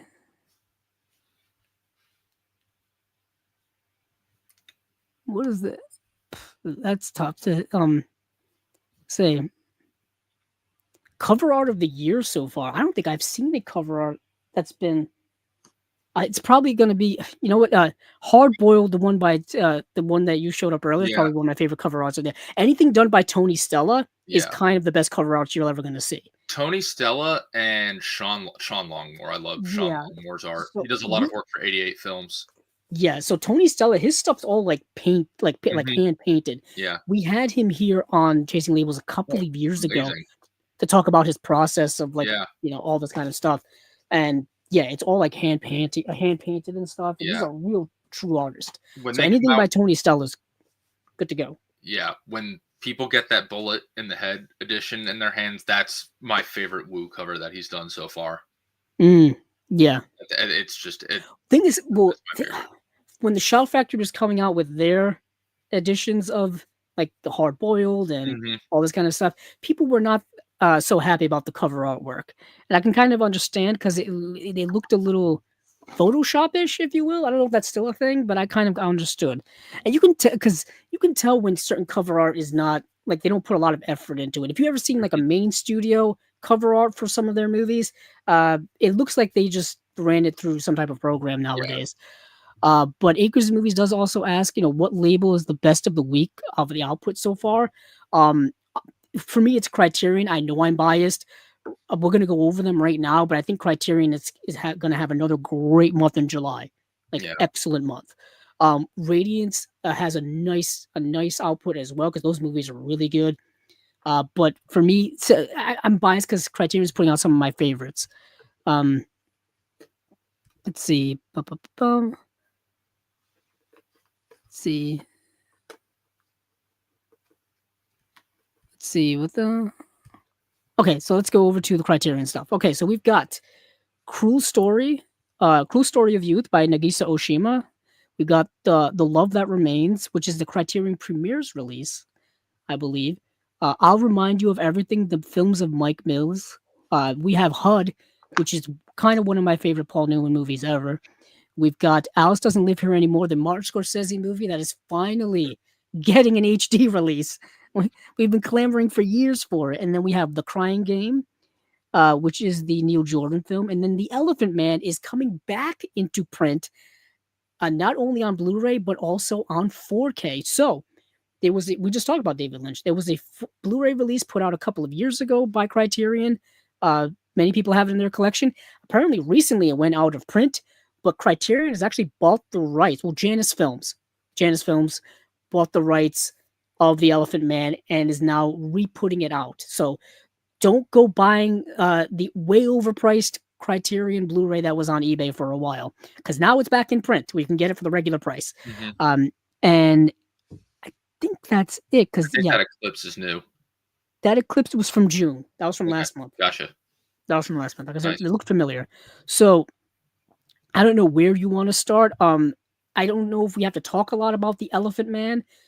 It's quite honestly one of the greatest films ever made, and it's an all-time classic. It's a must-watch movie, I think. Mhm. Like it'll make you. It may change your life. Don't mean to overstate it. Yeah. It may change your life. But since this is a new 4K release, this is I think it's only David Lynch's second feature film, his first being Eraserhead. This movie is astonishing. It's starring Anthony Hopkins as well as John Hurt. John Hurt plays John Merrick, the Elephant Man, he's a sideshow act in this carnival, this traveling carnival, as the Elephant Man. He was born with a physical disability, disfigurement, and he's been basically treated as an outcast his entire life. And he's a sideshow act in a carnival show. And this doctor, portrayed by Anthony Hopkins, who is a surgeon, I think comes across him one day and basically takes him in and tries to, I would say, I don't know if it's not rehabilitation, but it kind of just treats him like a human for probably the first time in his life. And what you come to find out is John Merrick is he's vastly intelligent, well read, just a kind of a genius of a person with a beautiful heart too, a beautiful caring heart. And the whole moral of the story is obviously don't judge a book by its cover, that old adage and all that kind of stuff. Connor, have you seen The Elephant Man? I have. The Elephant Man is, like you said, it's a very it is a movie that can change your life. I saw it as a sophomore in high school. I think I watched it before I knew who David Lynch was. Just like getting into classic film, knew The Elephant Man was on there. Reading David Lynch's biography / autobiography last year, just hearing him talk about like the making of this movie. I think one of the unsung heroes of this film, you were talking about cinematography earlier, and cinematographers who were directors, cinematography by Freddie Francis, who, if you're familiar with many Hammer horror movies, he directed many Hammer horror movies, but his collaboration with Lynch and their sort of partnership in this film really makes it, because it is kind of shot, it's a drama shot as if it's a horror movie. Yeah. Those shots of Merrick from behind the curtain. And it kind of plays on that prejudice that you have, like when you look at this person, that you're repulsed, and then you have to kind of confront your own repulsion and see the human behind what the deformities and the makeup and all that. So just really incredible work. Yeah, it's incredibly emotional. And you're right, the movie is shot in black and white. It's all in black and white, and it's beautiful shot. I can imagine what the 4K is going to look like. The Blu-ray looked fantastic. Yeah. And it had been available, I think, in every other format previously. It was available on DVD. The BFI 4K, which I haven't watched that. I remember that. Yeah. I remember that was the only remember that came out way like years before the 4K came out from Criterion. Mm-hmm. And I think BFI may have been the first ones to put it out on Blu-ray as well. Yeah. Because we hadn't gotten a Blu-ray here at all. Mm-hmm. And people had clamored for that and Eraserhead for a very long time. A very long time. Yeah. I mean, it's great that we have all of Lynch's stuff now. I think because I just got the Straight Story in a couple months ago on 4K from Studio Canal in the UK. So now Eraserhead's not in 4K, but the majority of it is it's all on HD, at least. Yeah, at the very least. And we will talk about it when we get there, probably pretty soon. But Alex doesn't live here anymore. I think every Martin Scorsese movie is at least available in HD, except for Who's That Knocking at My Door, which was his first film. I think that's the only one not available in any HD format yet. But for this release, is a 4K restoration with the uncompressed stereo soundtrack. Now, I think it's the same transfer from the Blu-ray, but obviously it's going to look better since it's an actual 4K disc. Let's see, one 4K disc of the film and one Blu-ray with the film and special features. So no HDR or anything like that. Director David Lynch and critic Christine McKenna reading from Room to Dream, a 2018 book they co-authored. Archival interviews with David Lynch, actor John Hurt, producers Mel Brooks. That's right, Mel Brooks was a producer on this. Mm-hmm. and Jonathan Sanger, director of photography Freddie Francis, stills photographer Frank Connor, and makeup artist Christopher Tucker. Audio recording from 1981 of an interview and Q&A with David Lynch at the American Film Institute. The Terrible Elephant Man revealed a 2001 documentary about the film. Joseph Merrick, The Real Elephant Man, a 2005 program featuring archivist Jonathan Evans, trailer and radio spots, and then English subtitles, of course. Plus, there's a booklet too. So basically, everything that was on the previous Blu-ray, if you have that already, you have all the features. At least the ones from Criterion. But yeah, The Elephant Man, it's an all-time David Lynch classic. Now let's work our way backwards. The Crying Game is a movie that's been available on Blu-ray before. That's why I thought this was an interesting re-release. It is a 4K release as well. Let's see. Yeah, it's been so many years since I've seen this. Neil Jordan's emotionally stunning international sensation overcame the barriers between independent and mainstream cinema to become one of the defining films of the 1990s. Set against the turbulence of the Troubles in Northern Ireland, The Crying Game is a puzzle box of a film examining complex questions of loyalty, desire, and identity as it traces the fraught relationship developing between two wounded souls. Fergus, portrayed by Stephen Ray, a former Irish Republican Army member tormented by guilt, and Dill, the revelatory Jay Davidson, the enigmatic girlfriend of the hostage whose death haunts him as the film shapeshifts from political drama to noir-tinged thriller to bruising romance. What emerges is something beyond genre, a profound and indelible vision of human connection across all boundaries. I'm telling you, the people who write the blurbs here for Criterion do a very good job. Yeah, their copywriters are they know their stuff. They're pretty stout. They may embellish some things a little bit in terms of kind of giving an extra sense of gravitas to some of these films, but sometimes they're usually dead on. So have you seen The Crying Game? I have not, but I am familiar with Neil Jordan's work. Yes. Specifically Mona Lisa. Oh, yes, another one from Criterion. Great companion piece to Long Good Friday. Yes, 2 films starring Bob Hoskins. The great Bob Hoskins. Amazing Mona Lisa is really good. I totally agree with you. Coincidentally, they put out all 3 of these movies: The Long Good Friday, Mona Lisa, and The Crying Game would make a nice triple feature. Yep. I think The Long Good Friday may be a little bit of the odd one out of that triple feature game, but I like the idea of it. But yeah, so for special features, it's a new 4K digital restoration supervised and approved by the director Neil Jordan himself.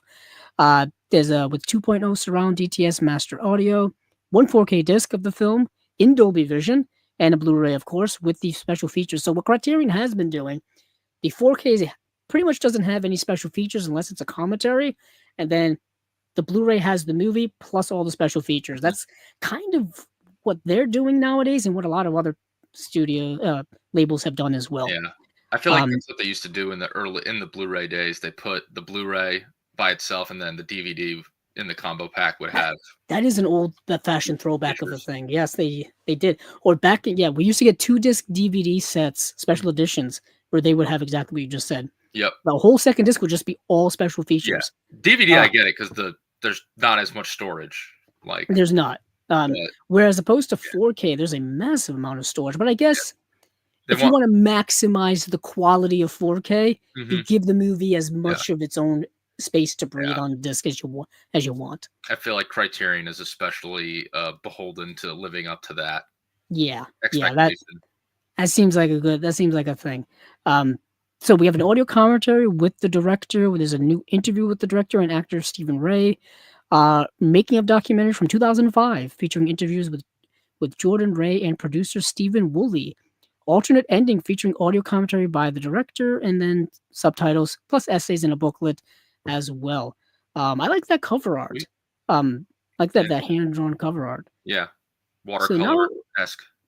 Yeah, so now we get to the big one. This I got a feeling this is going to be a hot seller at an upcoming Criterion sale. Oof. I'm going to be. You're going to have to fight people off for this one at the Barnes & Noble. It's kind of like how Network sold out like immediately during the flash sale. I feel like it's going to be even more than that. They have been talking about this since like The Irishman came out. Yeah. in Yes, theaters. they have. At Like, least. it was this and After Hours because everybody knew Criterion had both of them, and it was just like a matter of when. And Well, what happened recently, and the cat was kind of out of the bag already at the time because we knew it was coming. Laura Dern was in the yes, Criterion Closet, in and the she Criterion basically Closet. said that, yeah, After Hours is coming. She's like, "Oh, can I say that?" Something like that. And Yeah. she basically let it out of the bag, and this was like a month ago. Yep. And I guess when Laura Dern does something, you let Laura Dern do whatever she wants. She Laura wants to Dern, spoil the Criterion release. Let her do it. that interview is hilarious. She's like she's like, "Oh, my godmother, Shelley Winters." It's just like, yeah, that's something a normal person Yeah, says. exactly. She's such royalty, she doesn't even know it. Yeah. Like, Oh, she's such a delight. one of the Um, few people that, like, if someone calls them a nepo baby, like, I'm fighting that person. Let her have it. She Like, can have whatever she wants. Laura Dern can have whatever she wants. Like, when you're in the Criterion Closet, like you're literally in it because you're in the movie Mhm. in it, you can kind of do whatever you want, I think, Yeah. at some point. She's in Blue Velvet. Like, we can if that was it, if that was all, No, that would be enough. yeah, it would, but yeah, she's her, But there's so much Bruce more. Stern, man. I sometimes I come across Bruce Stern just in random old like 70s films, and I'm like, well, there's Bruce Stern, just freaking killing it. Yep.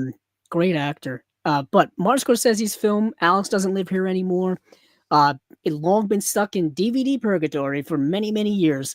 I know I have it in my collection, and it will be moved off the shelf and replaced with this 4K UHD of this movie. Martin Scorsese infuses the classic maternal melodrama with the brash spirit of New Hollywood in this zeitgeist-capturing feminist tale of a woman finding her footing in a patriarchal world. An Academy Award-winning Ellen Burstyn shines as Alice Hyatt, a newly widowed mother who, with her precocious son Tommy, takes off across the Southwest to pursue her dream of becoming a singer, along the way learning to live on her own terms, even as a new romance with a rugged rancher, Chris Christopherson, tests her growing independence, boasting vivid supporting turns by Diane Ladd, who was Laura Laura Dern's mother. Harvey Keitel, and Jodie Foster. This irrepressible look at the startling anew overflows with a warmth and humanity from each bustling frame.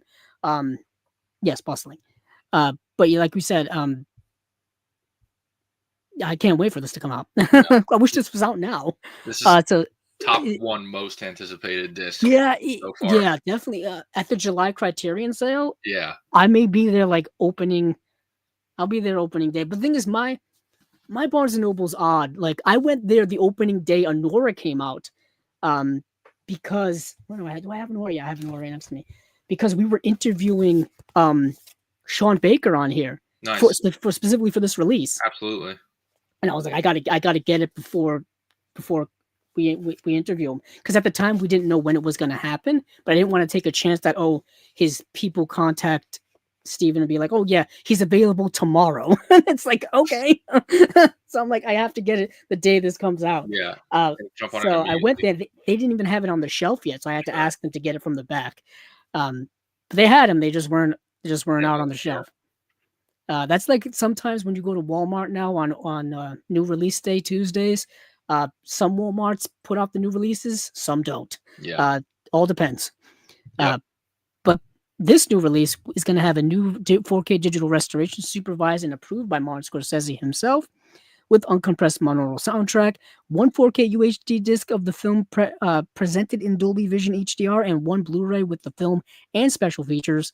Audio commentary featuring Scorsese and actors Ellen Burstyn, Jodie Foster, Chris Christopherson, Diane Ladd, and Alfred Lutter. New conversation between Ellen Burstyn and film critic Farrah Smith-Nemi. A new interview with editor Marcia Lucas. That, I believe, is George Lucas's ex-wife, who edited Star Wars. I'm pretty sure. Making of documentary featuring Ellen Burstyn and Chris Christopherson, and a theatrical trailer. So, a nice little caveat of special features there. But yeah, Martin Scorsese once again in the Criterion Collection, along with we mentioned it, After Hours, The Age of Innocence, The Irishman, Killers of the Flower Moon, which we just did a review for here on the channel Very of nice. Killers of the Flower Moon.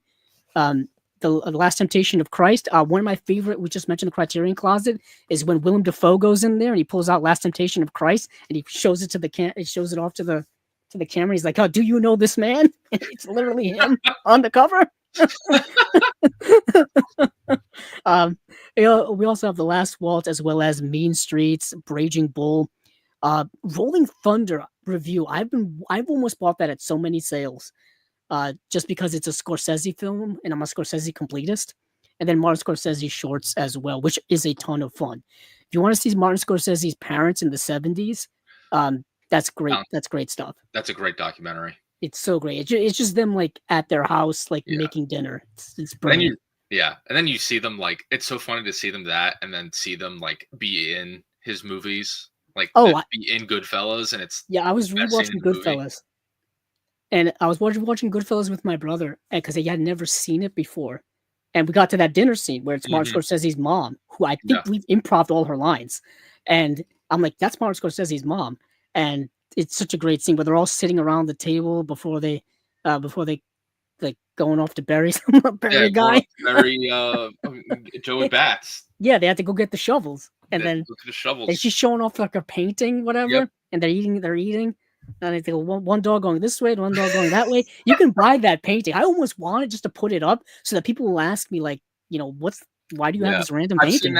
I've seen that painting. So, like I said, I'm from North Jersey, so like that stuff is everywhere. Anything Sopranos, anything Scorsese, Mafia, that stuff is everywhere. I've seen that painting as T-shirts. I've seen that painting as a phone case. You name it, whatever you can think of to put that painting on, it's been on that thing. Nice. That's so awesome. But next, let's move on to Paul Newman in HUD, the Martin Ritt film.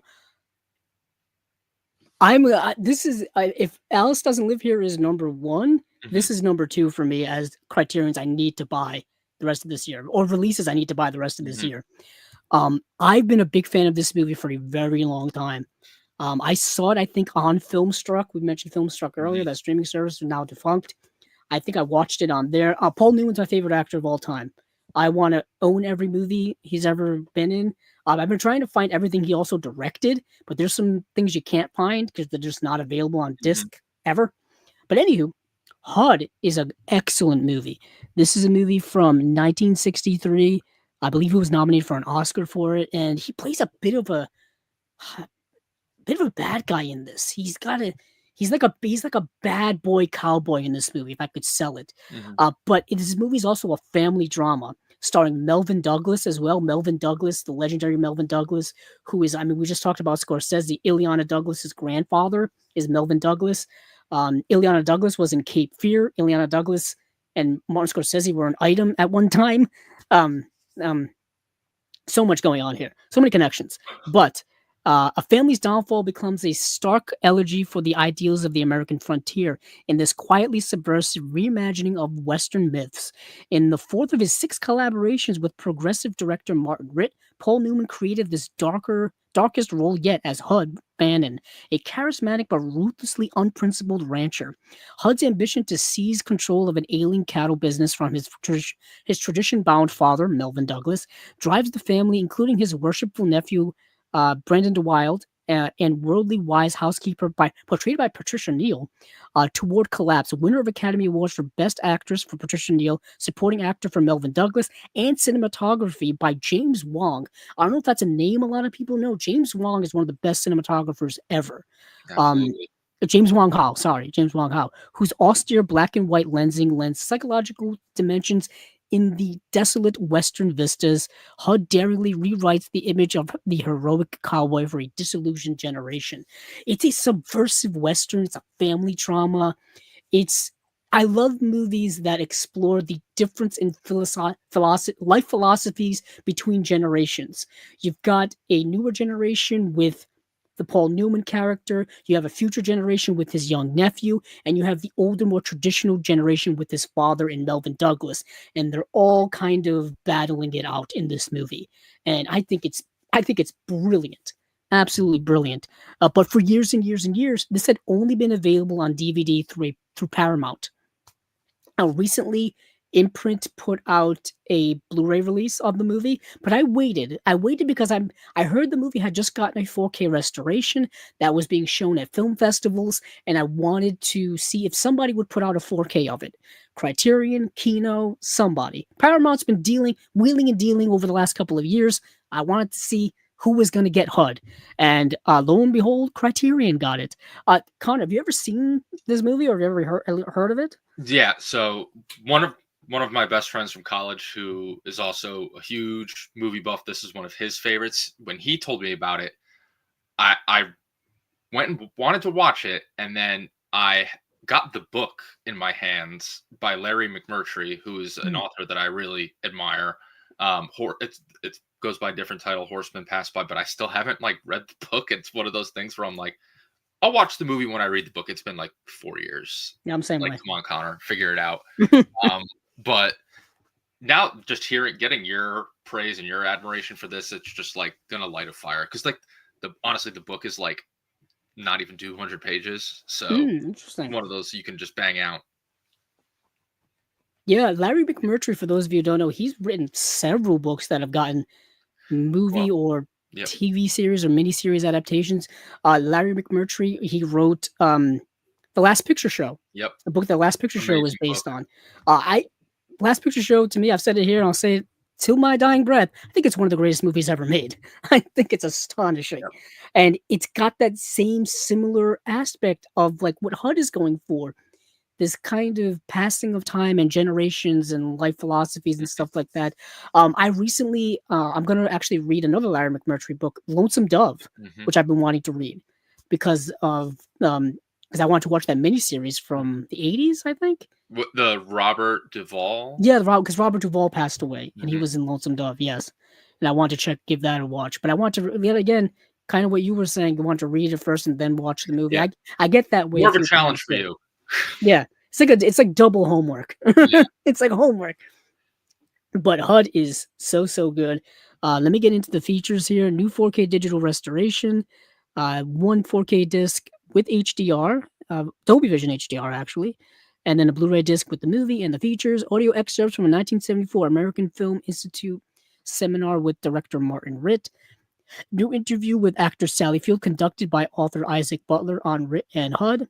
New interview with cinematographer Roger Deakins on the director of photography James Wong Ho. I'm fascinated about that. That's going to be great. Yeah, Deakins, talk about one of the greatest cinematographers ever. Episode of Inside the Actors Studio hosted by James Lipton featuring actor Paul Newman. Those are always fun. And then that is it. But I can't wait for this release. I'm just so beside myself about it. Martin Ritt, I think, is another underrated director. I don't know if there's anything else. Okay, so he did The Spy Who Came In From the Cold. I knew there was another one on here, but he worked. He did Norma Ray, the movie with Sally Field. I think that's why she's on a special feature on here. A movie all about unions and stuff like that. Okay. But Martin Ritt also did another Paul Newman film called Ombre, which had which Paul Newman plays. It's a little not for current political times, but he plays a half indigenous person and half white. Obviously, Paul Newman is not, I believe, half indigenous. But anywho, different times, the way Hollywood is. But that movie got a Blu-ray release from Twilight Time that's long been out of print. I was wondering if that was ever going to get a Blu-ray re-release by somebody. But it has not so far, so I have the old DVD. So we are on the Mike Mills box set, or as it's called here, I'll Remember You of Everything, the films of Mike Mills. Now, this contains 3 Mike Mills films. This contains Beginners, 20th Century Women, and Come On, Come On. Now, Connor, have you seen any of these 3? I have not. I'm aware of them, have not seen them. Gotcha. So I've seen all 3 of them, but it's going to take a while here to go in depth on all 3, which I won't do because we're already at the 4-hour mark and beyond it. But I'll just say this. I think Mike Mills is a really great director. His films are really humanistic in their in their approach to cinema and approach to storytelling. Beginners is phenomenal movie.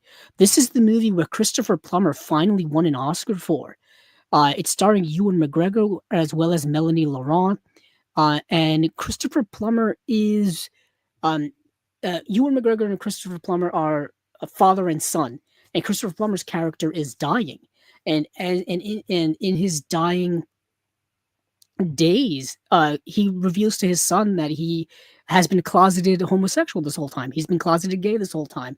So his son is not only dealing with this, I guess you could say, revelation, but also dealing with the death of his father. And he's also taking care of his father's dog, who um, kind of talks to him. It sounds a little silly, but it's also endearing.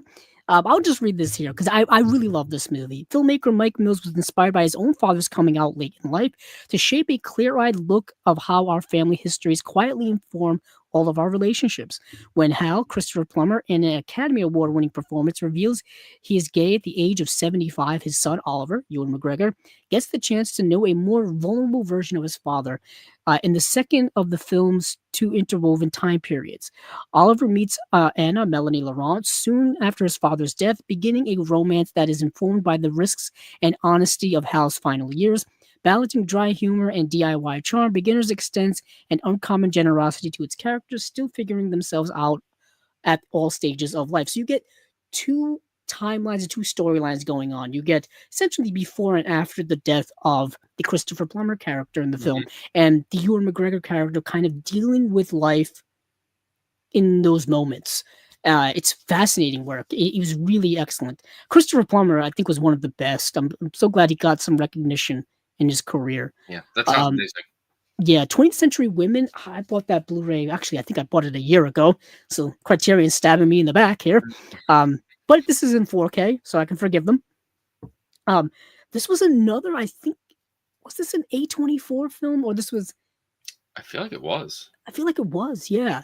But 20th Century Women stars, stars, let's see. Wish they would just tell me, but they don't. So I'll have to read it. The changing social currents of the 1970s sweep through an unconventional Santa Barbara, California household. In Mike Mills' tender, wryly funny reflection on his own upbringing, Annette Bening shines as Dorothea, a strong-willed professional and single mother who, unsure of how to connect with her teenage son, turns to two younger women, politically engaged photographer Abby, portrayed by Greta Gerwig. This was before Greta Gerwig was, I think, directing, at least becoming the director we know. I believe this is, was this? 2016. So yeah, that's pre-Lady Bird. That's pre-Lady Bird, yes. And then Elle Fanning is in this film as well, whose star is, I think her star was already here, but apparently people actually know who Elle Fanning is now. I feel like we were a little ahead of the game, in my opinion. Yeah. She's been she's been in movies for years. A long time. Really good in movies for years. Like alongside her sister at first, and then went off and done her own thing. But she's going to be in quite a few. She was in quite a few features last year. Obviously, she was in Sentimental Value, which was a big breakout, and that's getting a Criterion release. She's in an Apple TV series that's on right now, actually. And she was in, wasn't she in Predator Badlands last year as well? Yeah. Yeah. So she's been in a lot of movies lately, and she was also in that Hulu series, The Great, where she played Catherine the Great. Okay. Which I thought was really great. Yeah. not to put too fine a thing on it, but 20th Century Women is a fascinating movie. Yet again, Mike Mills dealing with family character stuff, personal journeys. This is more kind of like growing up family type of drama. Really good film. Really, I remember this being kind of an indie darling when it came out back in 2016. And then you have Come On, Come On, which kind of flew under the radar in 2021. This stars Joaquin Phoenix. This is a black and white film. Having excavated his past in Beginners and 20th Century Women, Mike Mills looks toward the future with this compassionate, cathartic story about listening to and learning from the next generation. Shot by acclaimed cinematographer Robbie Ryan in luminous monochrome, black and white, monochrome, whatever you want to call it. Come On, Come On follows radio journalist Johnny Joaquin Phoenix as he volunteers to look after his sensitive 9-year-old nephew, Jesse, while his mother, portrayed by Gabby Hoffman, Johnny's sister deals with personal crisis. As Johnny's work takes him across the country from Los Angeles to New York to New Orleans, he forges a bond with Jessie that proves surprisingly transformative, turning his own experience of fatherhood into soul-searching, enriching art. So you get that sense of family themes, all this kind of stuff. I actually have, hold on, got my Blu-ray copy right here, actually. Nice. Of Come On, Come On. So this was another A24 film. This was put out by Lionsgate. So Lionsgate is still kind of putting out semi-recent A24 films. But yeah, it's another one kind of really good, solid indie film. Joaquin Phoenix, good actor, in my opinion. Great actor, I would say. Not too shabby. Yeah, I talked recently about her. I think it was on Movies Down Memory Lane. I think I talked about her as a movie that meant a significant amount to me. The Spike Jonze film from 2013, 2014. Yeah. Spike Jonze's last movie he's directed, basically. But yeah, Joaquin Phoenix, really, really great actor, really good in this movie. Let me get a look at the special features here, and then we'll move on. 4K digital masters of Beginners and 20th Century Women, supervised and approved by Mike Mills. New digital master of Come On, Come On. Come On, Come On is the newest one, so I'm assuming it didn't need much restoration work or mastering work. It's a 4K, looks like 3 4K discs and 3 Blu-ray discs. Okay. Dolby Vision HDR, audio commentary on all 3 films featuring Mike Mills. New documentary featuring Mills in conversation with filmmaker Kirsten Johnson. Making a program for each film. Music video directed by Mills for Airs All I Need and Talking Heads Psycho Killer. And then you have additional films by Mike Mills, looks like probably short films. Deformer, Eating, Sleeping, Waiting, and Playing. The Architecture of Reassurance. A Mind of Forever Voyaging Through Strange Seas of Thought Alone. That's a long title. And I Am Easy to Find. These are all short films by Mike Mills. Really good modern indie director, in my opinion. Awesome. But I think we've got 2 more titles. That you really sold me on Beginners. So Beginners is really good. Watching that I have the original Blu-ray of that, and I have 20th Century Women, and I have Come On, Come On. So I'm in another pickle where do I upgrade this eventually to get this box set because it looks better and it has a couple extra features. I don't know yet. I'll decide at the time. So we've got The Love That Remains. Suffused with tenderness and deadpan humor, The Love That Remains asks what happens when a relationship ends, but the bonds of carrying endure. Okay, moving unpredictably through 4 seasons in the lives of separating couple. Okay, so without going through the rest of this, just for the sake of time, this is an interesting, unique movie in the sense that there's not really a narrative in it. It's more of a snapshot in the year of the life of this family that's dealing with familial things. Not to sound like a broken record here, but this couple is separating, and you're kind of just watching not only that happen, but you're watching like the random snapshot of their daily lives, and it's done so through the cinematography of like you're a fly on the wall. Like you're in the corner and you're just like watching them have dinner.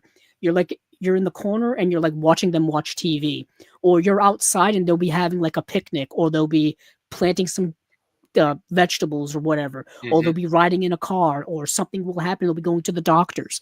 So it's all of these random occurrences of like everyday life that you're witnessing that this family is going through.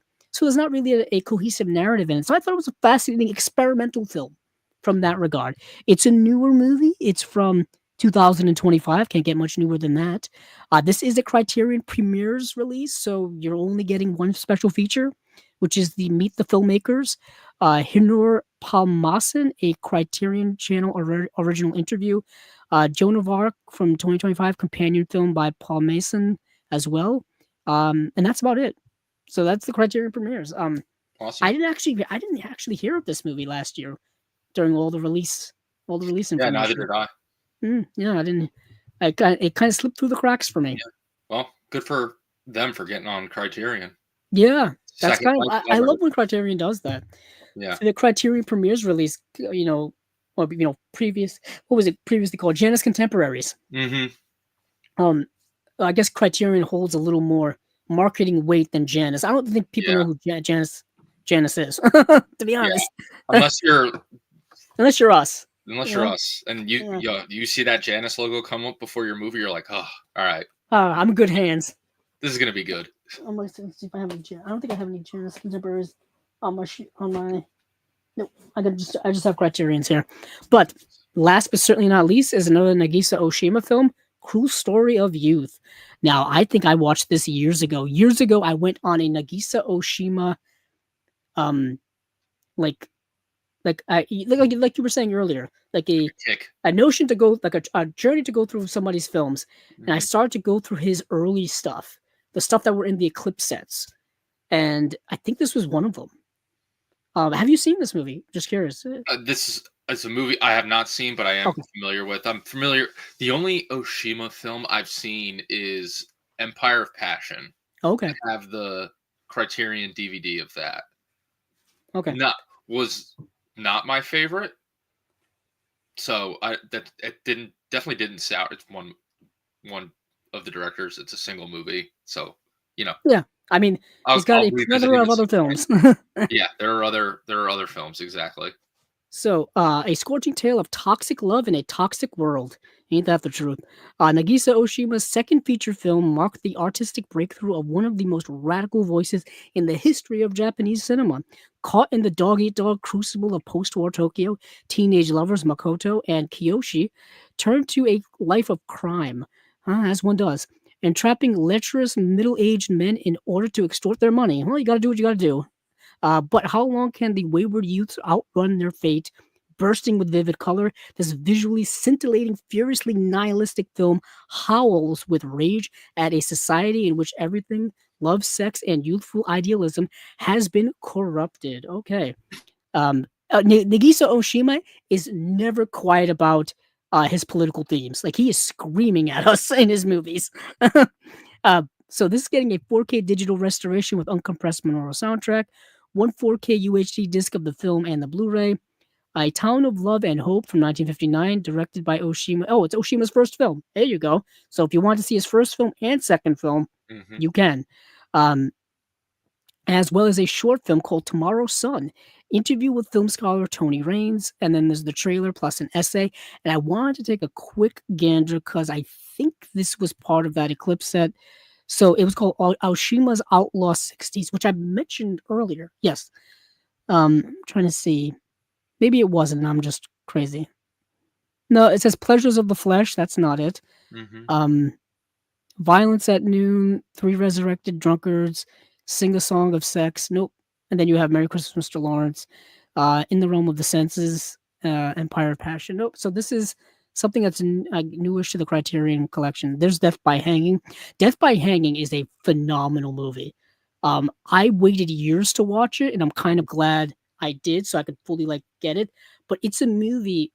It's a obviously politically themed movie in which um a political execution takes place. Somebody commits a crime, goes to prison, gets sentenced to death.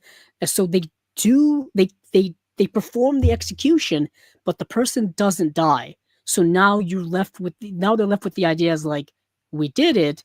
Is this person not? He didn't die though. So is he free or is he not free?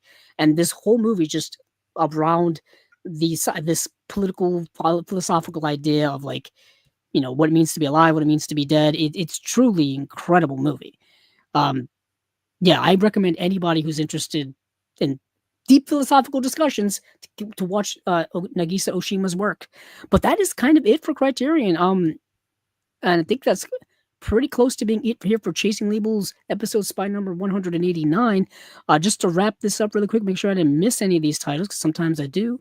Cruel Story of the Youth, The Love That Remains, I'll Remind You of Everything, the films of Mike Mills, HUD, Alice Doesn't Live Here Anymore, The Crying Game, and The Elephant Man. These are all coming out in July from Criterion. Chances are we will be having some reviews for some of these titles during that time, so stay tuned for that. If you're thinking that far ahead, I know I'm not. But I think that's pretty much it for everything here at Chasing Labels. Let me check some um some of the comments before we go. couldn't get that out. When you hit the 4-hour mark, the mind tends to wander. Let me just remove that here. Let's set us back up here. Okay, we're good. We're back up to full screen. So uh, we have one question here from Acres of Movies. It does pertain a little bit to what we talk about here. Who are your favorite commentary givers? So basically people who do commentaries, which is not an easy task to do. I will say for me personally, it's the kind of the names that keep showing up and the names you get used to. Also people that have been here on Chasing Labels here in the past that have, been kind enough to come on here and guest on here. You like to support them, whatnot. And, you do see the same names over and over again, but it's nice to see people who do good work get work. You know what I'm saying? But yeah, it really all depends on what you like as a commentary. If you like more professional people, um, then maybe you'll like more people who are like scholars. If you like just kind of regular folk who do like podcasts like us, you may like them. If you like director commentaries, you don't get more information that's direct from the source than directors. I can tell you that. But other than that, thank you all for watching here. Thank you all for being here. Thank you, Connor. If there's anything you want to say or plug before you go, please do so now. Thank you, Andrew, for having me. Thank you, Steve, for having me. I don't know if you're still here. You'll watch this later. But I'm really grateful to be invited. I don't know if this is an experience that other folks have, but like not a ton of people in my real life that I can sit and talk to for 4.5 hours about movies like we did. So this is a privilege. If you guys want to continue this on Instagram and Letterboxd, my Letterboxd is linked on my Instagram. Instagram is mise_en_mo, mise_en_mo. I'm pretty active on both those platforms. Instagram, not so much with the posting, but like I'll repost my stories and comment. So if you guys reach out and you want to just talk movies, I'm here for it. Awesome. Yeah, it's been great. It's been great having you. Thanks for coming in here for the nearly 4.5 hour story journey with me. It's like it's a lot, but it goes by fast, but it's also tiring. It's an experience here. And it's like I say, it's not, it's not for everyone. So I'm glad you were able to do it. And similar to what you were saying, there's not a lot of people I can talk 4 hours straight about movie releases and movies in general, because it's kind of a niche thing. It really, really is. But once you find your people, once you find people who have that commonality with you, it can be incredibly pleasant. I've had a great time. It's nice to talk to somebody and not just talk out into the void sometimes. I think people kind of get tired of just hearing me just ramble on. So for stuff that's coming up here on Chasing Labels, like I said, we will be having Movies Down Memory Lane this weekend, this Saturday at 9 p.m. EST. Another episode of Movies Down Memory Lane. We will be talking about Blade Runner. So if you're a big fan of Ridley Scott's Blade Runner, there you go. The next episode of Chasing Labels will be on May 4th. So may the 4th be with you at that time. Also, happy 420, even though 420 is now over. Happy 420 to all of those of you who celebrate. We will also be having other stuff coming up in the future, like Unwatched Pie will be on May 9th as well, but I'll plug that during the next episode. But hey, keep on checking out things that are happening here on Chasing Labels. Check out the reviews we're doing for Criterion. Check out some of the interviews we've done recently with Jonathan Hertzberg over at Fun City, as well as the person who's running transmission over at Radiance as well. And also my interview I did recently with my friend Scott Saslow, who's worked on a lot of the releases from Arrow recently. And he does a lot of the layout and the booklet layouts and all that kind of stuff. Check that out. And yeah, hey, keep on watching those movies because I know I will.